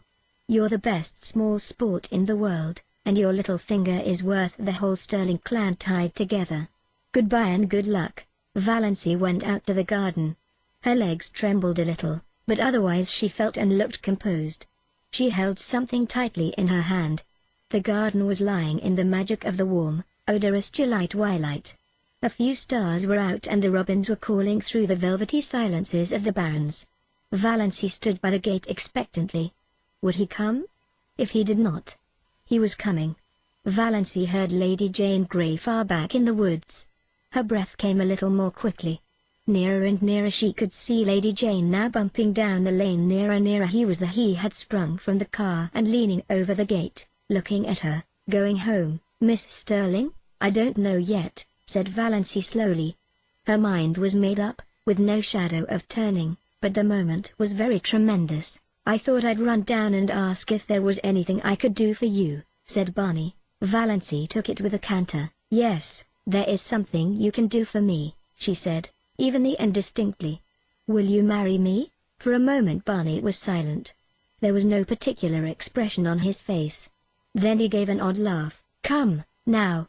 I knew luck was just waiting around the corner, for me. All the signs have been pointing that way today." "Wait." Valancy lifted her hand. "I'm in earnest, but I want to get my breath after that question. Of course, with my bringing up, I realize perfectly well that this is one of the things a lady should not do, but why? For 2 reasons. Valancy was still a little breathless, but she looked Barney straight in the eyes while all the dead Sterlings revolved rapidly in their graves and the living ones did nothing because they did not know that Valancy was at that moment proposing lawful marriage to the notorious Barney Snaith. "The first reason is, Valancy tried to say I love you but could not. She had to take refuge in a pretended flippancy. I'm crazy about you. The second is this." She handed him Dr. Trent's letter. Barney opened it with the air of a man thankful to find some safe, sane thing to do. As he read it his face changed. He understood more perhaps than Valency wanted him to. "Are you sure nothing can be done for you?" Valency did not misunderstand the question. "Yes. You know Dr. Trent's reputation in regard to heart disease. I haven't long to live, perhaps only a few months, a few weeks. I want to live them. I can't go back to Deerwood, you know what my life was like there. And she managed it this time. I love you. I want to spend the rest of my life with you, that's all." Barney folded his arms on the gate and looked gravely enough at a white, saucy star that was winking at him just over roaring Abel's kitchen chimney. "You don't know anything about me. I may be a murderer." "No, I don't. You may be something dreadful. Everything they say of you may be true. But it doesn't matter to me." "You care that much for me, Valency?" said Barney incredulously, looking away from the star and into her eyes, her strange, mysterious eyes. "I care that much," said Valency in a low voice. She was trembling. He had called her by her name for the first time. It was sweeter than another man's caress could have been just to hear him say her name like that. "If we are going to get married," said Barney, speaking suddenly in a casual, matter-of-fact voice, "some things must be understood." "Everything must be understood," said Valency. "I have things I want to hide," said Barney coolly. "You are not to ask me about them." "I won't," said Valency. "You must never ask to see my mail, never, and we are never to pretend anything to each other." "We won't," said Valency. "You won't even have to pretend you like me. If you marry me, I know you're only doing it out of pity, and we'll never tell a lie to each other about anything, a big lie or petty lie, especially a petty lie," agreed Valency, "and you'll have to live back on my island." "I won't live anywhere else." "That's partly why I want to marry you," said Valency. Barney peered at her. "I believe you mean it." "Well, let's get married, then." "Thank you," said Valency, with a sudden return of primness. She would have been much less embarrassed if he had refused her. "I suppose I haven't any right to make conditions. But I'm going to make one. You are never to refer to my heart or my liability to sudden death. You are never to urge me to be careful. You are to forget, absolutely forget, that I'm not perfectly healthy. I have written a letter to my mother. Here it is. You are to keep it. I have explained everything in it. If I drop dead suddenly, as I likely will do, it will exonerate me in the eyes of your kindred from the suspicion of having poisoned you," said Barney with a grin. "Exactly." Valency laughed gaily. "Dear me, I'm glad this is over. It has been a bit of an ordeal. You see, I'm not in the habit of going about asking men to marry me. It is so nice of you not to refuse me or offer to be a brother. I'll go to the port tomorrow and get a license. We can be married tomorrow evening. Dr. Stalling, I suppose?" "Heavens, no." Valency shuddered. "Besides, he wouldn't do it. He'd shake his forefinger at me and I'd jilt you at the altar." "No, I want my old Mr. Towers to marry me." "Will you marry me as I stand?" demanded Barney. A passing car, full of tourists, honked loudly. It seemed derisively. Valency looked at him. Blue homespun shirt, nondescript hat, muddy overalls. "Unshaved, yes," she said. Barney put his hands over the gate and took her little, cold ones gently in his. "Valency," he said, trying to speak lightly, "of course I'm not in love with you. Never thought of such a thing as being in love. But, do you know, I've always thought you were a bit of a dear." Chapter 26. The next day passed for Valency like a dream. She could not make herself or anything she did seem real. She saw nothing of Barney, though she expected he must go rattling past on his way to the port for a license. Perhaps he had changed his mind, but at dusk the lights of Lady Jane suddenly swooped over the crest of the wooded hill beyond the lane. Valency was waiting at the gate for her bridegroom. She wore her green dress and her green hat because she had nothing else to wear. She did not look or feel at all bride-like. She really looked like a wild elf strayed out of the greenwood. But that did not matter. Nothing at all mattered except that Barney was coming for her. "Ready?" said Barney, stopping Lady Jane with some new, horrible noises. "Yes." Valency stepped in and sat down. Barney was in his blue shirt and overalls. But they were clean overalls. He was smoking a villainous-looking pipe and he was bareheaded. But he had a pair of oddly smart boots on under his shabby overalls. And he was shaved. They clattered into Deerwood and through Deerwood and hit the long, wooded road to the port. "Haven't changed your mind?" said Barney. "No." "Have you?" "No." That was their whole conversation on the 15 miles. Everything was more dreamlike than ever. Valancy didn't know whether she felt happy, or terrified, or just plain fool. Then the lights of Port Lawrence were about them. Valancy felt as if she was surrounded by the gleaming, hungry eyes of hundreds of great, stealthy panthers. Barney briefly asked where Mr. Towers lived, and Valancy as briefly told him. They stopped before the shabby little house in an unfashionable street. They went into the small, shabby parlor. Barney produced his license. So he had got it. Also a ring. This thing was real. She, Valancy Sterling, was actually on the point of being married. They were standing up together before Mr. Towers. Valancy heard Mr. Towers and Barney saying things. She heard some other person saying things. She herself was thinking of the way she had once planned to be married way back in her early teens when such a thing had not seemed impossible.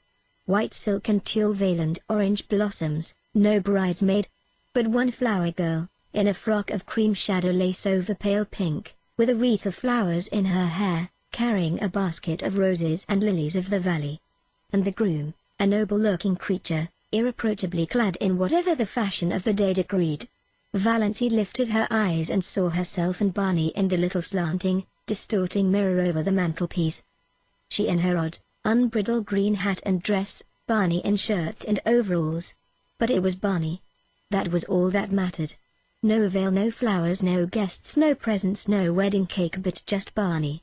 For all the rest of her life there would be Barney. "Mrs. Snaith, I hope you will be very happy," Mr. Towers was saying. He had not seemed surprised at their appearance, not even at Barney's overalls. He had seen plenty of queer weddings up back. He did not know Valancy was one of the Deerwood Sterlings. He did not even know there were Deerwood Sterlings. He did not know Barney Snaith was a fugitive from justice. Really, he was an incredibly ignorant old man. Therefore he married them and gave them his blessing very gently and solemnly and prayed for them that night after they had gone away. His conscience did not trouble him at all. "What a nice way to get married," Barney was saying as he put Lady Jane in gear. "No fuss and flub-dub. I never supposed it was half so easy." "For heaven's sake," said Valancy suddenly, "let's forget we are married and talk as if we weren't. I can't stand another drive like the one we had coming in." Barney howled and threw Lady Jane into high with an infernal noise. "And I thought I was making it easy for you," he said. "You didn't seem to want to talk." "I didn't. But I wanted you to talk. I don't want you to make love to me, but I want you to act like an ordinary human being. Tell me about this island of yours. What sort of a place is it?" "The jolliest place in the world. You're going to love it." "The first time I saw it I loved it. Old Tom McMurray owned it then. He built the little shack on it, lived there in winter and rented it to Toronto people in summer. I bought it from him, became by that one simple transaction a landed proprietor owning a house and an island. There is something so satisfying in owning a whole island. And isn't an uninhabited island a charming idea? I'd wanted to own one ever since I'd read Robinson Crusoe. It seemed too good to be true. And beauty. Most of the scenery belongs to the government, but they don't tax you for looking at it, and the moon belongs to everybody. You won't find my shack very tidy. I suppose you'll want to make it tidy." "Yes," said Valancy honestly. "I have to be tidy. I don't really want to be. But untidiness hurts me." "Yes, I'll have to tidy up your shack." "I was prepared for that," said Barney, with a hollow groan. "But," continued Valancy relentingly, "I won't insist on your wiping your feet when you come in." "No, you'll only sweep up after me with the air of a martyr," said Barney. "Well, anyway, you can't tidy the lean-to. You can't even enter it. The door will be locked and I shall keep the key." "Bluebeard's chamber," said Valancy. "I shan't even think of it. I don't care how many wives you have hanging up in it. So long as they're really dead, dead as doornails. You can do as you like in the rest of the house. There's not much of it, just one big living room and one small bedroom. Well built, though. Old Tom loved his job. The beams of our house are cedar and the rafters fir. Our living room windows face west and east. It's wonderful to have a room where you can see both sunrise and sunset. I have 2 cats there. Banjo and Good Luck. Adorable animals. Banjo is a big, enchanting, grey devil cat. Striped, of course. I don't care a hang for any cat that hasn't stripes. I never knew a cat who could swear as genteelly and effectively as Banjo. His only fault is that he snores horribly when he is asleep. Luck is a dainty little cat, always looking wistfully at you, as if he wanted to tell you something. Maybe he will pull it off sometime. Once in 1,000 years, you know, one cat is allowed to speak.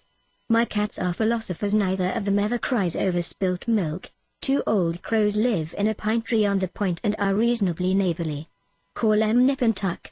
And I have a demure little tame owl. Name, Leander. I brought him up from a baby and he lives over on the mainland and chuckles to himself o' nights. And bats, it's a great place for bats at night. Scared of bats? No, I like them, so do I. Nice, queer, uncanny, mysterious creatures. Coming from nowhere going nowhere. Swoop. Banjo likes them, too. Eats them. I have a canoe and a disappearing propeller boat. Went to the port in it today to get my license. Quieter than Lady Jane. I thought you hadn't gone at all, that you had changed your mind, admitted Valency. Barney laughed the laugh Valency did not like, the little, bitter, cynical laugh. I never change my mind, he said shortly. They went back through Deerwood, up the Muskoka Road, past Roaring Abel's, over the rocky, daisied lane. The dark pine wood swallowed them up. Through the pine woods, where the air was sweet with the incense of the unseen, fragile bells of the linears that carpeted the banks of the trail. Out to the shore of Miss Torrey's? Lady Jane must be left here. They got out. Barney led the way down a little path to the edge of the lake. There's our island, he said gloatingly. Valency looked and looked and looked again. There was a diaphanous, lilac mist on the lake, shrouding the island. Through it the 2 enormous pine trees that clasped hands over Barney's shack loomed out like dark turrets. Behind them was a sky still rose-hued in the afterlight, and a pale young moon. Valency shivered like a tree the wind stirs suddenly. Something seemed to sweep over her soul. My blue castle, she said. Oh, my blue castle. They got into the canoe and paddled out to it. They left behind the realm of everyday and things known and landed on a realm of mystery and enchantment where anything might happen, anything might be true. Barney lifted Valency out of the canoe and swung her to a lichen-covered rock under a young pine tree.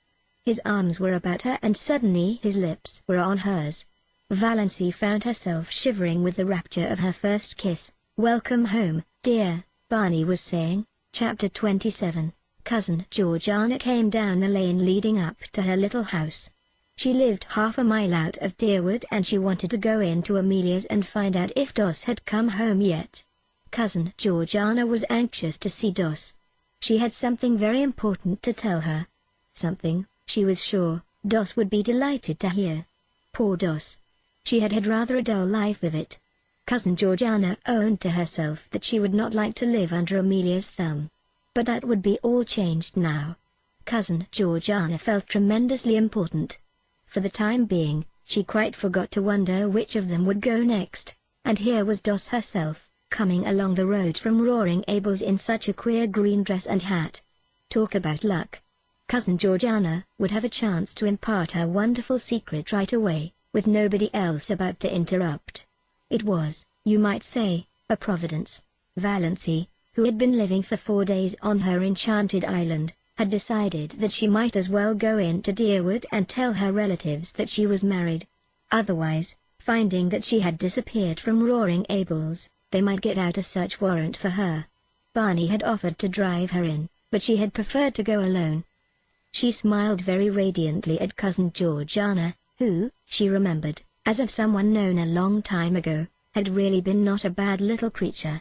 Valency was so happy that she could have smiled at anybody, even Uncle James. She was not averse to Cousin Georgiana's company. Already, since the houses along the road were becoming numerous, she was conscious that curious eyes were looking at her from every window. I suppose you're going home, dear Dos, said Cousin Georgiana as she shook hands, furtively eyeing Valency's dress and wondering if she had any petticoat on at all. "Sooner or later," said Valency cryptically. "Then I'll go along with you. I've been wanting to see you very especially, Dos dear. I've something quite wonderful to tell you." "Yes?" said Valency absently. What on earth was Cousin Georgiana looking so mysterious and important about? But did it matter? No. Nothing mattered but Barney and the blue castle up back in Miss Toy's. "Who do you suppose called to see me the other day?" asked Cousin Georgiana archly. Valency couldn't guess. "Edward Begg." Cousin Georgiana lowered her voice almost to a whisper. "Edward Begg, why the italics?" And was Cousin Georgiana blushing? "Who on earth is Edward Begg?" asked Valency indifferently. Cousin Georgiana stared. "Surely you remember Edward Begg," she said reproachfully. "He lives in that lovely house on the Port Lawrence Road and he comes to our church regularly. You must remember him." "Oh, I think I do now," said Valency, with an effort of memory. "He's that old man with a wen on his forehead and dozens of children, who always sits in the pew by the door, isn't he?" "Not dozens of children, dear, oh, no, not dozens. Not even 1 dozen. Only 9. At least only 9 that count. The rest are dead. He isn't old, he's only about 48, the prime of life." "Dos, and what does it matter about a wen?" "Nothing, of course," agreed Valency quite sincerely.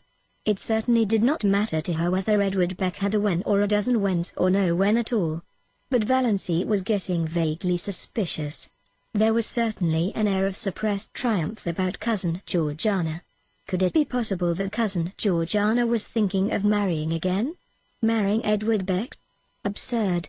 Cousin Georgiana was 65 if she were a day, and her little anxious face was as closely covered with fine wrinkles as if she had been 100. "But still, my dear," said Cousin Georgiana, "Edward Beck wants to marry you." Valency stared at Cousin Georgiana for a moment.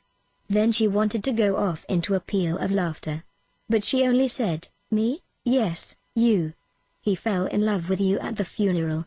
And he came to consult me about it. I was such a friend of his first wife, you know. He is very much in earnest, Dossie. And it's a wonderful chance for you. He's very well off, and you know you am not so young as I once was," agreed Valency. "To her that hath shall be given. Do you really think I would make a good stepmother, Cousin Georgiana?" "I'm sure you would. You are always so fond of children." "But 9 is such a family to start with," objected Valency gravely. "The 2 oldest are grown up and the 3rd almost. That leaves only 6 that really count. And most of them are boys. So much easier to bring up than girls. There's an excellent book, Health Care of the Growing Child. Gladys has a copy, I think. It would be such a help to you. And there are books about morals. You'd manage nicely." "Of course I told Mr. Beck that I thought you would jump at him," supplied Valency. "Oh, no, dear. I wouldn't use such an indelicate expression. I told him I thought you would consider his proposal favorably. And you will, won't you, dearie?" "There's only one obstacle," said Valency dreamily. "You see, I'm married already." "Married?" Cousin Georgiana stopped stock still and stared at Valency. "Married, yes. I was married to Barney Snaith last Tuesday evening in Port Lawrence. There was a convenient gatepost hard by." Cousin Georgiana took firm hold of it. "Dos, dear, I'm an old woman. Are you trying to make fun of me?" "Not at all. I'm only telling you the truth." "For heaven's sake, Cousin Georgiana," Valency was alarmed by certain symptoms. "Don't go crying here on the public road." Cousin Georgiana choked back the tears and gave a little moan of despair instead. "Oh, Dos, what have you done? What have you done?" "I've just been telling you. I've got married," said Valency, calmly and patiently, "to that Barney Snaith. Why, they say he's had a dozen wives already." "I'm the only one round at present," said Valency. "What will your poor mother say?" moaned Cousin Georgiana. "Come along with me and hear, if you want to know," said Valency. "I'm on my way to tell her now." Cousin Georgiana let go the gatepost cautiously and found that she could stand alone. She meekly trotted on beside Valency, who suddenly seemed quite a different person in her eyes. Cousin Georgiana had a tremendous respect for a married woman. But it was terrible to think of what the poor girl had done. So rash. So reckless. Of course Valency must be stark mad. But she seemed so happy in her madness that Cousin Georgiana had a momentary conviction that it would be a pity if the clan tried to scold her back to sanity. She had never seen that look in Valency's eyes before. But what would Amelia say? And Ben? To marry a man you know nothing about, thought Cousin Georgiana aloud. I know more about him than I know of Edward Beck, said Valency. Edward Beck goes to church, said Cousin Georgiana. As bad as your husband? He has promised that he will go with me on fine Sundays, said Valency. When they turned in at the Sterling gate, Valency gave an exclamation of surprise. Look at my rosebush. Why, it's blooming. It was covered with blossoms. Great, crimson, velvety blossoms. Fragrant. Glowing. Wonderful. My cutting it to pieces must have done it good, said Valency, laughing. She gathered a handful of the blossoms. They would look well on the supper table of the veranda at Miss Torrey's, and went, still laughing, up the walk, conscious that Olive was standing on the steps. Olive, goddess-like in loveliness, looking down with a slight frown on her forehead. Olive, beautiful, insolent. Her full form voluptuous in its swathings of rose silk and lace. Her golden brown hair curling richly under her big, white frilled hat. Her color ripe and melting. Beautiful, thought Valency coolly, but as if she suddenly saw her cousin through new eyes without the slightest touch of distinction. So Valency had come home, thank goodness, thought Olive. But Valency was not looking like a repentant, returned prodigal.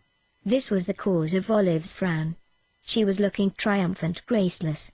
That outlandish dress, that queer hat, those hands full of blood-red roses. Yet there was something about both dress and hat, as Olive instantly felt, that was entirely lacking in her own attire. This deepened the frown. She put out a condescending hand. So you're back, Doss. Very warm day, isn't it? Did you walk in? Yes. Coming in? Oh, no. I've just been in. I've come often to comfort poor Auntie. She's been so lonesome. I'm going to Mrs. Bartlett's tea. I have to help poor. She's giving it for her cousin from Toronto. Such a charming girl. You'd have loved meeting her, Doss. I think Mrs. Bartlett did send you a card. Perhaps you'll drop in later on. No, I don't think so, said Valency indifferently.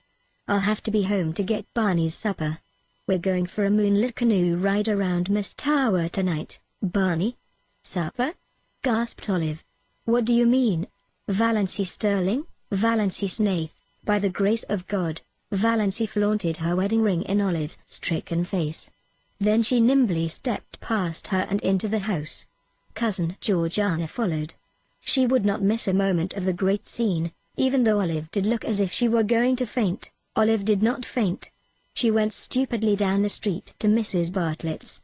What did Doss mean?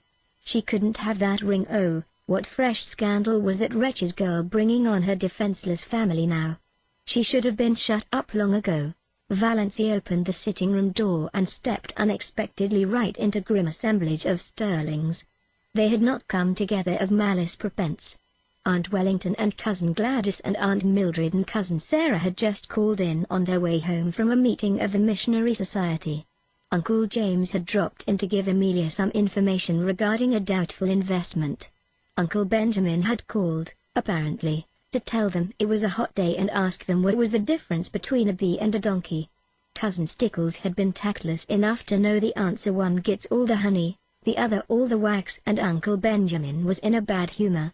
In all of their minds, unexpressed, was the idea of finding out if Valency had yet come home, and, if not, what steps must be taken in the matter. Well, here was Valency at last, a poised, confident thing, not humble and deprecating as she should have been. And so oddly, improperly young-looking. She stood in the doorway and looked at them, Cousin Georgiana timorous, expectant, behind her. Valency was so happy she didn't hate her people anymore. She could even see a number of good qualities in them that she had never seen before. And she was sorry for them. Her pity made her quite gentle. "Well, Mother," she said pleasantly, "so you've come home at last," said Mrs. Frederick, getting out a handkerchief. She dared not be outraged, but she did not mean to be cheated of her tears. "Well, not exactly," said Valency. She threw her bomb. "I thought I ought to drop in and tell you I was married." Last Tuesday night. To Barney Snaith, Uncle Benjamin bounced up and sat down again. "God bless my soul," he said dully. The rest seemed turned to stone. Except Cousin Gladys, who turned faint. Aunt Mildred and Uncle Wellington had to help her out to the kitchen. "She would have to keep up the Victorian traditions," said Valancy, with a grin. She sat down, uninvited, on a chair. Cousin Stickles had begun to sob. "Is there one day in your life that you haven't cried?" asked Valancy curiously. "Valancy," said Uncle James, being the first to recover the power of utterance, "did you mean what you said just now?" "I did. Do you mean to say that you have actually gone and married that notorious Barney Snaith, that criminal?" "That I have." "Then," said Uncle James violently, "you are a shameless creature, lost to all sense of propriety and virtue, and I wash my hands entirely of you. I do not want ever to see your face again. What have you left to say when I commit murder?" asked Valancy. Uncle Benjamin again appealed to God to bless his soul. "That drunken outlaw, that..." A dangerous spark appeared in Valancy's eyes. "They might say what they liked to of her, but they should not abuse Barney. Say damn and you'll feel better," she suggested. "I can express my feelings without blasphemy. And I tell you, you have covered yourself with eternal disgrace and infamy by marrying the drunkard. You would be more endurable if you got drunk occasionally. Barney is not a drunkard. He was seen drunk in Port Lawrence, pickled to the gills," said Uncle Benjamin. "If that is true, and I don't believe it, he had a good reason for it. Now I suggest that you all stop looking tragic and accept the situation. I'm married, you can't undo that. And I'm perfectly happy. I suppose we ought to be thankful he has really married her," said Cousin Sarah, by way of trying to look on the bright side. "If he really has," said Uncle James, who had just washed his hands of Valancy.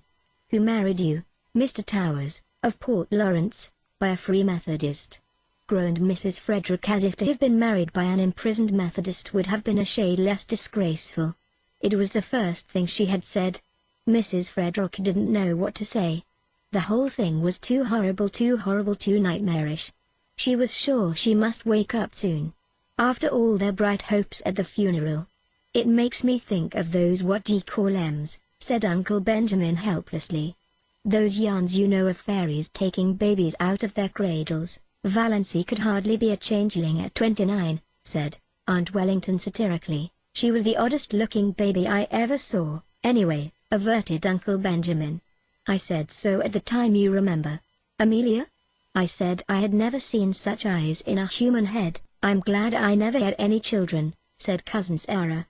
"If they don't break your heart in one way, they do it in another. Isn't it better to have your heart broken than to have it wither up?"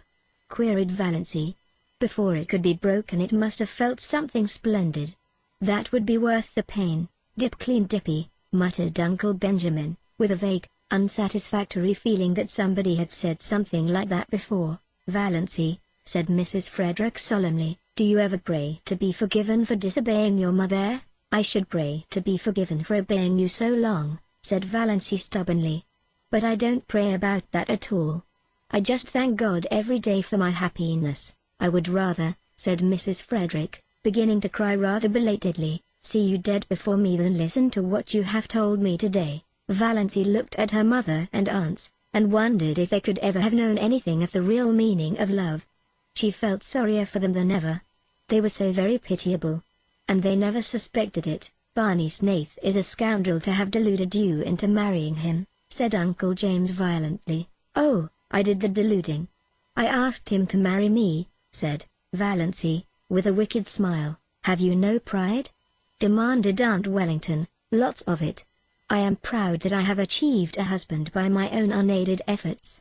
Cousin Georgiana here wanted to help me to Edward Beck. Edward Beck is worth $20,000 and has the finest house between here and Port Lawrence," said Uncle Benjamin. "That sounds very fine," said Valancy scornfully, "but it isn't worth it." She snapped her fingers compared to feeling Barney's arms around me and his cheek against mine. "Oh, Doss," said Cousin Stickles.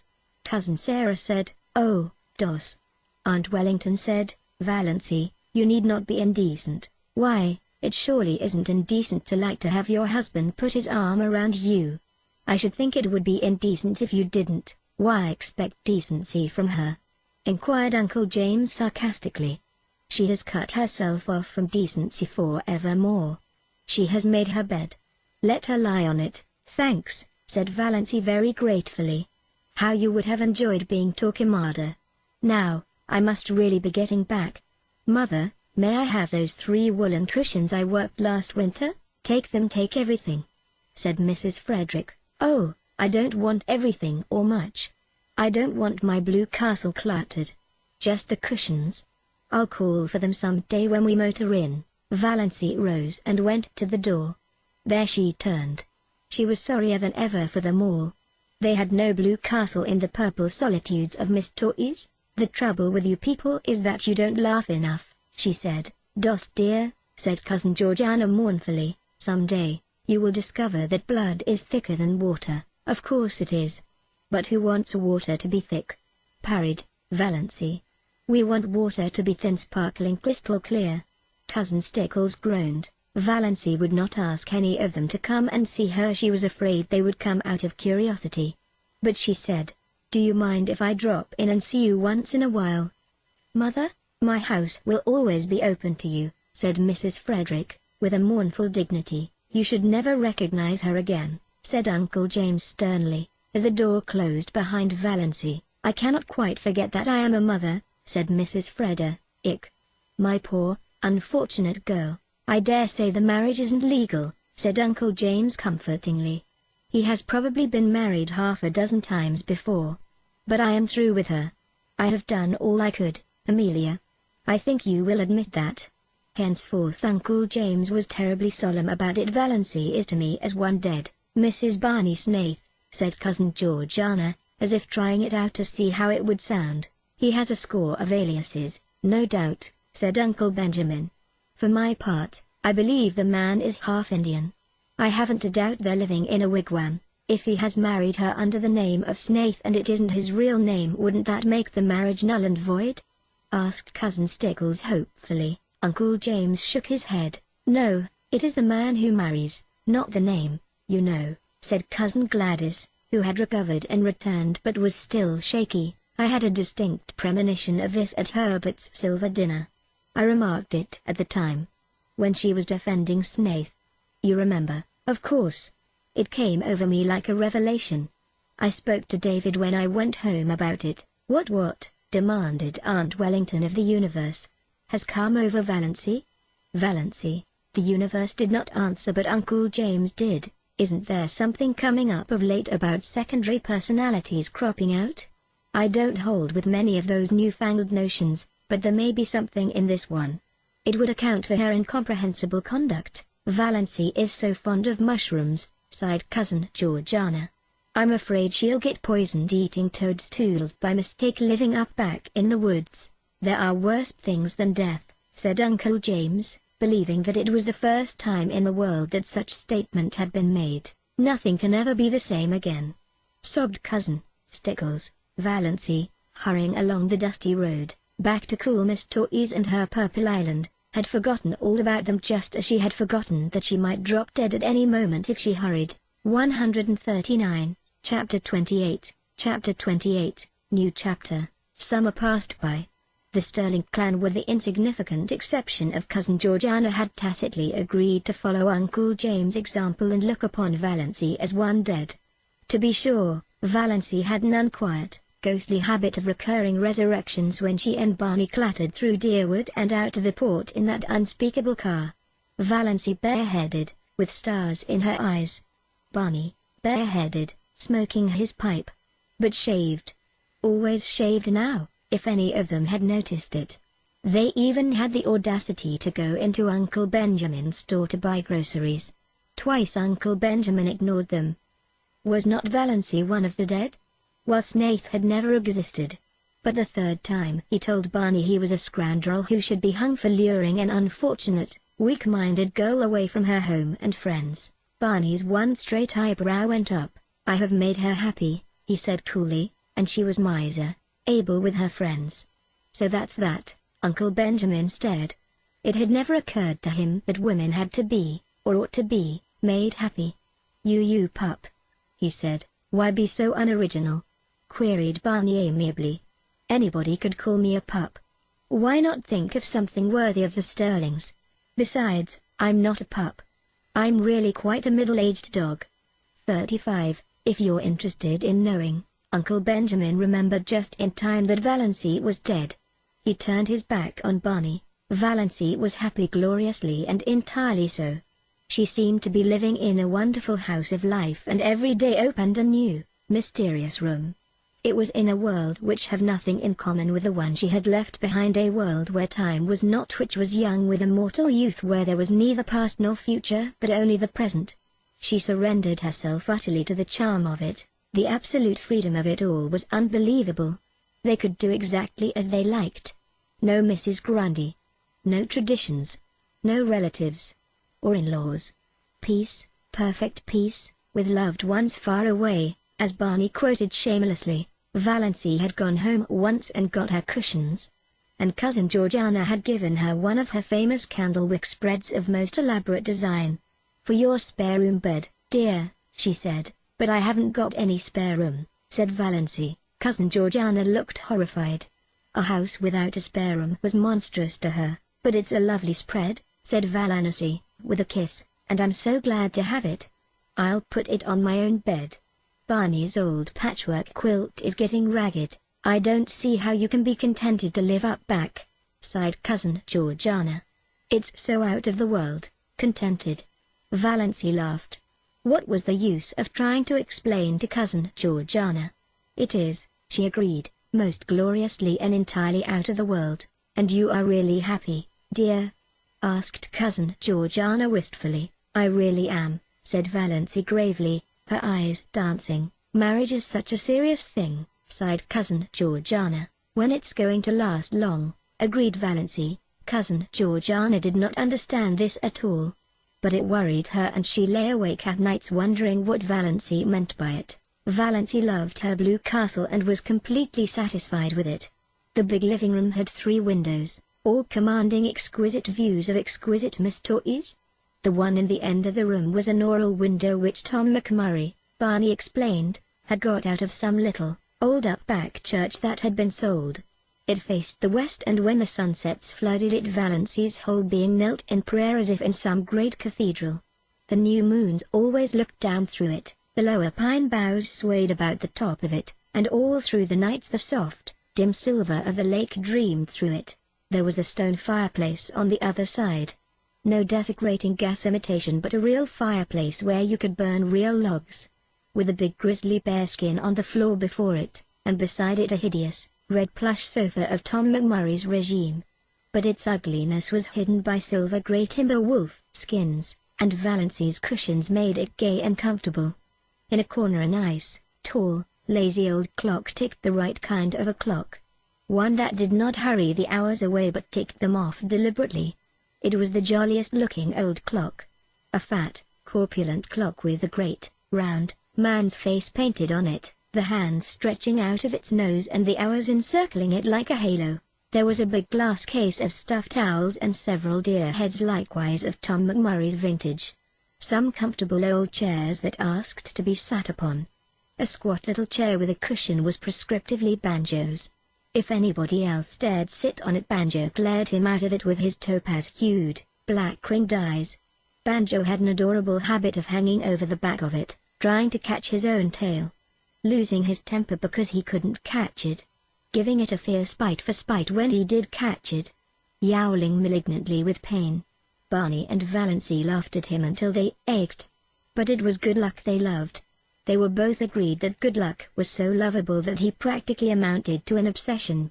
One side of the wall was lined with rough, homemade bookshelves filled with books, and between the 2 side windows hung an old mirror in a faded gilt frame, with fat cupids gambling in the panel over the glass. A mirror, Valancy thought, that must be like the fabled mirror into which Venus had once looked and which thereafter reflected as beautiful every woman who looked into it. Valancy thought she was almost pretty in that mirror. But that may have been because she had shingled her hair. This was before the day of bobs and was regarded as a wild, unheard of proceeding unless you had typhoid. When Mrs. Frederick heard of it, she almost decided to erase Valancy's name from the family Bible. Barney cut the hair square off at the back of Valency's neck, bringing it down in a short black fringe over her forehead. It gave a meaning and a purpose to her little, three-cornered face that it never had possessed before. Even her nose ceased to irritate her. Her eyes were bright, and her sallow skin had cleared to the hue of creamy ivory. The old family joke had come true. She was really fat at last anyway, no longer skinny. Valency might never be beautiful, but she was of the type that looks its best in the woods, elfin, mocking, alluring. Her heart bothered her very little. When an attack threatened, she was generally able to head it off with Dr. Trent's prescription. The only bad one she had was one night when she was temporarily out of medicine. And it was a bad one. For the time being, Valency realized keenly that death was actually waiting to pounce on her any moment. But the rest of the time she did not let herself remember it at all. Chapter 29. Valency toiled not, neither did she spin. There was really very little work to do. She cooked their meals on a coal oil stove, performing all her little domestic rites carefully and exultingly, and they ate out on the veranda that almost overhung the lake. Before them lay Miss Toys, like a scene out of some fairy tale of old time. And Barney smiling his twisted, enigmatical smile at her across the table. "What have you old Tom picked out when he built this shack?" Barney would say exultantly. Supper was the meal Valency liked best. The faint laughter of winds was always about them, and the colors of Miss Toys, imperial and spiritual, under the changing clouds, was something that cannot be expressed in mere words. Shadows, too, clustering in the pines until a wind shook them out and pursued them over Miss Toys. They lay all day along the shores, threaded by ferns and wild blossoms. They stole around the headlands in the glow of the sunset, until twilight wove them all into one great web of dusk. The cats, with their wise, innocent little faces, would sit on the veranda railing and eat the tidbits Barney flung them. And how good everything tasted! Valency, amid all the romance of Miss Toys, never forgot that men had stomachs. Barney paid her no end of compliments on her cooking. "After all," he admitted, "there's something to be said for square meals. I've mostly got along by boiling 2 or 3 dozen eggs hard at once and eating a few when I got hungry. With a slice of bacon once in a while and a jar of more tea." Valency poured tea out of Barney's little battered old pewter teapot of incredible age. She had not even a set of dishes, only Barney's mismatched chipped bits and a dear, big, pobby old jug of Robin's egg blue. After the meal was over they would sit there and talk for hours or sit and say nothing, in all the languages of the world, Barney pulling away at his pipe, Valency dreaming idly and deliciously, gazing at the far-off hills beyond Miss Toys where the spires of firs came out against the sunset. The moonlight would begin to silver the Miss Toys. Bats would begin to swoop darkly against the pale, western gold. The little waterfall that came down on the high bank not far away would, by some whim of the wildwood gods, begin to look like a wonderful white woman beckoning through the spicy, fragrant evergreens. And Leander would begin to chuckle diabolically on the mainland shore. How sweet it was to sit there and do nothing in the beautiful silence, with Barney at the other side of the table, smoking. There were plenty of other islands in sight, though none were near enough to be troublesome as neighbors. There was one little group of islets far off to the west which they called the Fortunate Isles. At sunrise they looked like a cluster of emeralds, at sunset like a cluster of amethysts.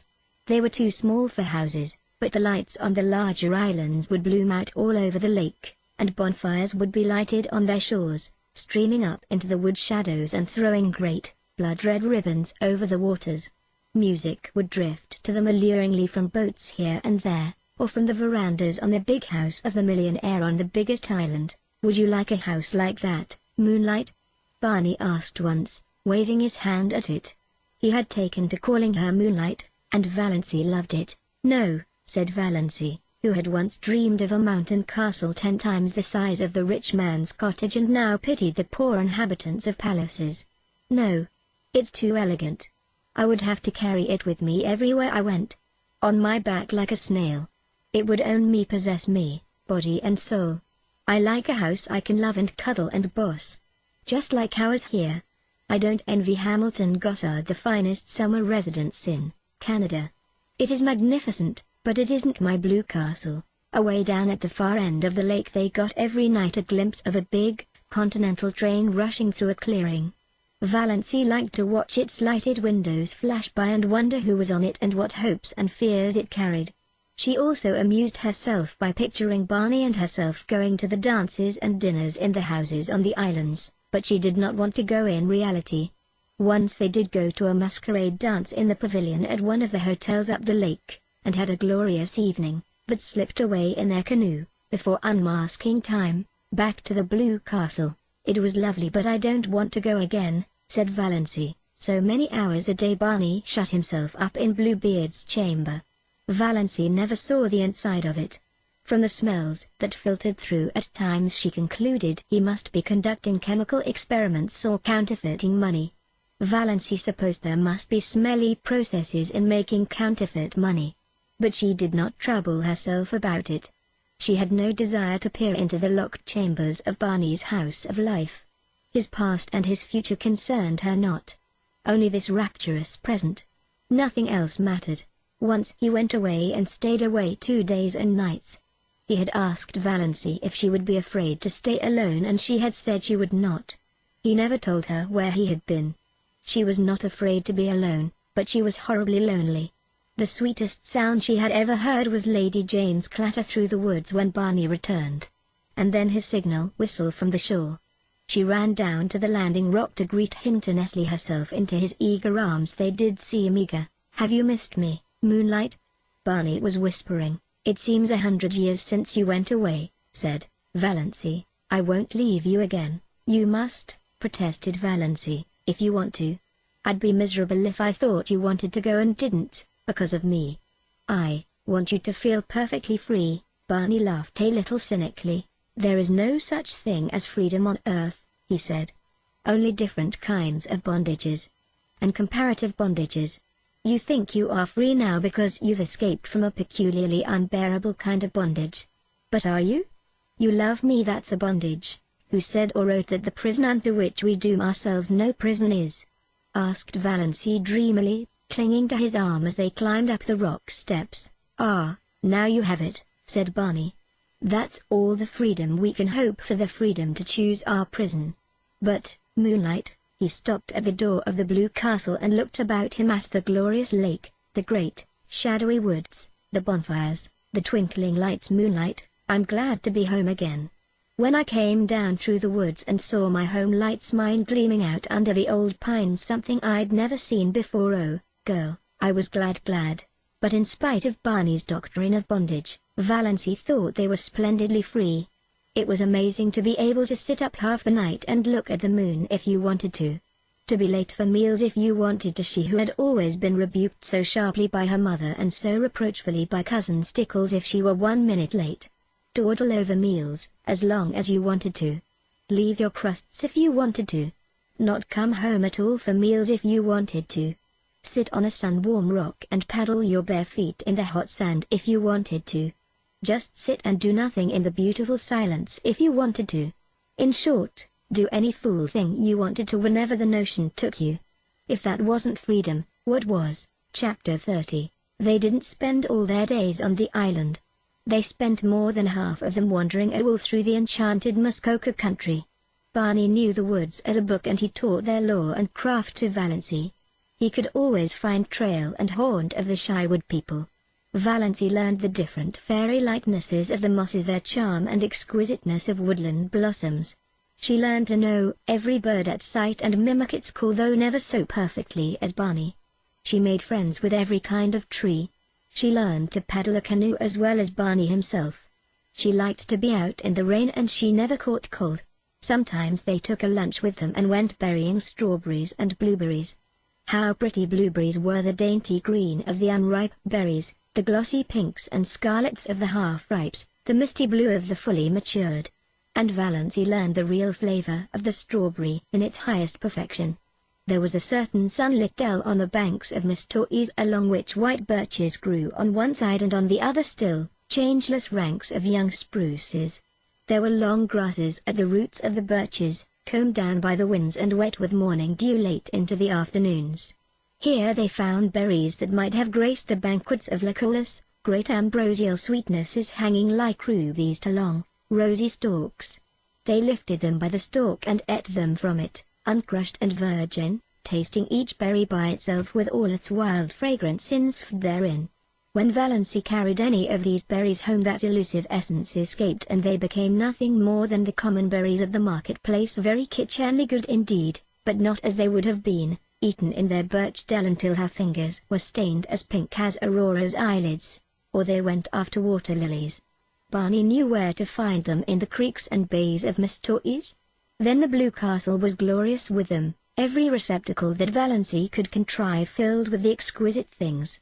If not water lilies, then cardinal flowers, fresh and vivid from the swamps of Miss Torres, where they burned like ribbons of flame. Sometimes they went trouting on little nameless rivers or hidden brooks on whose banks naiads might have sunned their white, wet limbs. Then all they took with them were some raw potatoes and salt. They roasted the potatoes over a fire, and Barney showed Valancy how to cook the trout by wrapping them in leaves, coating them with mud and baking them in a bed of hot coals. Never were such delicious meals. Valancy had such an appetite it was no wonder she put flesh on her bones, or they just prowled and explored through woods that always seemed to be expecting something wonderful to happen. At least, that was the way Valancy felt about them. Down the next hollow, over the next hill you would find it. We don't know where we're going, but isn't it fun to go? Barney used to say. Once or twice night overtook them, too far from their blue castle to get back. But Barney made a fragrant bed of bracken and fir boughs, and they slept on it dreamlessly, under a ceiling of old spruces with moss hanging from them, while beyond them moonlight and the murmur of pines blended together so that one could hardly tell which was light and which was sound. There were any days, of course, when Muskoka was a wet green land. Days when showers drifted across Miss Torres like pale ghosts of rain, and they never thought of staying in because of it. Days when it rained in right good earnest and they had to stay in. Then Barney shut himself up in Bluebeard's chamber and Valancy read, or dreamed on the wolfskins with Good Luck purring beside her and Banjo watching them suspiciously from his own peculiar chair. On Sunday evenings they paddled across to a point of land and walked from through the woods to the little Free Methodist church. One felt really too happy for Sunday. Valancy had never really liked Sundays before, and always, Sundays and weekdays, she was with Barney. Nothing else really mattered. And what a companion he was, how understanding, how jolly, how Barney-like. That summed it all up. Valancy had taken some of her $200 out of the bank and spent it in pretty clothes. She had a little smoke blue chiffon which she always put on when they spent the evenings at home, smoke blue with touches of silver about it. It was after she began wearing it that Barney began calling her Moonlight. Moonlight and Blue Twilight, that is what you look like in that dress. I like it. It belongs to you. You aren't exactly pretty, but you have some adorable beauty spots. Your eyes. And that little kissable dent just between your collarbones. You have the wrist and ankle of an aristocrat. That little head of yours is beautifully shaped. And when you look backward over your shoulder you're maddening, especially in twilight or moonlight. An elf maiden. A wood sprite. You belong to the woods, Moonlight, you should never be out of them. In spite of your ancestry, there is something wild and remote and untamed about you. And you have such a nice, sweet, throaty, summery voice. Such a nice voice for lovemaking. Sure, and you've kissed the Blarney Stone, scoffed Valancy. But she tasted these compliments for weeks. She got a pale green bathing suit, a garment which would have given her clan their deaths if they had ever seen her in it. Barney taught her how to swim. Sometimes she put her bathing dress on when she got up and didn't take it off until she went to bed, running down to the water for a plunge whenever she felt like it and sprawling on the sun-warm rocks to dry. She had forgotten all the old humiliating things that used to come up against her in the night, the injustices and the disappointments. It was as if they had all happened to some other person, not to her, Valancy Snaith, who had always been happy. I understand now what it means to be born again, she told Barney. Holmes speaks of grief staining backward through the pages of life, but Valancy found her happiness had stained backward likewise and flooded with rose color her whole previous drab existence. She found it hard to believe that she had ever been lonely and unhappy and afraid. When death comes, I shall have lived, thought Valancy. I shall have had my hour. And her dust pile. One day Valency had heaped up the sand in the little island cove in a tremendous cone and stuck a gay little Union Jack on top of it. "What are you celebrating?" Barney wanted to know. "I'm just exorcising an old demon," Valency told him. Chapter 31. Autumn came. Late September with cool nights. They had to forsake the veranda, but they kindled a fire in the big fireplace and sat before it with jest and laughter. They left the doors open, and Banjo and Good Luck came and went at pleasure. Sometimes they sat gravely on the bearskin rug between Barney and Valency, sometimes they slunk off into the mystery of the chill night outside. The stars smoldered in the horizon mists through the old orchard. The haunting, persistent croon of the pine trees filled the air. The little waves began to make soft, sobbing splashes on the rocks below them in the rising winds. They needed no light but the firelight that sometimes leapt up and revealed them, sometimes shrouded them in shadow. When the night wind rose higher, Barney would shut the door and light a lamp and read to her poetry and essays and gorgeous, dim chronicles of ancient wars. Barney never would read novels, he vowed they bored him. But sometimes she read them herself, curled up on the wolf skins, laughing aloud in peace. For Barney was not one of those aggravating people who can never hear you smiling audibly over something you've read without inquiring placidly, "What is the joke?" October with a gorgeous pageant of color around Miss Toys, into which Valency plunged her soul. Never had she imagined anything so splendid. A great, tinted piece. Blue, wind-winnowed skies. Sunlight sleeping in the glades of that fairyland. Long dreamy purple days paddling idly in their canoe along shores and up the rivers of crimson and gold. A sleepy, red hunter's moon. Enchanted tempests that stripped the leaves from the trees and heaped them along the shores. Flying shadows of clouds. What had all the smug, opulent lands out front to compare with this? November with uncanny witchery in its changed trees. With murky red sunsets flaming in smoky crimson behind the westering hills. With dear days when the austere woods were beautiful and gracious in a dignified serenity of folded hands and closed eyes, days full of a fine, pale sunshine that sifted through the late, leafless gold of the juniper trees and glimmered among the gray beeches, lighting up evergreen banks of moss and washing the colonnades of the pines. Days with a high-sprung sky of flawless turquoise. Days when an exquisite melancholy seemed to hang over the landscape and dream about the lake. But days, too, of the wild blackness of great autumn storms, followed by dank, wet, streaming nights when there was witch laughter in the pines and fitful moans among the mainland trees. What cared they? Old Tom had built his roof well, and his chimney drew warm firebooks, comfort, safety from storm cats on the rug. "Moonlight," said Barney, "would you be any happier now if you had $1 million? No, nor half so happy. I'd be bored by conventions and obligations then." December. Early snows and Iran. The pale fires of the Milky Way. It was really winter now, wonderful, cold, starry winter. How Valency had always hated winter. Dull, brief, uneventful days. Long, cold, companionless nights. Cousin Stickles with her back that had to be rubbed continually. Cousin Stickles making weird noises, gargling her throat in the mornings. Cousin Stickles whining over the price of coal. Her mother, probing, questioning, ignoring. Endless colds and bronchitis or the dread of it. Redfern's liniment and purple pills, but now she loved winter. Winter was beautiful up back, almost intolerably beautiful. Days of clear brilliance. Evenings that were like cups of glamour, the purest vintage of winter's wine. Nights with their fire of stars. Cold, exquisite winter sunrises. Lovely ferns of ice all over the windows of the blue castle. Moonlight on birches in a silver thaw. Ragged shadows on windy evenings, twisted, fantastic shadows. Great silences, austere and searching. Jeweled, barbaric hills. The sun suddenly breaking through grey clouds over long, white mist toys. Icy great twilights, broken by snow squalls, when their cozy living room, with its goblins of firelight and inscrutable cats, seemed cozier than ever. Every hour brought a new revelation and wonder. Barney ran Lady Jane into Roaring Abel's barn and taught Valency how to snowshoe. Valency, who ought to be laid up with bronchitis. But Valency had not even a cold. Later on in the winter Barney had a terrible one and Valency nursed him through it with a dread of pneumonia in her heart. But Valency's colds seemed to have gone where old moons go. Which was luck, for she hadn't even read Fern's liniment. She had thoughtfully bought a bottle at the port and Barney had hurled it into frozen Miss Toys with a scowl. "Bring no more of that devilish stuff here," he had ordered briefly.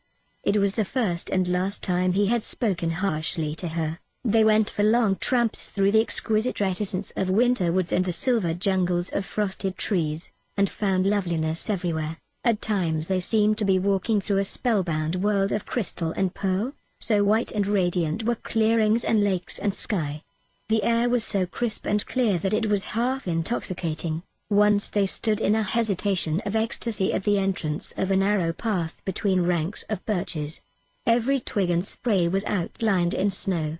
The undergrowth along its sides was a little fairy forest cut out of marble. The shadows cast by the pale sunshine were fine and spiritual. "Come away," said Barney, turning. "We must not commit the desecration of tramping through there." One evening they came upon a snowdrift far back in an old clearing which was in the exact likeness of a beautiful woman's profile. Seen too close by, the resemblance was lost, as in the fairy tale of the castle of St. John. Seen from behind, it was a shapeless oddity. But at just the right distance and angle the outline was so perfect that when they came suddenly upon it, gleaming out against the dark background of spruce in the glow of winter sunset, they both exclaimed in amazement. There was a low, noble brow, a straight, classic nose, lips and chin and cheek curve modeled as if some goddess of old time had sat to the sculptor, and a breast of such cold, swelling purity as the very spirit of the winter woods might display, all the beauty that old Greece and Rome, sung, painted, taught, quoted Barney. "And to think no human eyes save ours have seen or will see it," breathed Valency, who felt at times as if she were living in a book by John Foster. As she looked around her she recalled some passages she had marked in the new Foster book Barney had brought her from the port with an adjuration not to expect him to read or listen to it. "All the tintings of winter woods are extremely delicate and elusive," recalled Valency. "When the brief afternoon wanes and the sun just touches the tops of the hills, there seems to be all over the woods an abundance, not of color, but of the spirit of color. There is really nothing but pure white after all, but one has the impression of fairy-like blendings of rose and violet, opal and heliotrope on the slopes in the dingles and along the curves of the forest land. You feel sure the tint is there, but when you look at it directly, it is gone. From the corner of your eye you are aware that it is lurking over yonder in a spot where there was nothing but pale purity a moment ago. Only just when the sun is setting is there a fleeting moment of real color. Then the redness streams out over the snow and incarnadines the hills and rivers and smites the crest of the pines with flame. Just a few minutes of transfiguration and revelation and it is gone. I wonder if John Foster ever spent a winter in Miss Toys, said Valency. Not likely, scoffed Barney.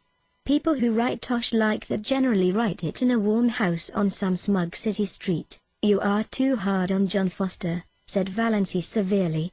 No one could have written that little paragraph one read you last night without having seen it first. You know he couldn't. I didn't listen to it, said Barney morosely. You know I told you I wouldn't. Then you've got to listen to it now, persisted Valency. She made him stand still on his snowshoes while she repeated it. She is a rare artist, this old Mother Nature, who works for the joy of working and not in any spirit of vain show. Today the fir woods are a symphony of greens and greys, so subtle that you cannot tell where one shade begins to be the other. Grey trunk, green bough, grey-green moss above the white, grey-shadowed floor. Yet the old gypsy doesn't like unrelieved monotones. She must have a dash of color. See it? A broken dead fir bough, of a beautiful red-brown, swinging among the beards of moss. Good Lord, do you learn all that fellow's books by heart? Was Barney's disgusted reaction as he strode off. John Foster's books were all that saved my soul alive the past 5 years, averred Valency. Oh, Barney, look at that exquisite filigree of snow in the furrows of that old elm tree trunk. When they came out to the lake they changed from snowshoes to skates and skated home. For a wonder Valency had learned, when she was a little schoolgirl, to skate on the pond behind the Deerwood School. She never had any skates of her own, but some of the other girls had lent her theirs and she seemed to have a natural knack of it. Uncle Benjamin had once promised her a pair of skates for Christmas, but when Christmas came he had given her rubbers instead. She had never skated since she grew up, but the old trick came back quickly, and glorious were the hours she and Barney spent skimming over the white lakes and past the dark islands where the summer cottages were closed and silent. Tonight they flew down Miss Torres before the wind, in an exhilaration that crimsoned Valency's cheeks under her white dam. And at the end was her dear little house, on the island of pines, with a coating of snow on its roof, sparkling in the moonlight. Its windows glinted impishly at her in the stray gleams. "Looks exactly like a picture book, doesn't it?" said Barney. They had a lovely Christmas. No rush. No scramble. No niggling attempt to make ends meet. No wild effort to remember whether she hadn't given the same kind of present to the same person 2 Christmases before. No mob of last-minute shoppers. No dreary family reunions where she sat mute and unimportant. No attacks of nerves. They decorated the blue castle with pine boughs, and Valency made delightful little tinsel stars and hung them up amid the greenery. She cooked a dinner to which Barney did full justice, while Good Luck and Banjo picked the bones. "A land that can produce a goose like that is an admirable land," vowed Barney. "Canada forever." And they drank to the Union Jack a bottle of dandelion wine that Cousin Georgiana had given Valency along with the bedspread. "One never knows," Cousin Georgiana had said solemnly, "when one may need a little stimulant." Barney had asked Valency what she wanted for a Christmas present. "Something frivolous and unnecessary," said Valency, who had got a pair of galoshes last Christmas and 2 long-sleeved, woolen undervests the year before. And so on back. To her delight, Barney gave her a necklace of pearl beads. Valency had wanted a string of milky pearl beads like congealed moonshine all her life. And these were so pretty. All that worried her was that they were really too good. They must have cost a great deal, $15, at least. Could Barney afford that? She didn't know a thing about his finances. She had refused to let him buy any of her clothes. She had enough for that, she told him, as long as she would need clothes. In a round, black jar on the chimney-piece Barney put money for their household expenses, always enough. The jar was never empty, though Valency never caught him replenishing it. He couldn't have much, of course, and that necklace, but Valency tossed care aside. She would wear it and enjoy it. It was the first pretty thing she had ever had. Chapter 32, New Year. The old, shabby, inglorious outlived calendar came down. The new one went up. January was a month of storms. It snowed for 3 weeks on end. The thermometer went miles below zero and stayed there. But, as Barney and Valency pointed out to each other, there were no mosquitoes.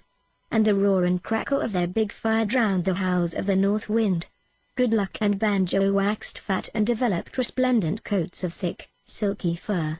Nip and Tuck had gone, but they'll come back in spring, promised Barney. There was no monotony. Sometimes they had dramatic little private spats that never even thought of becoming quarrels. Sometimes Roaring Abel dropped in for an evening or a whole day with his old tartan cap and his long red beard coated with snow. He generally brought his fiddle and played for them, to the delight of all except Banjo, who would go temporarily insane and retreat under Valency's bed.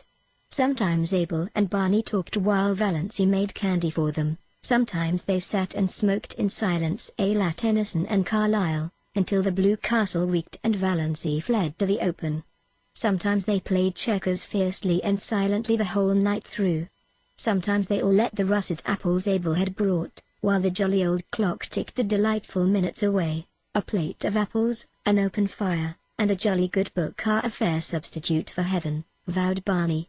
Anyone can have the streets of gold. Let's have another whack at Carmen. It was easier now for the Sterlings to believe Valency of the dead.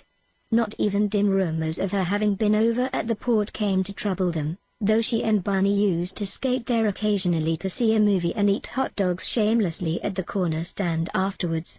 Presumably none of the Sterlings ever thought about her except Cousin Georgiana, who used to lie awake worrying about poor Dos. Did she have enough to eat? Was that dreadful creature good to her? Was she warm enough at nights? Valency was quite warm at nights. She used to wake up and revel silently in the coziness of those winter nights on that little island in the frozen lake. The nights of other winters had been so cold and long. Valancy hated to wake up in them and think about the bleakness and emptiness of the day that had passed and the bleakness and emptiness of the day that would come. Now she almost counted that night lost on which she didn't wake up and lie awake for half an hour just being happy, while Barney's regular breathing went on beside her, and through the open door the smoldering brands in the fireplace winked at her in the gloom.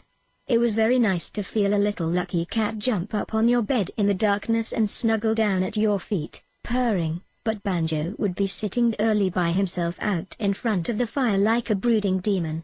At such moments Banjo was anything but canny, but Valancy loved his uncanniness. The side of the bed had to be right against the window. There was no other place for it in the tiny room.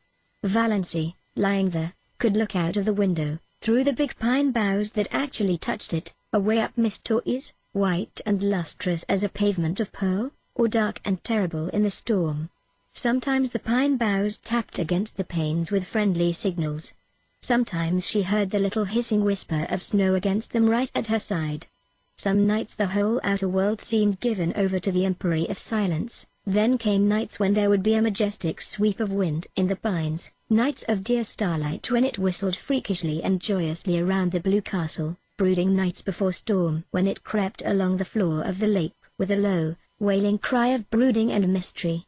Valancy wasted many perfectly good sleeping hours in these delightful communings. But she could sleep as long in the morning as she wanted to. Nobody cared.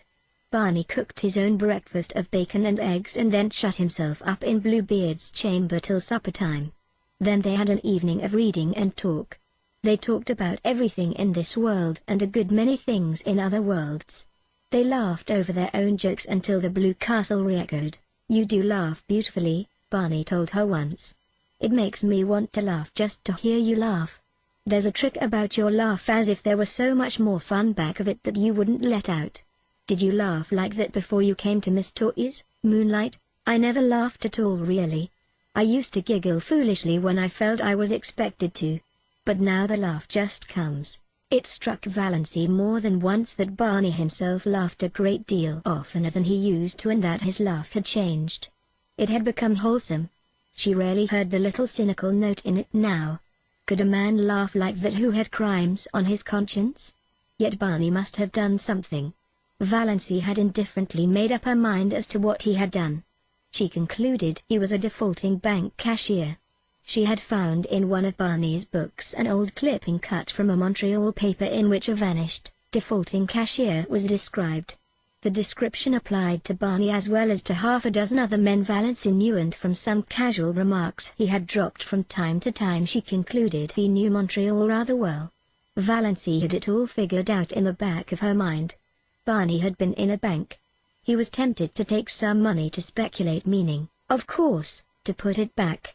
He had got in deeper and deeper, until he found there was nothing for it but flight. It had happened so to scores of men. He had, Valancy was absolutely certain, never meant to do wrong. Of course, the name of the man in the clipping was Bernard Craig.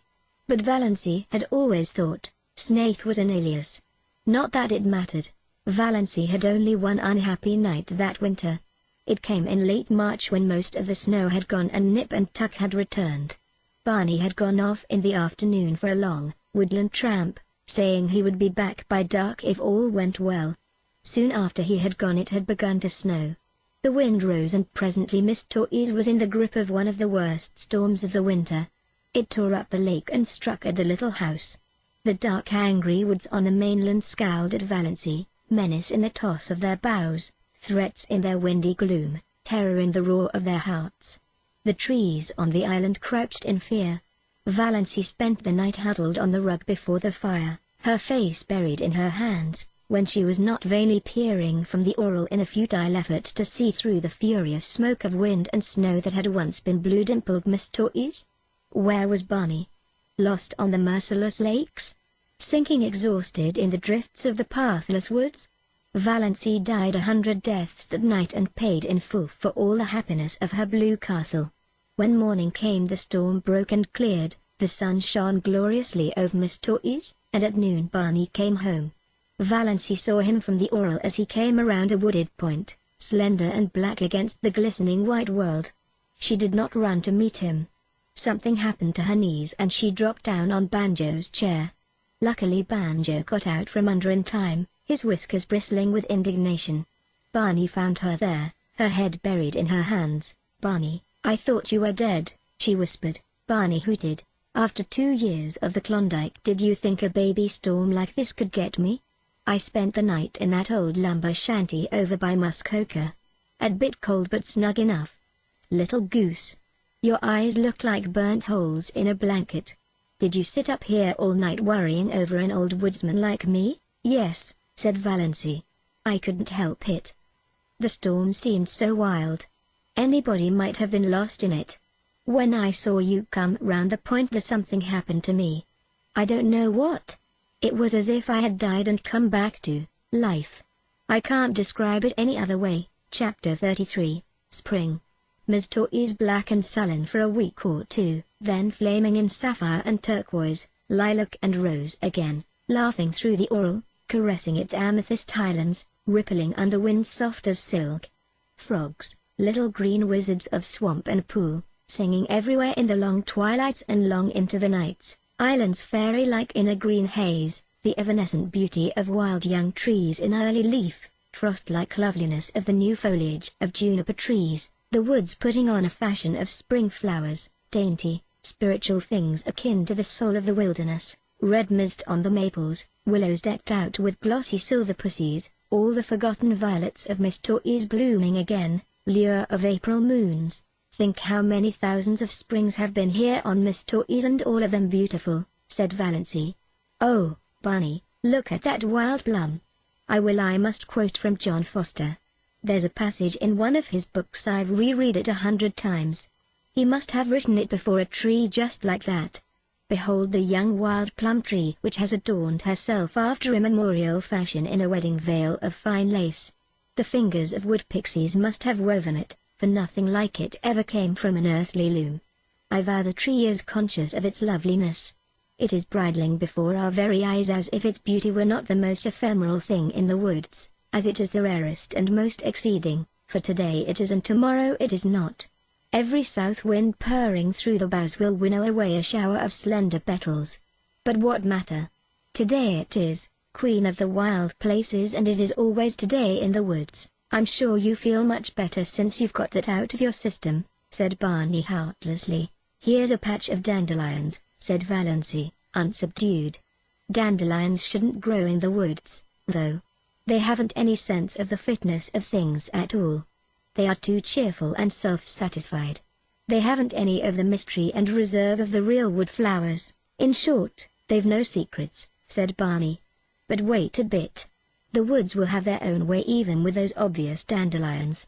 In a little while all that obtrusive yellowness and complacency will be gone, and we'll find here misty, phantom-like globes hovering over those long grasses in full harmony with the traditions of the forest." "That sounds John Fosterish," teased Valancy. "What have I done that deserved a slam like that?"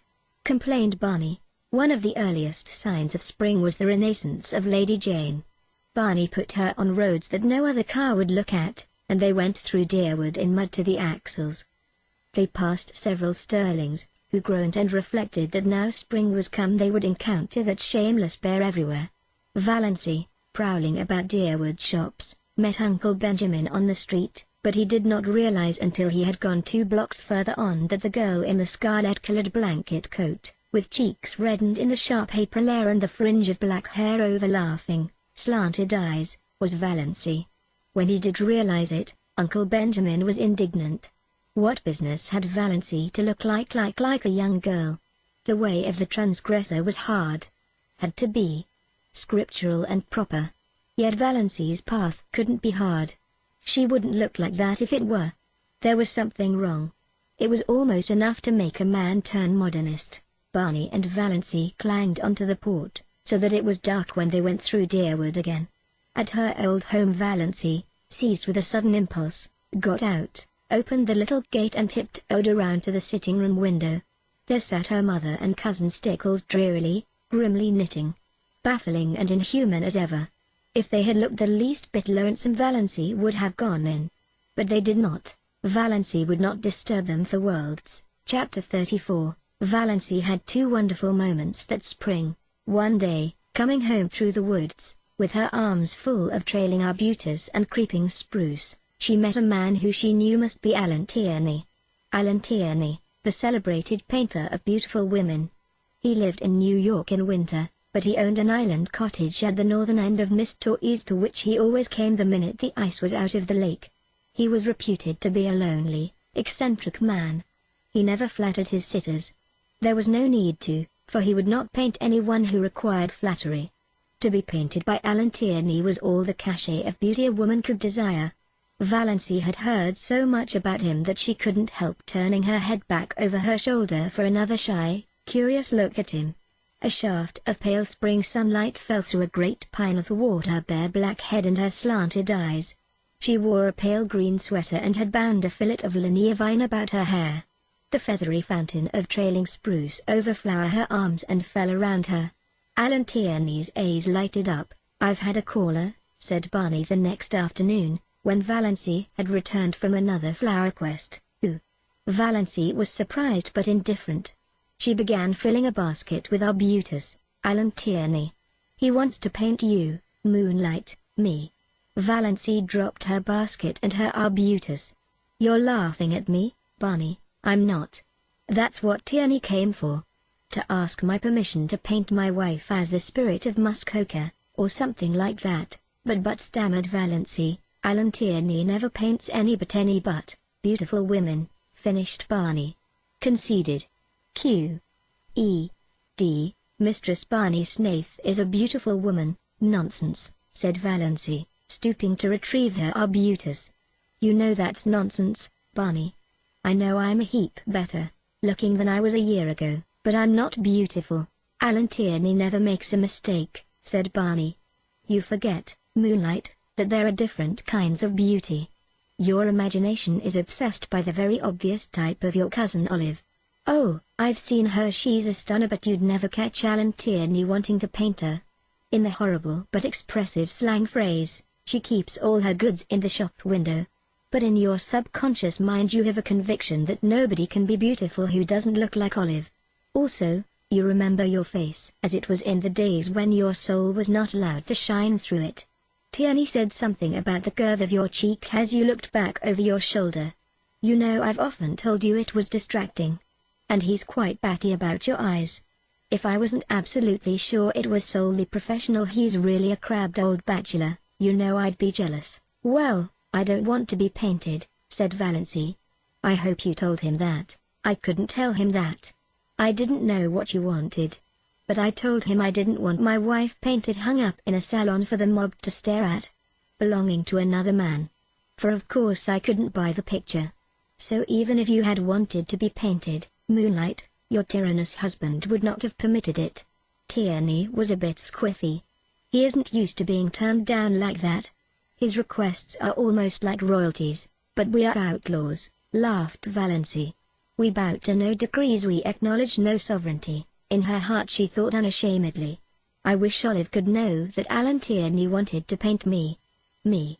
Little old maid Valency Sterling that was. Her second wonder moment came one evening in May.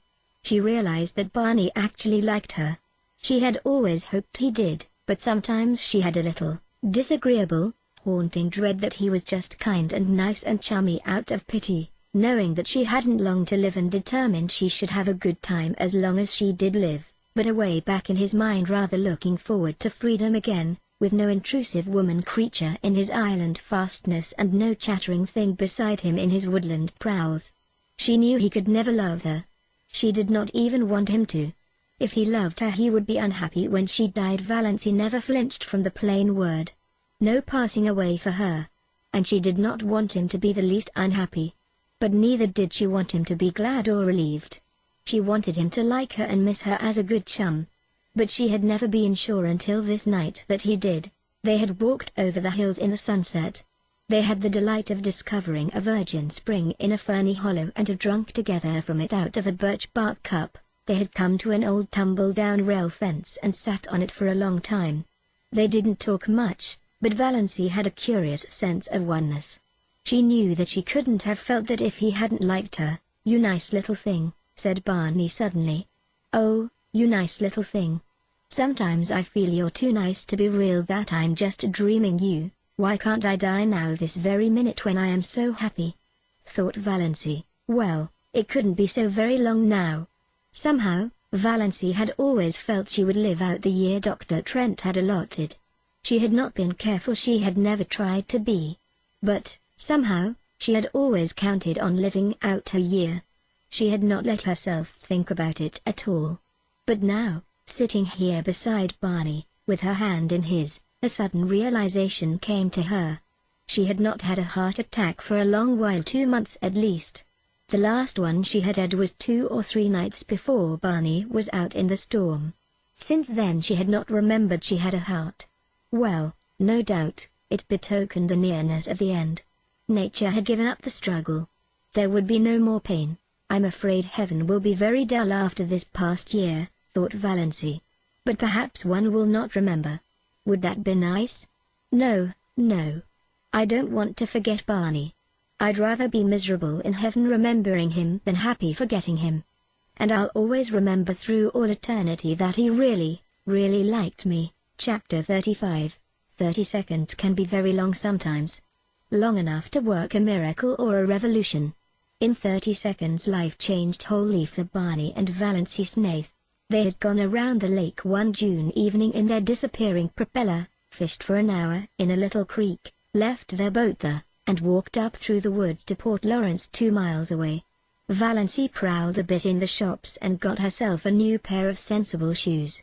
Her old pair had suddenly and completely given out, and this evening she had been compelled to put on the little fancy pair of patent leather with rather high, slender heels, which she had bought in a fit of folly one day in the winter because of their beauty and because she wanted to make one foolish, extravagant purchase in her life. She sometimes put them on of an evening in the Blue Castle, but this was the first time she had worn them outside. She had not found it any too easy walking up through the woods in them, and Barney guided her unmercifully about them. But in spite of the inconvenience, Valency secretly rather liked the look of her trim ankles and high instep above those pretty, foolish shoes, and did not change them in the shop as she might have done. The sun was hanging low above the pines when they left Port Lawrence. To the north of it the woods closed around the town quite suddenly. Valency always had a sense of stepping from one world to another, from reality to fairyland, when she went out of Port Lawrence and in a twinkling found it shut off behind her by the armies of the pines. A mile and a half from Port Lawrence there was a small railroad station with a little station house which at this hour of the day was deserted, since no local train was due. Not a soul was in sight when Barney and Valency emerged from the woods. Off to the left a sudden curve in the track hid it from view, but over the treetops beyond, the long plume of smoke betokened the approach of a through train. The rails were vibrating to its thunder as Barney stepped across the switch. Valency was a few steps behind him, loitering to gather June bells along the little, winding path. But there was plenty of time to get across before the train came. She stepped unconcernedly over the first rail. She could never tell how it happened. The ensuing 30 seconds always seemed in her recollection like a chaotic nightmare in which she endured the agony of 1,000 lifetimes. The heel of her pretty, foolish shoe caught in a crevice of the switch. She could not pull it loose. "Barney, Barney!" she called in alarm. Barney turned, saw her predicament, saw her ashen face, dashed back. He tried to pull her clear, he tried to wrench her foot from the prisoning hold. In vain. In a moment the train would sweep around the curve, would be on them. "Go, go quick, you'll be killed, Barney!" shrieked Valency, trying to push him away. Barney dropped on his knees, ghost white, frantically tearing at her shoelace. The knot defied his trembling fingers. He snatched a knife from his pocket and slashed at it. Valency still strove blindly to push him away. Her mind was full of the hideous thought that Barney was going to be killed. She had no thought for her own danger. "Barney, go, go, for God's sake go!" "Never!" muttered Barney between his set teeth. He gave one mad wrench at the lace. As the train thundered around the curve he sprang up and caught Valency, dragging her clear, leaving the shoe behind her. The wind from the train as it swept by turned to icy cold, the streaming perspiration on his face. "Thank God," he breathed. For a moment they stood stupidly staring at each other, two white, shaken, wild-eyed creatures. Then they stumbled over to the little seat at the end of the station house and dropped on it. Barney buried his face in his hands and said not a word. Valancy sat, staring straight ahead of her with unseeing eyes at the great pine woods, the stumps of the clearing, the long, gleaming rails. There was only one thought in her dazed mind, a thought that seemed to burn it as a shaving of fire might burn her body. Dr. Trent had told her over a year ago that she had a serious form of heart disease that any excitement might be fatal. If that were so, why was she not dead now? This very minute? She had just experienced as much and as terrible excitement as most people experience in a lifetime, crowded into that endless 30 seconds. Yet she had not died of it. She was not an iota the worse for it. A little wobbly at the knees, as anyone would have been, a quicker heartbeat, as anyone would have, nothing more. Why, was it possible Dr. Trent had made a mistake? Valancy shivered as if a cold wind had suddenly chilled her to the soul. She looked at Barney, hunched up beside her. His silence was very eloquent. Had the same thought occurred to him? Did he suddenly find himself confronted by the appalling suspicion that he was married, not for a few months or a year, but for good and all, to a woman he did not love and who had foisted herself upon him by some trick or lie? Valancy turned sick before the horror of it. It could not be. It would be too cruel, too devilish. Dr. Trent couldn't have made a mistake. Impossible. He was one of the best heart specialists in Ontario. She was foolish, unnerved by the recent horror. She remembered some of the hideous spasms of pain she had had. There must be something serious the matter with her heart to account for them. But she had not had any for nearly 3 months. Why? Presently Barney bestirred himself. He stood up, without looking at Valancy, and said casually, "I suppose we'd better be hiking back. Sun's getting low. Are you good for the rest of the road?" "I think so," said Valancy miserably. Barney went across the clearing and picked up the parcel he had dropped, the parcel containing her new shoes. He brought it to her and let her take out the shoes and put them on without any assistance, while he stood with his back to her and looked out over the pines. They walked in silence down the shadowy trail to the lake.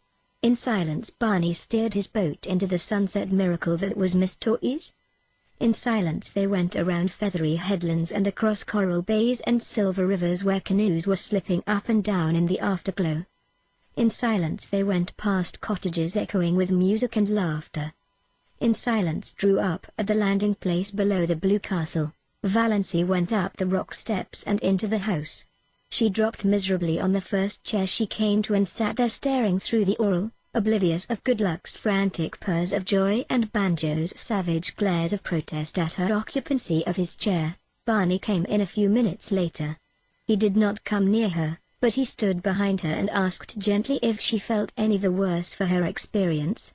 Valancy would have given her year of happiness to have been able honestly to answer yes. "No," she said flatly. Barney went into Bluebeard's chamber and shut the door. She heard him pacing up and down, up and down. He had never paced like that before, and an hour ago, only an hour ago, she had been so happy. Chapter 36. Finally Valancy went to bed.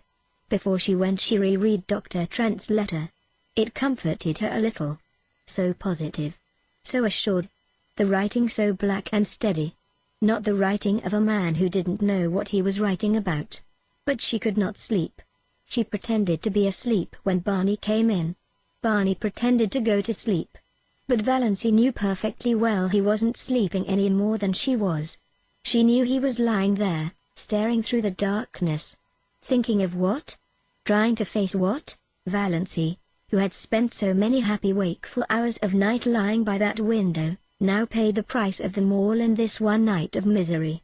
A horrible, portentous fact was slowly looming out before her from the nebula of surmise and fear. She could not shut her eyes to it, push it away, ignore it. There could be nothing seriously wrong with her heart, no matter what Dr. Trent had said. If there had been, those 30 seconds would have killed her. It was no use to recall Dr. Trent's letter and reputation. The greatest specialists made mistakes sometimes. Dr. Trent had made one. Towards morning Valancy fell into a fitful dose with ridiculous dreams. One of them was of Barney taunting her with having tricked him. In her dream she lost her temper and struck him violently on the head with her rolling pin. He proved to be made of glass and shivered into splinters all over the floor. She woke with a cry of horror, a gasp of relief, a short laugh over the absurdity of her dream, a miserable sickening recollection of what had happened. Barney was gone. Valancy knew, as people sometimes know things inescapably, without being told, that he was not in the house or in Bluebeard's chamber either. There was a curious silence in the living room. A silence with something uncanny about it. The old clock had stopped. Barney must have forgotten to wind it up, something he had never done before. The room without it was dead, though the sunshine streamed in through the aureole and dimples of light from the dancing waves beyond quivered over the walls. The canoe was gone, but Lady Jane was under the mainland trees. So Barney had betaken himself to the wilds. He would not return till night, perhaps not even then. He must be angry with her. That furious silence of his must mean anger, cold, deep, justifiable resentment. Well, Valancy knew what she must do first. She was not suffering very keenly now. Yet the curious numbness that pervaded her being was in a way worse than pain. It was as if something in her had died. She forced herself to cook and eat a little breakfast. Mechanically she put the blue castle in perfect order. Then she put on her hat and coat, locked the door and hid the key in the hollow of the old pine, and crossed to the mainland in the motorboat. She was going into Deerwood to see Dr. Trent. She must know. Chapter 37. Dr. Trent looked at her blankly and fumbled among his recollections. Mrs. Snaith, said Valancy quietly. I was Miss Valancy Sterling when I came to you last May, over a year ago. I wanted to consult you about my heart. Dr. Trent's face cleared. Oh, of course. I remember now. I'm really not to blame for not knowing you. You've changed splendidly. And married. Well, it has agreed with you. You don't look much like an invalid now, hey? I remember that day. I was badly upset. Hearing about poor Ned bowled me over. But Ned's as good as new, and you, too, evidently. I told you so, told you there was nothing to worry over. Valancy looked at him. You told me, in your letter, she said slowly, with a curious feeling that someone else was talking through her lips, that I had angina pectoris in the last stages, complicated with an aneurysm. That I might die any minute, that I couldn't live longer than a year. Dr. Trent stared at her. Impossible. He said blankly. I couldn't have told you that.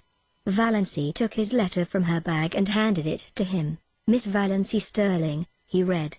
Yes. Of course I wrote you on the train that night.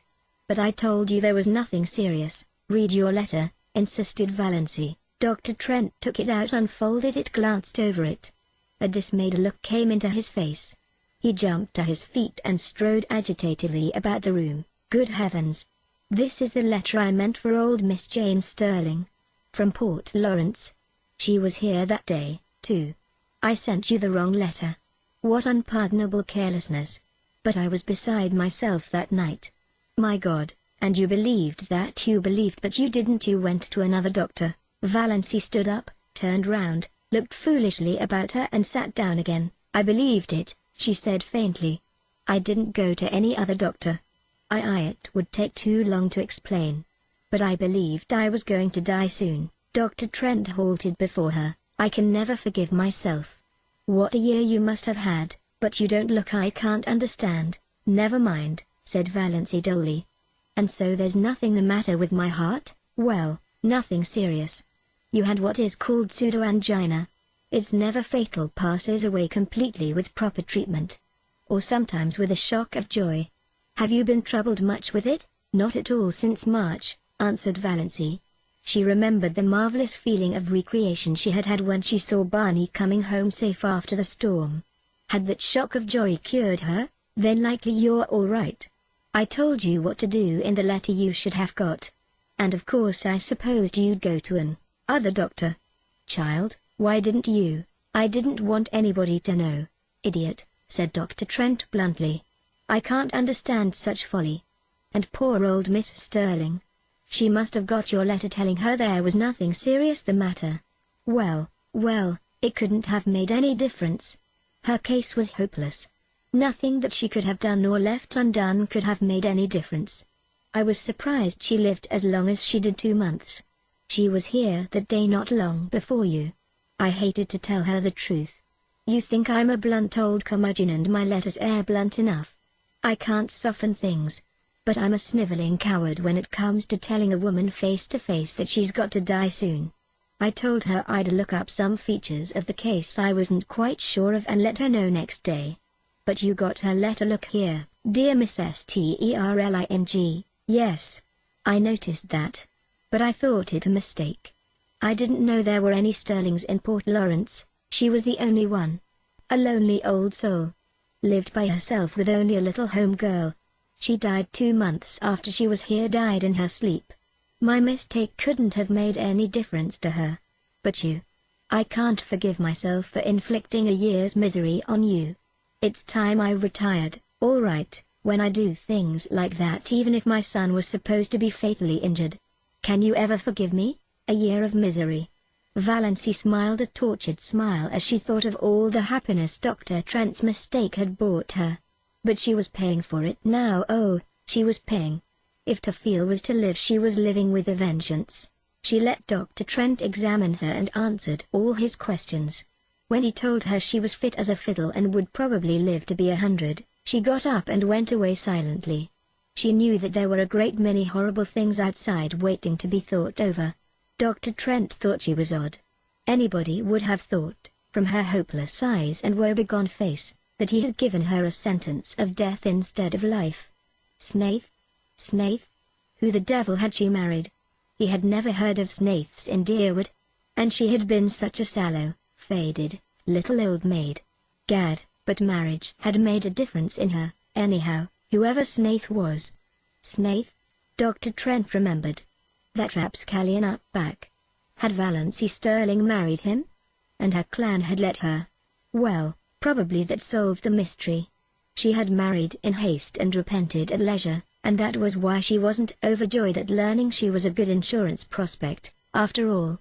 Married. To God knew whom. Or what? Jailbird? Defaulter? Fugitive from justice? It must be pretty bad if she had looked to death as a release, poor girl. But why were women such fools?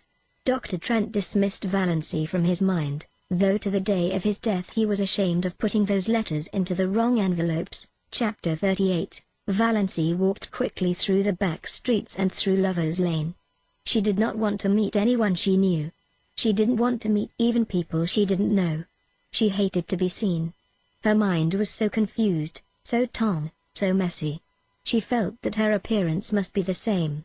She drew a sobbing breath of relief as she left the village behind and found herself on the up-back road. There was little fear of meeting anyone she knew here.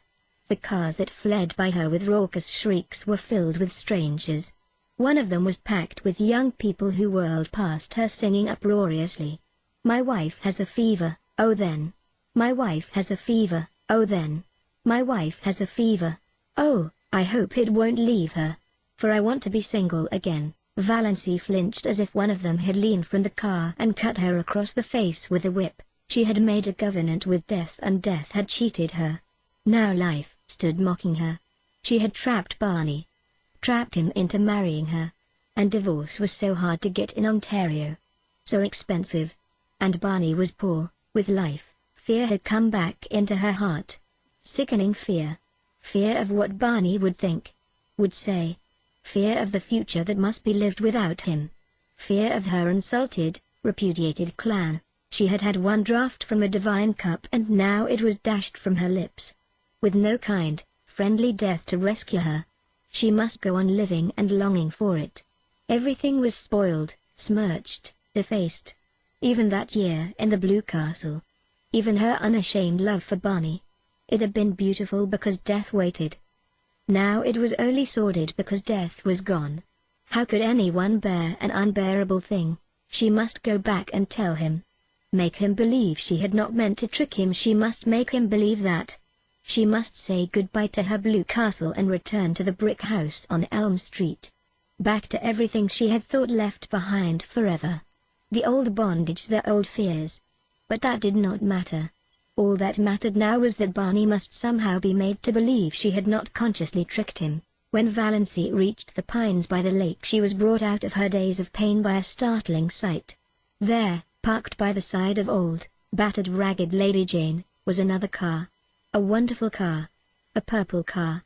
Not a dark, royal purple, but a blatant, screaming purple. It shone like a mirror, and its interior plainly indicated the car cast of Vere de Vere. In the driver's seat sat a haughty chauffeur in livery.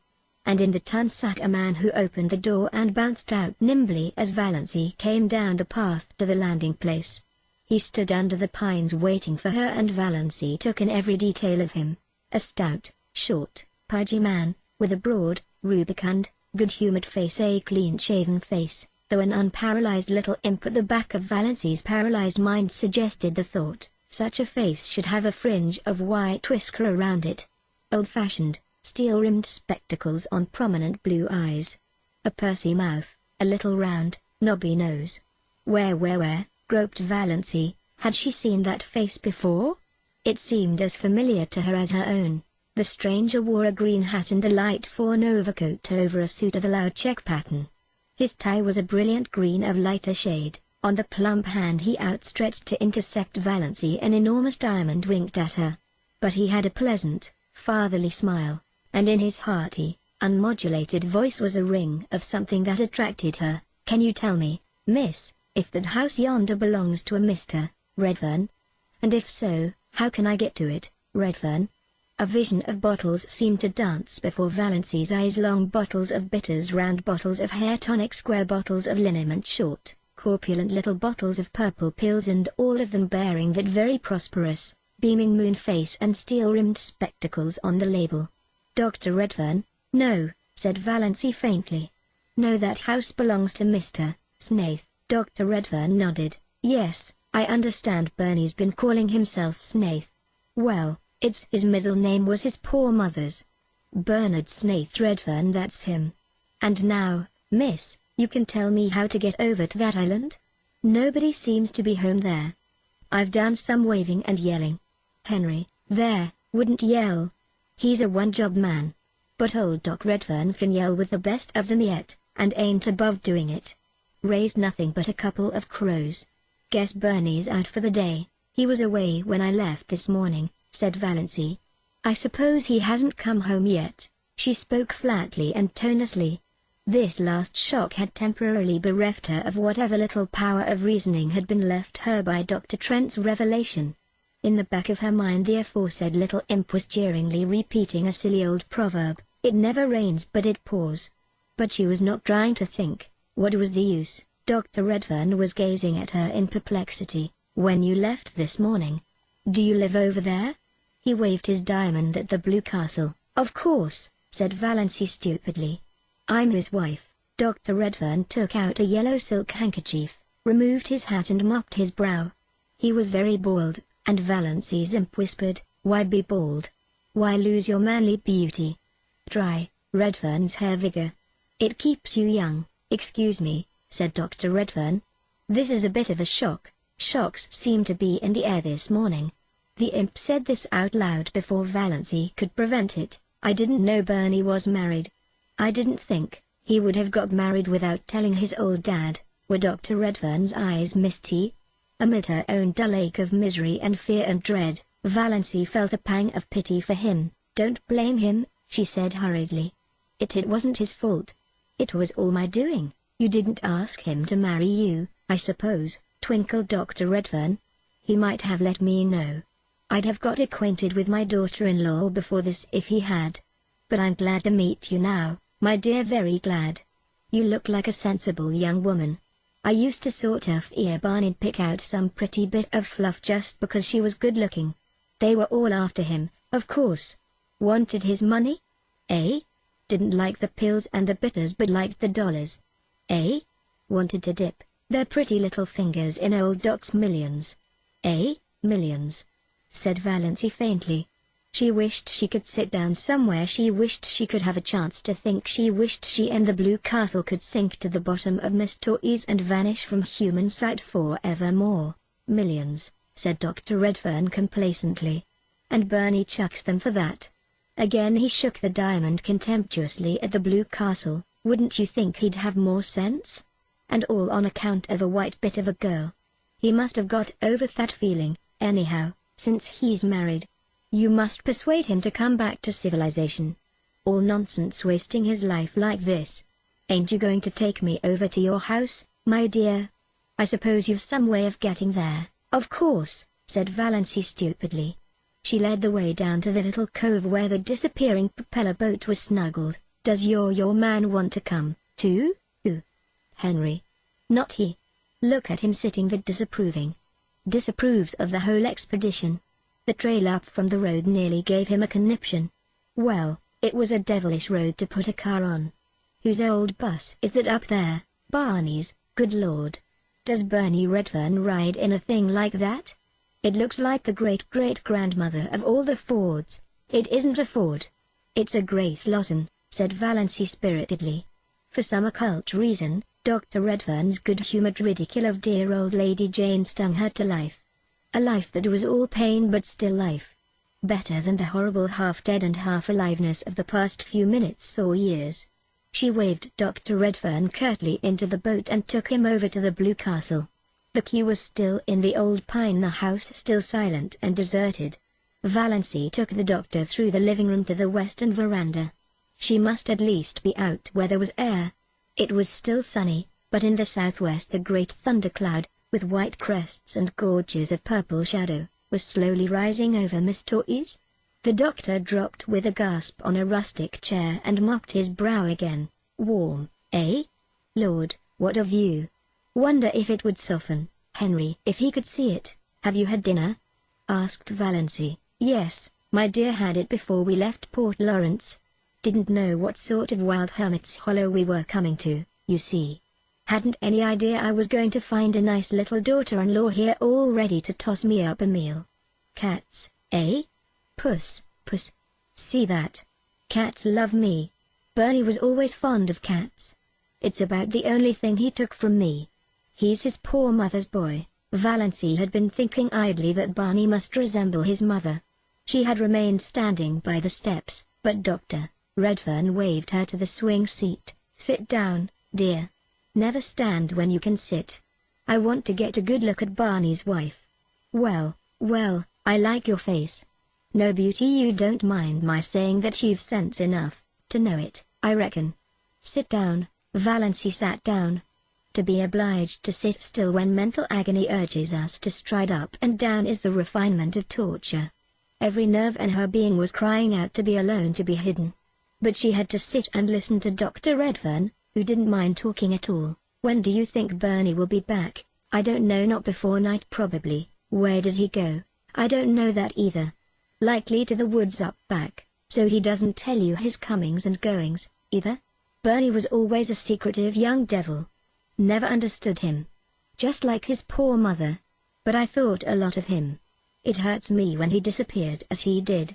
11 years ago. I haven't seen my boy for 11 years. 11 years. Valancy was surprised. It's only 6 since he came here. Oh, he was in the Klondike before that and all over the world. He used to drop me a line now and then, never give any clue to where he was, but just a line to say he was all right. I suppose he's told you all about it. No. I know nothing of his past life, said Valancy with sudden eagerness. She wanted to know. She must know now. It hadn't mattered before. Now she must know all. And she could never hear it from Barney. She might never even see him again. If she did, it would not be to talk of his past. What happened? Why did he leave his home? Tell me. Tell me. Well, it ain't much of a story. Just a young fool gone mad because of a quarrel with his girl. Only Bernie was a stubborn fool. Always stubborn. You never could make that boy do anything he didn't want to do. From the day he was born. Yet he was always a quiet, gentle little chap, too. Good as gold. His poor mother died when he was only 2 years old. I'd just begun to make money with my hair vigor. I dreamed the formula for it, you see. Some dream that. The cash rolled in. Bernie had everything he wanted. I sent him to the best schools, private schools. I meant to make a gentleman of him. Never had any chance myself. Meant he should have every chance. He went through McGill.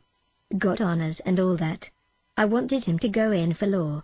He hankered after journalism and stuff like that.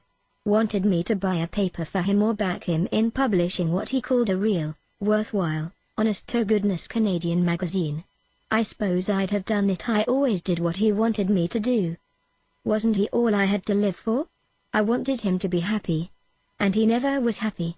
Can you believe it? Not that he said so. But I'd always a feeling that he wasn't happy.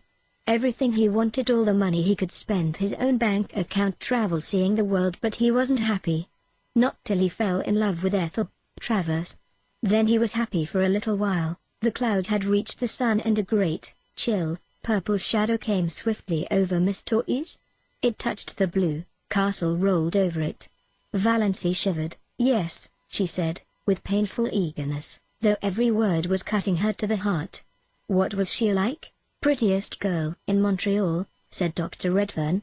Oh, she was a looker, all right. Eh? Gold hair shiny as silk, great, big, soft, black eyes, skin like milk and roses. Don't wonder Bernie fell for her. And brains as well. She wasn't a bit of fluff. Bachelor of Arts from McGill. A thoroughbred, too. One of the best families. But a bit lean in the purse. Bernie was mad about her. Happiest young fool you ever saw. Then the bust-up. What happened? Valancy had taken off her hat and was absently thrusting a pin in and out of it. Good Luck was purring beside her. Banjo was regarding Dr. Redfern with suspicion. Nip and Tuck were lazily cawing in the pines. Miss Torres was beckoning. Everything was the same. Nothing was the same. It was 100 years since yesterday. Yesterday, at this time, she and Barney had been eating a belated dinner here with laughter. Laughter. Valancy felt that she had done with laughter forever. And with tears, for that matter. She had no further use for either of them. Blessed if I know, my dear. Some fool quarrel, I suppose.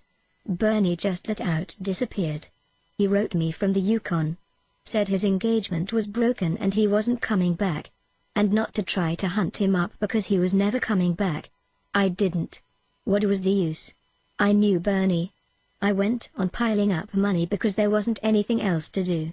But I was mighty lonely. All I lived for was them little notes now and then from Bernie, Klondike, England, South Africa, China, everywhere. I thought maybe he'd come back someday to his lonesome old dad. Then 6 years ago even the letters stopped. I didn't hear a word of or from him till last Christmas. Did he write? No. But he drew a check for $15,000 on his bank account. The bank manager is a friend of mine, one of my biggest shareholders. He'd always promised me he'd let me know if Bernie drew any checks. Bernie had $50,000 there. And he'd never touched a cent of it till last Christmas. The check was made out to Ansley's, Toronto. Ansley's? Valancy heard herself saying Ansley's. She had a box on her dressing table with the Ansley trademark. Yes. The big jewelry house there. After I'd thought it over a while, I got brisk. I wanted to locate Bernie. Had a special reason for it. It was time he gave up his fool hoboing and come to his senses. Drawing that 15 told me there was something in the wind. The manager communicated with the Ansleys. His wife was an Ansley and found out that Bernard Redfern had bought a pearl necklace there. His address was given as Box 444, Port Lawrence, Muskoka, Ont. First I thought I'd write. Then I thought I'd wait till the open season for cars and come down myself. Ain't no hand at writing. I've motored from Montreal. Got to Port Lawrence yesterday. Inquired at the post office. Told me they knew nothing of any Bernard Snaith Redfern, but there was a Barney Snaith had a P.O. box there. Lived on an island out here, they said. So here I am. And where's Barney? Valancy was fingering her necklace. She was wearing $15,000 around her neck. And she had worried lest Barney had paid $15 for it and couldn't afford it. Suddenly she laughed in Dr. Redfern's face. Excuse me. It's so amusing, said poor Valancy, isn't it? Said Dr. Redfern, seeing a joke but not exactly hers. Now, you seem like a sensible young woman, and I dare say you've lots of influence over Bernie. Can't you get him to come back to civilization and live like other people? I've a house up there. Big as a castle. Furnished like a palace. I want company in it. Bernie's wife, Bernie's children. Did Ethel Travers ever marry? Queried Valency irrelevantly. Bless you, yes. 2 years after Bernie Levin did. But she's a widow now. Pretty as ever. To be frank, that was my special reason for wanting to find Bernie. I thought they'd make it up, maybe. But, of course, that's all off now. Doesn't matter. Bernie's choice of a wife is good enough for me. It's my boy I want. Think he'll soon be back? I don't know. But I don't think he'll come before night. Quite late, perhaps. And perhaps not till tomorrow. But I can put you up comfortably. He'll certainly be back tomorrow. Dr. Redfern shook his head. Too damp. I'll take no chances with rheumatism. Why suffer that ceaseless anguish? Why not try Redfern's liniment? Quoted the imp in the back of Valency's mind. I must get back to Port Lawrence before rain starts. Henry goes quite mad when he gets mud on the car. But I'll come back tomorrow. Meanwhile you talk Bernie into reason. He shook her hand and patted her kindly on the shoulder. He looked as if he would have kissed her, with a little encouragement, but Valency did not give it. Not that she would have minded. He was rather dreadful and loud and dreadful. But there was something about him she liked. She thought dully that she might have liked being his daughter-in-law if he had not been a millionaire. A score of times over. And Barney was his son and heir. She took him over in the motorboat and watched the lordly purple car roll away through the woods with Henry at the wheel looking things not lawful to be uttered. Then she went back to the Blue Castle. What she had to do must be done quickly. Barney might return at any moment. And it was certainly going to rain. She was thankful she no longer felt very bad. When you are bludgeoned on the head repeatedly, you naturally and mercifully become more or less insensible and stupid. She stood briefly like a faded flower bitten by frost, by the hearth, looking down on the white ashes of the last fire that had blazed in the Blue Castle. At any rate, she thought wearily, Barney isn't poor. He will be able to afford a divorce. Quite nicely. Chapter 39. She must write a note. The imp in the back of her mind laughed. In every story she had ever read, when a runaway wife decamped from home she left a note, generally on the pincushion. It was not a very original idea. But one had to leave something intelligible. What was that to do but write a note? She looked vaguely about her for something to write with. Ink? There was none. Valency had never written anything since she had come to the Blue Castle, save memoranda of household necessaries for Barney. A pencil sufficed for them, but now the pencil was not to be found. Valency absently crossed to the door of Bluebeard's chamber and tried it.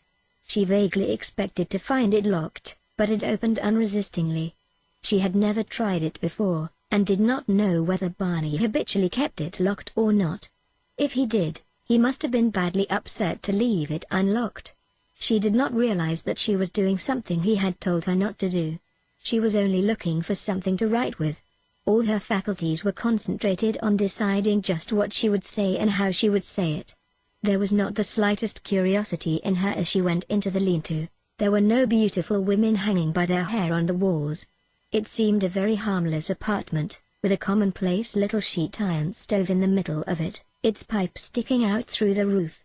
At one end was a table or counter crowded with odd-looking utensils. Used, no doubt, by Barney in his smelly operations. Chemical experiments, probably, she reflected dully. At the other end was a big writing desk and swivel chair. The side walls were lined with books. Valency went blindly to the desk. There she stood motionless for a few minutes, looking down at something that lay on it. A bundle of galley proofs. The page on top bore the title Wild Honey, and under the title were the words by John Foster. The opening sentence: Pines are the trees of myth and legend.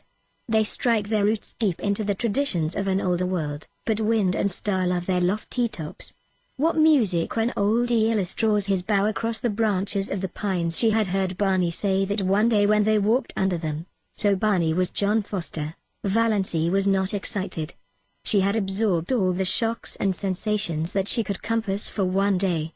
This affected her neither one way nor the other. She only thought. So this explains it. It was a small matter that had, somehow, stuck in her mind more persistently than its importance seemed to justify. Soon after Barney had brought her John Foster's latest book, she had been in a Port Lawrence bookshop and heard a customer ask the proprietor for John Foster's new book. The proprietor had said curtly, "Not out yet. Won't be out till next week." Valancy had opened her lips to say, "Oh, yes, it is out," but closed them again. After all, it was none of her business. She supposed the proprietor wanted to cover up his negligence in not getting the book in promptly. Now she knew. The book Barney had given her had been one of the author's complimentary copies, sent in advance. Well, Valancy pushed the proofs indifferently aside and sat down in the swivel chair. She took up Barney's pen and while it was pulled a sheet of paper to her and began to write. She could not think of anything to say except bald facts. "Dear Barney: I went to Dr. Trent this morning and found out he had sent me the wrong letter by mistake. There never was anything serious the matter with my heart and I am quite well now. I did not mean to trick you. Please believe that. I could not bear it if you did not believe that. I am very sorry for the mistake. But surely you can get a divorce if I leave you. Is desertion a ground for divorce in Canada? Of course, if there is anything I can do to help or hasten it I will do it gladly, if your lawyer will let me know. I thank you for all your kindness to me. I shall never forget it. Think as kindly of me as you can, because I did not mean to trap you. Goodbye, yours gratefully, Valancy." It was very cold and stiff, she knew. But to try to say anything else would be dangerous, like tearing away a dam. She didn't know what torrent of wild incoherences and passionate anguish might pour out. In a postscript she added, "Your father was here today. He is coming back tomorrow. He told me everything. I think you should go back to him. He is very lonely for you." She put the letter in an envelope, wrote Barney across it, and left it on the desk. On it she laid the string of pearls. If they had been the beads she believed them, she would have kept them in memory of that wonderful year. But she could not keep the $15,000 gift of a man who had married her of pity and whom she was now leaving. It hurt her to give up her pretty bauble. That was an odd thing, she reflected. The fact that she was leaving Barney did not hurt her yet. It lay at her heart like a cold, insensible thing. If it came to life, Valancy shuddered and went out. She put on her hat and mechanically fed Good Luck and Banjo. She locked the door and carefully hid the key in the old pine. Then she crossed to the mainland in the disappearing propeller. She stood for a moment on the bank, looking at her blue castle. The rain had not yet come, but the sky was dark, and Miss Torres grey and sullen. The little house under the pines looked very pathetic, a casket trifled of its jewels, a lamp with its flame blown out. I shall never again hear the wind crying over Miss Torres at night, thought Valancy. This hurt her, too. She could have laughed to think that such a trifle could hurt her at such a time. Chapter 40. Valancy paused a moment on the porch of the brick house in Elm Street. She felt that she ought to knock like a stranger. Her rosebush, she idly noticed, was loaded with buds. The rubber plant stood beside the prim door. A momentary horror overcame her, a horror of the existence to which she was returning. Then she opened the door and walked in. I wonder if the prodigal son ever felt really at home again, she thought. Mrs. Frederick and Cousin Stickles were in the sitting room. Uncle Benjamin was there, too. They looked blankly at Valancy, realizing at once that something was wrong. This was not the saucy, impudent thing who had laughed at them in this very room last summer. This was a grey-faced woman with the eyes of a creature who had been stricken by a mortal blow. Valancy looked indifferently around the room. She had changed so much and it had changed so little. The same pictures hung on the walls. The little orphan who knelt at her never-finished prayer by the bed whereon reposed the black kitten that never grew up into cat. The grey steel engraving of Quatre Bras, where the British regiment forever stood at bay. The crayon enlargement of the boyish father she had never known. There they all hung in the same places. The green cascade of wandering dew still tumbled out of the old granite saucepan on the window stand.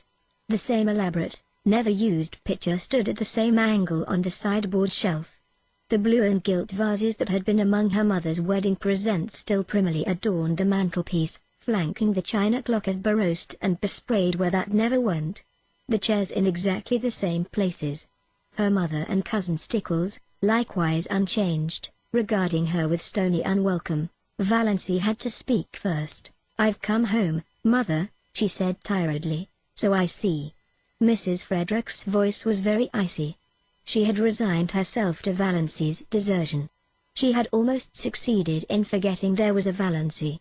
She had rearranged and organized her systematic life without any reference to an ungrateful, rebellious child. She had taken her place again in a society which ignored the fact that she had ever had a daughter and pitied her, if it pitied her at all, only in discreet whispers and asides. The plain truth was that, by this time, Mrs. Frederick did not want Valancy to come back, did not want ever to see or hear of her again, and now, of course, Valancy was here, with tragedy and disgrace and scandal trailing after her visibly. "So I see," said Mrs. Frederick. "May I ask why?" "Because I'm not going to die," said Valancy huskily. "God bless my soul," said Uncle Benjamin. "Who said you were going to die, I suppose?" said Cousin Stickles shrewishly. Cousin Stickles did not want Valancy back either. "I suppose you've found out he has another wife, as we've been sure all along." "No. I only wish he had," said Valancy. She was not suffering particularly, but she was very tired. If only the explanations were all over and she were upstairs in her old, ugly room alone. Just alone. The rattle of the beads on her mother's sleeves, as they swung on the arms of the reed chair, almost drove her crazy. Nothing else was worrying her, but all at once it seemed that she simply could not endure that thin, insistent rattle. "My home, as I told you, is always open to you," said Mrs. Frederick stonily, "but I can never forgive you." Valancy gave a mirthless laugh. "I'd care very little for that if I could only forgive myself," she said. "Come, come," said Uncle Benjamin testily, but rather enjoying himself. He felt he had Valancy under his thumb again. "We've had enough of mystery. What has happened? Why have you left that fellow?" "No doubt there's reason enough, but what particular reason is it?" Valancy began to speak mechanically. She told her tale bluntly and barely. "A year ago Dr. Trent told me I had angina pectoris and could not live long. I wanted to have some life before I died. That's why I went away. Why I married Barney. And now I've found it is all a mistake. There is nothing wrong with my heart. I've got to live and Barney only married me out of pity. So I have to leave him free, God bless me," said Uncle Benjamin. Cousin Stickles began to cry. "Valancy, if you'd only had confidence in your own mother." "Yes, yes, I know," said Valancy impatiently. "What's the use of going into that now? I can't undo this year. God knows I wish I could. I've tricked Barney into marrying me and he's really Bernard Redfern, Dr. Redfern's son, of Montreal. And his father wants him to go back to him." Uncle Benjamin made a queer sound. Cousin Stickles took her black-bordered handkerchief away from her eyes and stared at Valancy. A queer gleam suddenly shot into Mrs. Frederick's stone-grey orbs. "Dr. Redfern not the purple pill man?" she said. Valancy nodded. "He's John Foster, too, the writer of those nature books." But Mrs. Frederick was visibly agitated, though not over the thought that she was the mother-in-law of John Foster. "Dr. Redfern is a millionaire." Uncle Benjamin shut his mouth with a snap. 10 times over, he said. Valancy nodded. "Yes. Barney left home years ago because of some trouble, some disappointment. Now he will likely go back. So you see I had to come home. He doesn't love me. I can't hold him to a bond he was tricked into." Uncle Benjamin looked incredibly sly. "Did he say so? Does he want to get rid of you?" "No. I haven't seen him since I found out. But I tell you, he only married me out of pity because I asked him to, because he thought it would only be for a little while." Mrs. Frederick and Cousin Stickles both tried to speak, but Uncle Benjamin waved a hand at them and frowned portentously. "Let me handle this." Wave and frown seemed to say to Valancy, Well, dear, we'll talk it over later. You see, we don't quite understand everything yet. As Cousin Stickles says, you should have confided in us before. Later on I dare say we can find a way out of this." "You think Barney can easily get a divorce, don't you?" said Valancy eagerly. Uncle Benjamin silenced with another wave the exclamation of horror he knew was trembling on Mrs. Frederick's lips. "Trust to me, Valency. Everything will arrange itself. Tell me this, Dossie. Have you been happy up back? Was S and Mr. Redfern good to you?" "I have been very happy and Barney was very good to me," said Valency, as if reciting a lesson. She remembered when she studied grammar at school she had disliked the past and perfect tenses. They had always seemed so pathetic. "I have been, it was all over and done with." "Then don't worry, little girl." How amazingly paternal Uncle Benjamin was. "Your family will stand behind you. We'll see what can be done." "Thank you," said Valency dully. Really, it was quite decent of Uncle Benjamin. "Can I go and lie down a little while? I'm tired." "Of course you're tired." Uncle Benjamin patted her hand gently, very gently. "All worn out and nervous. Go and lie down, by all means. You'll see things in quite a different light after you've had a good sleep." He held the door open. As she went through he whispered, "What is the best way to keep a man's love?" Valency smiled wanly. But she had come back to the old life, the old shackles. "What?" she asked as meekly as of yore. "Not to return it," said Uncle Benjamin with a chuckle. He shut the door and rubbed his hands, nodded and smiled mysteriously round the room. "Poor little Doss," he said pathetically. "Do you really suppose that Snaith can actually be Dr. Redfern's son?" gasped Mrs. Frederick. "I see no reason for doubting it. She says Dr. Redfern has been there. Why, the man is rich as wedding cake. Amelia, I've always believed there was more in Doss than most people thought. You kept her down too much, repressed her. She never had a chance to show what was in her. And now she's landed a millionaire for a husband." But hesitated Mrs. Frederick. They told terrible tales about him. All gossip and invention, all gossip and invention. It's always been a mystery to me why people should be so ready to invent and circulate slanders about other people they know absolutely nothing about. I can't understand why you paid so much attention to gossip and surmise. Just because he didn't choose to mix up with everybody, people resented it. I was surprised to find what a decent fellow he seemed to be that time he came into my store with Valency. I discounted all the yarns then and there, but he was seen dead drunk in Port Lawrence once, said Cousin Stickles. Doubtfully, yet as one very willing to be convinced to the contrary. "Who saw him?" demanded Uncle Benjamin truculently. "Who saw him?" "Old Jemmy Strang said he saw him." "I wouldn't take old Jemmy Strang's word on oath. He's too drunk himself half the time to see straight. He said he saw him lying drunk on a bench in the park." "Sure? Redfern's been asleep there. Don't worry over that. But his clothes and that awful old car," said Mrs. Frederick uncertainly. "Eccentricities of genius," declared Uncle Benjamin. "You heard Doss say he was John Foster.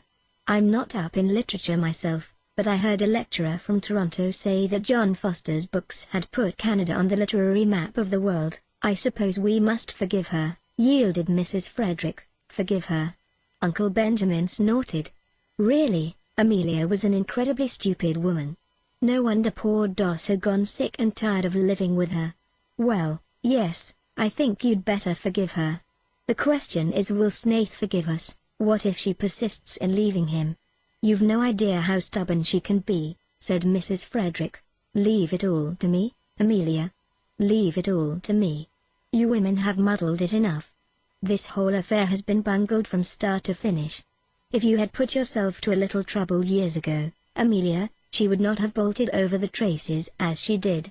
Just let her alone. Don't worry her with advice or questions till she's ready to talk. She's evidently run away in a panic because she's afraid he'd be angry with her for fooling him. Most extraordinary thing of Trent to tell her such a yarn. That's what comes of going to strange doctors. Well, we mustn't blame her too harshly, poor child. Redfern will come after her. If he doesn't, I'll hunt him up and talk to him as man to man. He may be a millionaire, but Valency is a sterling. He can't repudiate her just because she was mistaken about her heart disease. Not likely he'll want to. Doss is a little overstrung. Bless me, I must get in the habit of calling her Valency. She isn't a baby any longer. Now, remember, Amelia. Be very kind and sympathetic. It was something of a large order to expect Mrs. Frederick to be kind and sympathetic. But she did her best. When supper was ready she went up and asked Valancy if she wouldn't like a cup of tea. Valancy, lying on her bed, declined. She just wanted to be left alone for a while. Mrs. Frederick left her alone. She did not even remind Valancy that her plight was the outcome of her own lack of daughterly respect and obedience. One could not exactly say things like that to the daughter-in-law of a millionaire. Chapter 41. Valancy looked dully about her old room. It, too, was so exactly the same that it seemed almost impossible to believe in the changes that had come to her since she had last slept in it. It seemed somehow indecent that it should be so much the same.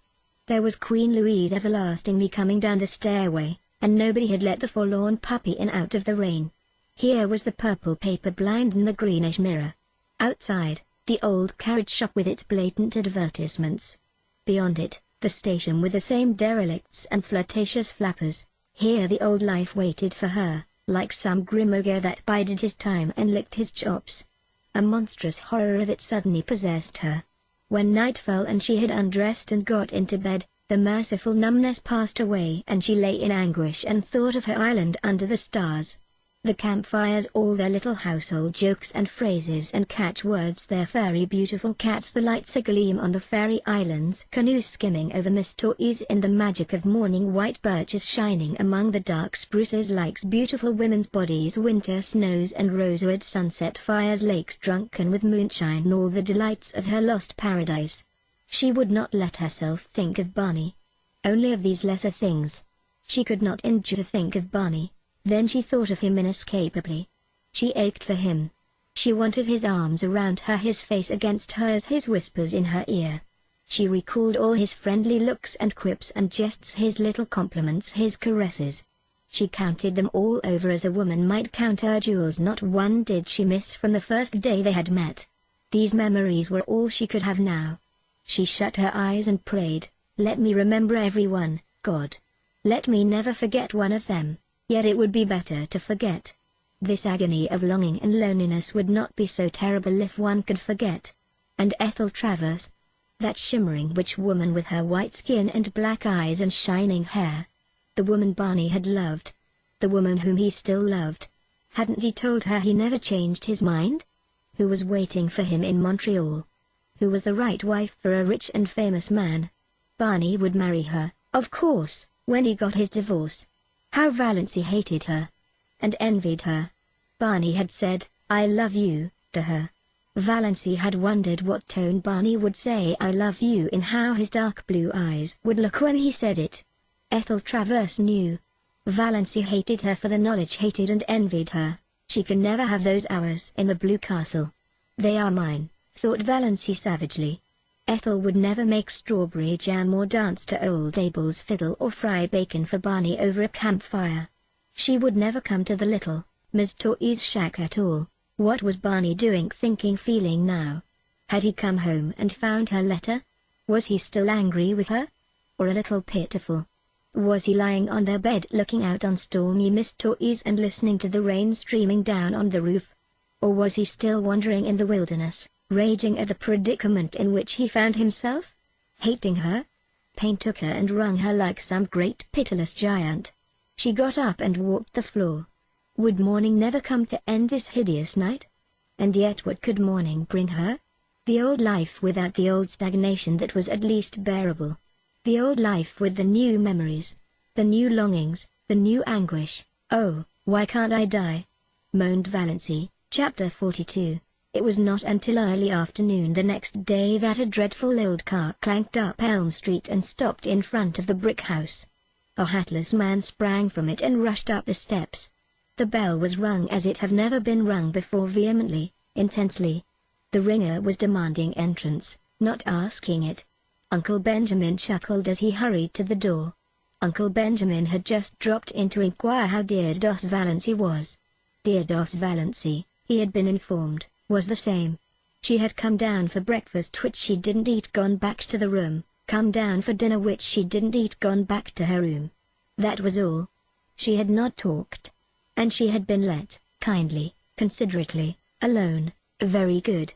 Redfern will be here today, said Uncle Benjamin. And now Uncle Benjamin's reputation as a prophet was made.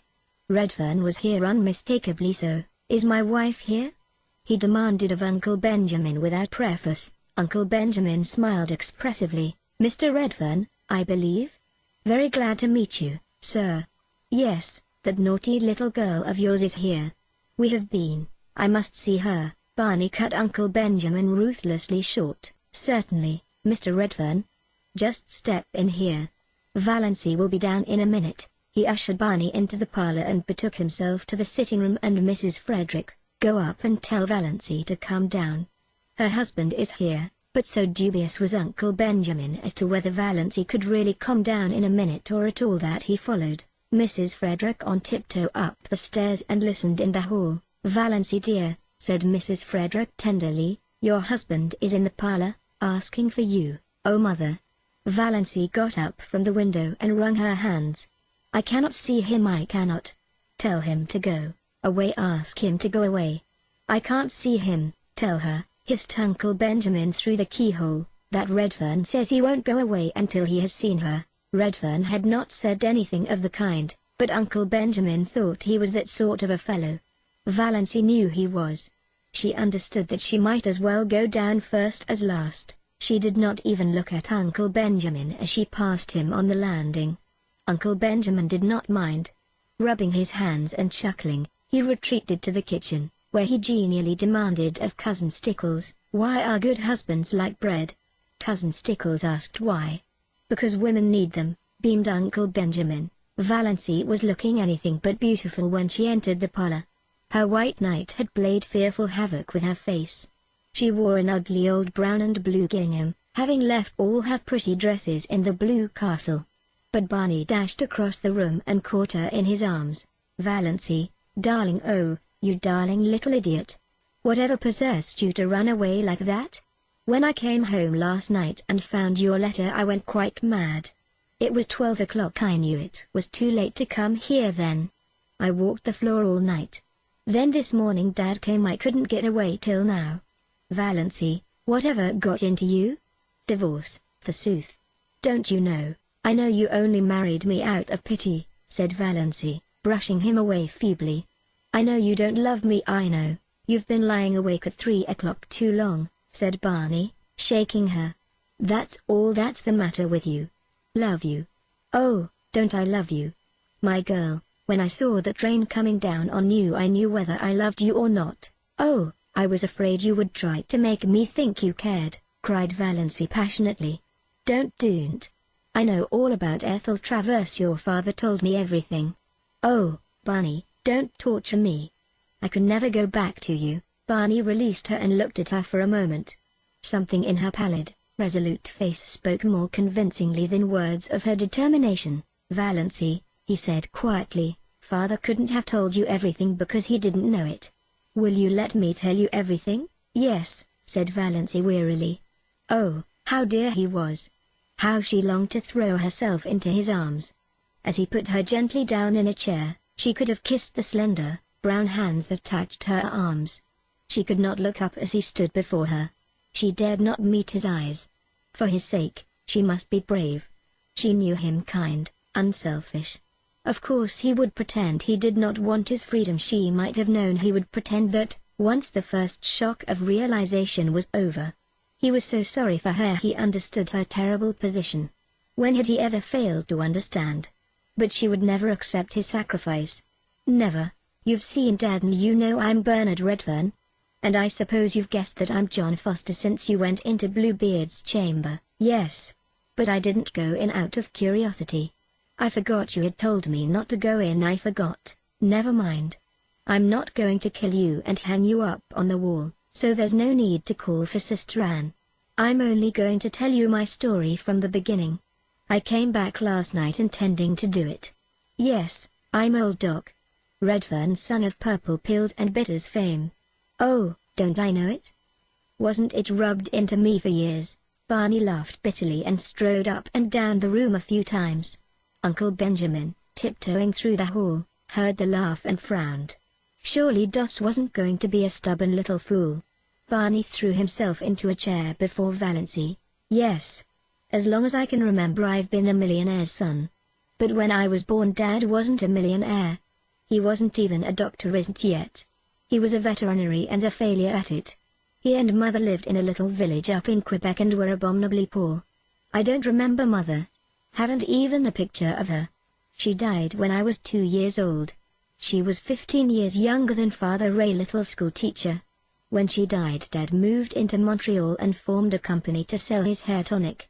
He dreamed the prescription one night, it seems. Well, it caught on. Money began to flow in. Dad invented or dreamed the other things, tooth pills, bitters, liniment and so on. He was a millionaire by the time I was 10, with a house so big a small chap like myself always felt lost in it. I had every toy a boy could wish for and I was the loneliest little devil in the world. I remember only one happy day in my childhood, Valency. Only one. Even you were better off than that. Dad had gone out to see an old friend in the country and took me along. I was turned loose in the barnyard and I spent the whole day hammering nails in a block of wood. I had a glorious day. When I had to go back to my room full of playthings in the big house in Montreal I cried. But I didn't tell Dad why. I never told him anything. It's always been a hard thing for me to tell things, Valency, anything that went deep. And most things went deep with me. I was a sensitive child and I was even more sensitive as a boy. No one ever knew what I suffered. Dad never dreamed of it. When he sent me to a private school I was only 11. The boys ducked me in the swimming tank until I stood on a table and read aloud all the advertisements of Father's patent abominations. I did it then. Barney clenched his fists. I was frightened and half drowned and all my world was against me. But when I went to college and the Sophs tried the same stunt I didn't do it. Barney smiled grimly. They couldn't make me do it. But they did make my life miserable. I never heard the last of the pills and the bitters and the hair tonic. After using was my nickname. You see, I'd always such a thick thatch. My 4 college years were a nightmare. You know or you don't know what merciless beasts boys can be when they get a victim like me. I had few friends. There was always some barrier between me and the kind of people I cared for. And the other kind who would have been very willing to be intimate with rich old Doc Redfern's son I didn't care for. But I had one friend, or thought I had. A clever, bookish chap, Bitter the writer. That was a bond between us. I had some secret aspirations along that line. He was older than I was. I looked up to him and worshipped him. For a year one was happier than I'd ever been. Then a burlesque sketch came out in the college magazine, a mordant thing, ridiculing Dad's remedies. The names were changed, of course, but everybody knew what and who was meant. Oh, it was clever, damnably so, and witty. McGill rocked with laughter over it. I found out he had written it. Oh, were you sure? Valency's dull eyes flamed with indignation. Yes. He admitted it when I asked him. Said a good idea was worth more to him than a friend, any time. And he added a gratuitous thrust. You know, Redfern, there are some things money won't buy. For instance, it won't buy you a grandfather. Well, it was a nasty slam. I was young enough to feel cut up.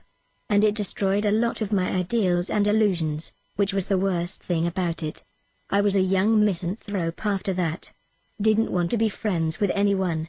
And then the year after I left college I met Ethel Travers. Valency shivered. Barney, his hands stuck in his pockets, was regarding the floor moodily and didn't notice it. Dad told you about her, I suppose. She was very beautiful. And I loved her. Oh, yes, I loved her. I won't deny it or belittle it now. It was a lonely, romantic boy's first passionate love, and it was very real. And I thought she loved me. I was fool enough to think that. I was wildly happy when she promised to marry me. For a few months.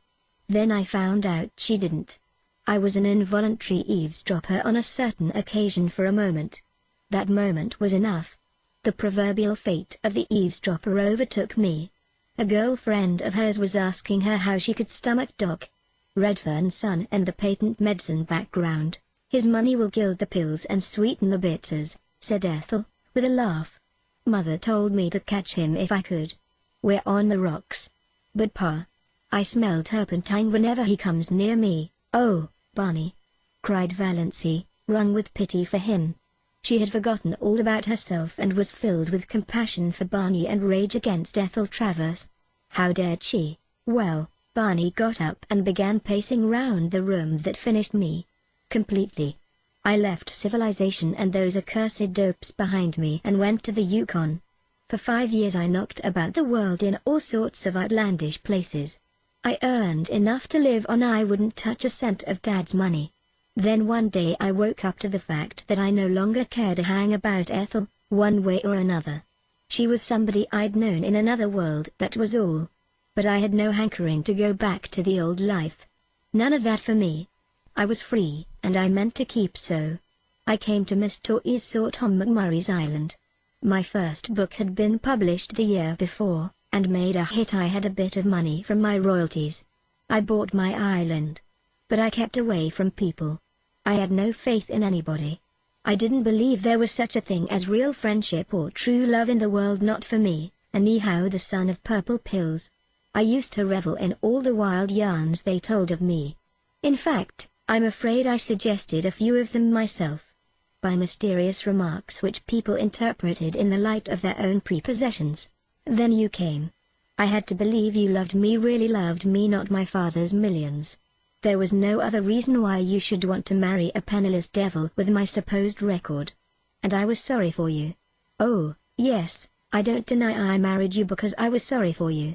And then I found you the best and jolliest and dearest little pal and chum a fellow ever had. Witty, loyal, sweet.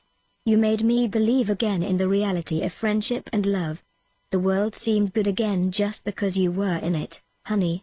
I'd have been willing to go on forever just as we were. I knew that, the night I came home and saw my home light shining out from the island for the first time.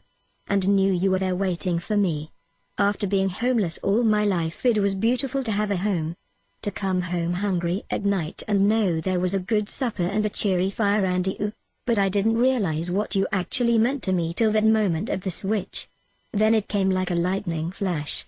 I knew I couldn't live without you, that if I couldn't pull you loose in time I'd have to die with you. I admit it bowled me over, knocked me silly. I couldn't get my bearings for a while. That's why I acted like a mule. But the thought that drove me to the tall timber was the awful one, that you were going to die.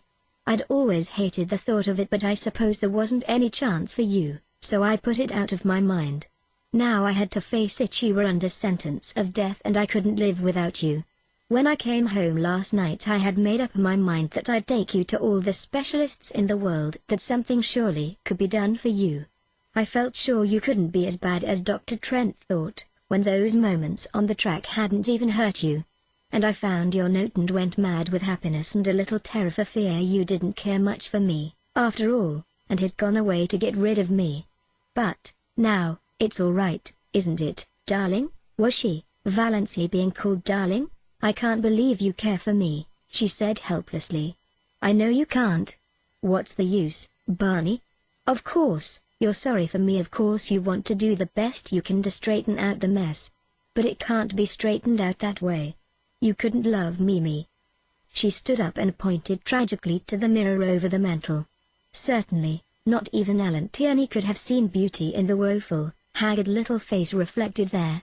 Barney didn't look at the mirror. He looked at Valency as if he would like to snatch her or beat her. Love you. Girl, you're in the very core of my heart. I hold you there like a jewel. Didn't I promise you I'd never tell you a lie? Love you. I love you with all there is of me to love. Heart, soul, brain. Every fiber of body and spirit thrilling to the sweetness of you. There's nobody in the world for me but you. Valency, you're a good actor, Barney, said Valency, with a wan little smile. Barney looked at her. So you don't believe me yet? I can't, oh damn, said Barney violently. Valency looked up startled. She had never seen this Barney. Scowling. Eyes black with anger. Sneering lips. Dead white face. You don't want to believe it, said Barney in the silk-smooth voice of ultimate rage. You're tired of me. You want to get out of it, free from me. You're ashamed of the pills and the liniment, just as she was. Your sterling pride can't stomach them. It was all right as long as you thought you hadn't long to live. A good lark you could put up with me. but a lifetime with old Doc Redfern's son is a different thing. Oh, I understand perfectly. I've been very dense, but I understand. At last, Valency stood up. She stared into his furious face. Then she suddenly laughed. "You darling," she said. "You do mean it? You do really love me? You wouldn't be so enraged if you didn't." Barney stared at her for a moment. Then he caught her in his arms with a little low laugh of the triumphant lover. Uncle Benjamin, who had been frozen with horror at the keyhole, suddenly thawed out and tiptoed back to Mrs. Frederick and Cousin Stickles. "Everything is all right," he announced jubilantly. "Dear little Doss. He would send for his lawyer right away and alter his will again. Doss should be his Solaris. To her that should certainly be given." Mrs. Frederick, returning to her comfortable belief in an overruling providence, got out the family Bible and made an entry under marriages. 43, Chapter 43. "But, Barney," protested Valency after a few minutes, "your father somehow gave me to understand that you still loved her." "He would. Dad holds the championship for making blunders. If there's a thing that's better left unsaid, you can trust him to say it. But he isn't a bad old soul, Valency. You'll like him." "I do, now, and his money isn't tainted money. He made it honestly. His medicines are quite harmless. Even his purple pills do people whole heaps of good when they believe in them." "But I'm not fit for your life," sighed Valency. "I'm not clever or well-educated, or my life is in mysteries and all the wild places of the world. I'm not going to ask you to live the life of a society woman. Of course, we must spend a bit of the time with Dad. He's lonely and old, but not in that big house of his," pleaded Valency. "I can't live in a palace, can't come down to that after your blue castle," grinned Barney. "Don't worry, sweet. I couldn't live in that house myself. It has a white marble stairway with gilt banisters and looks like a furniture shop with the labels off. Likewise, it's the pride of Dad's heart. We'll get a little house somewhere outside of Montreal in the real country near enough to see Dad often. I think we'll build one for ourselves. A house you build for yourself is so much nicer than a hand-me-down. But we'll spend our summers in mysteries, and our autumns traveling. I want you to see the Alhambra. It's the nearest thing to the blue castle of your dreams I can think of. And there's an old-world garden in Italy where I want to show you the moon rising over Rome through the dark cypress trees. Will that be any lovelier than the moon rising over mysteries? Not lovelier, but a different kind of loveliness. There are so many kinds of loveliness. Valency, before this year you've spent all your life in ugliness. You know nothing of the beauty of the world. We'll climb mountains, hunt for treasures in the bazaars of Samarkand, search out the magic of East and West, run hand in hand to the rim of the world. I want to show you it all, see it again through your eyes. Girl, there are a million things I want to show you, do with you, say to you. It will take a lifetime. And we must see about that picture by Tierney. After all, will you promise me one thing?" asked Valency solemnly. "Anything," said Barney recklessly, "only one thing. You are never, under any circumstances or under any provocation, to cast it up to me that I asked you to marry me." Chapter 44. Extract from letter written by Miss Olive Sterling to Mr. Cecil Bruce. "It's really disgusting that Doss' crazy adventures should have turned out like this. It makes one feel that there is no use in behaving properly. I'm sure her mind was unbalanced when she left home. What she said about a dust pile showed that. Of course I don't think there was ever a thing the matter with her heart. Or perhaps Snaith or Redfern or whatever his name really is fed purple pills to her, back in that mysteries hut and cured her. It would make quite a testimonial for the family ads, wouldn't it? He's such an insignificant-looking creature. I mentioned this to Doss, but all she said was, 'I don't like collar-ad men.' Well, he's certainly no collar-ad man. Though I must say there is something rather distinguished about him, now that he has cut his hair and put on decent clothes. I really think, Cecil, you should exercise more. It doesn't do to get too fleshy." He also claims, I believe, to be John Foster. We can believe that or not, as we like, I suppose. Old Doc Redfern has given them $2 million for our wedding present. Evidently the purple pills bring in the bacon. They're going to spend the fall in Italy and the winter in Egypt and motor through Normandy in apple blossom time. Not in that dreadful old Lizzie, though. Redfern has got a wonderful new car. Well, I think I'll run away, too, and disgrace myself. It seems to pay." Uncle Ben is a scream. Likewise Uncle James. The fuss they all make over Dos now is absolutely sickening. To hear Aunt Amelia talking of my son-in-law, Bernard Redfern, and my daughter, Mrs. Bernard Redfern. Mother and father are as bad as the rest. And they can't see that Valancy is just laughing at them all in her sleeve. Chapter 45. Valancy and Barney turned under the mainland pines in the cool dusk of the September night for a farewell look at the Blue Castle. Miss Torres was drowned in sunset lilac light, incredibly delicate and elusive. Nip and Tuck were cawing lazily in the old pines. Good Luck and Banjo were mewing in separate baskets in Barney's new, dark green car en route to Cousin Georgiana's. Cousin Georgiana was going to take care of them until Barney and Valancy came back. Aunt Wellington and Cousin Sarah and Aunt Alberta had also entreated the privilege of looking after them, but to Cousin Georgiana was it given. Valancy was in tears. "Don't cry, Moonlight. We'll be back next summer. And now, we're off for a real honeymoon." Valancy smiled through her tears. She was so happy that her happiness terrified her. But, despite the delights before her, the glory that was Greece and the grandeur that was Rome, allure of the ageless Nile, glamour of the Riviera, mosque and palace and minaret, she knew perfectly well that no spot or place or home in the world could ever possess the sorcery of her Blue Castle.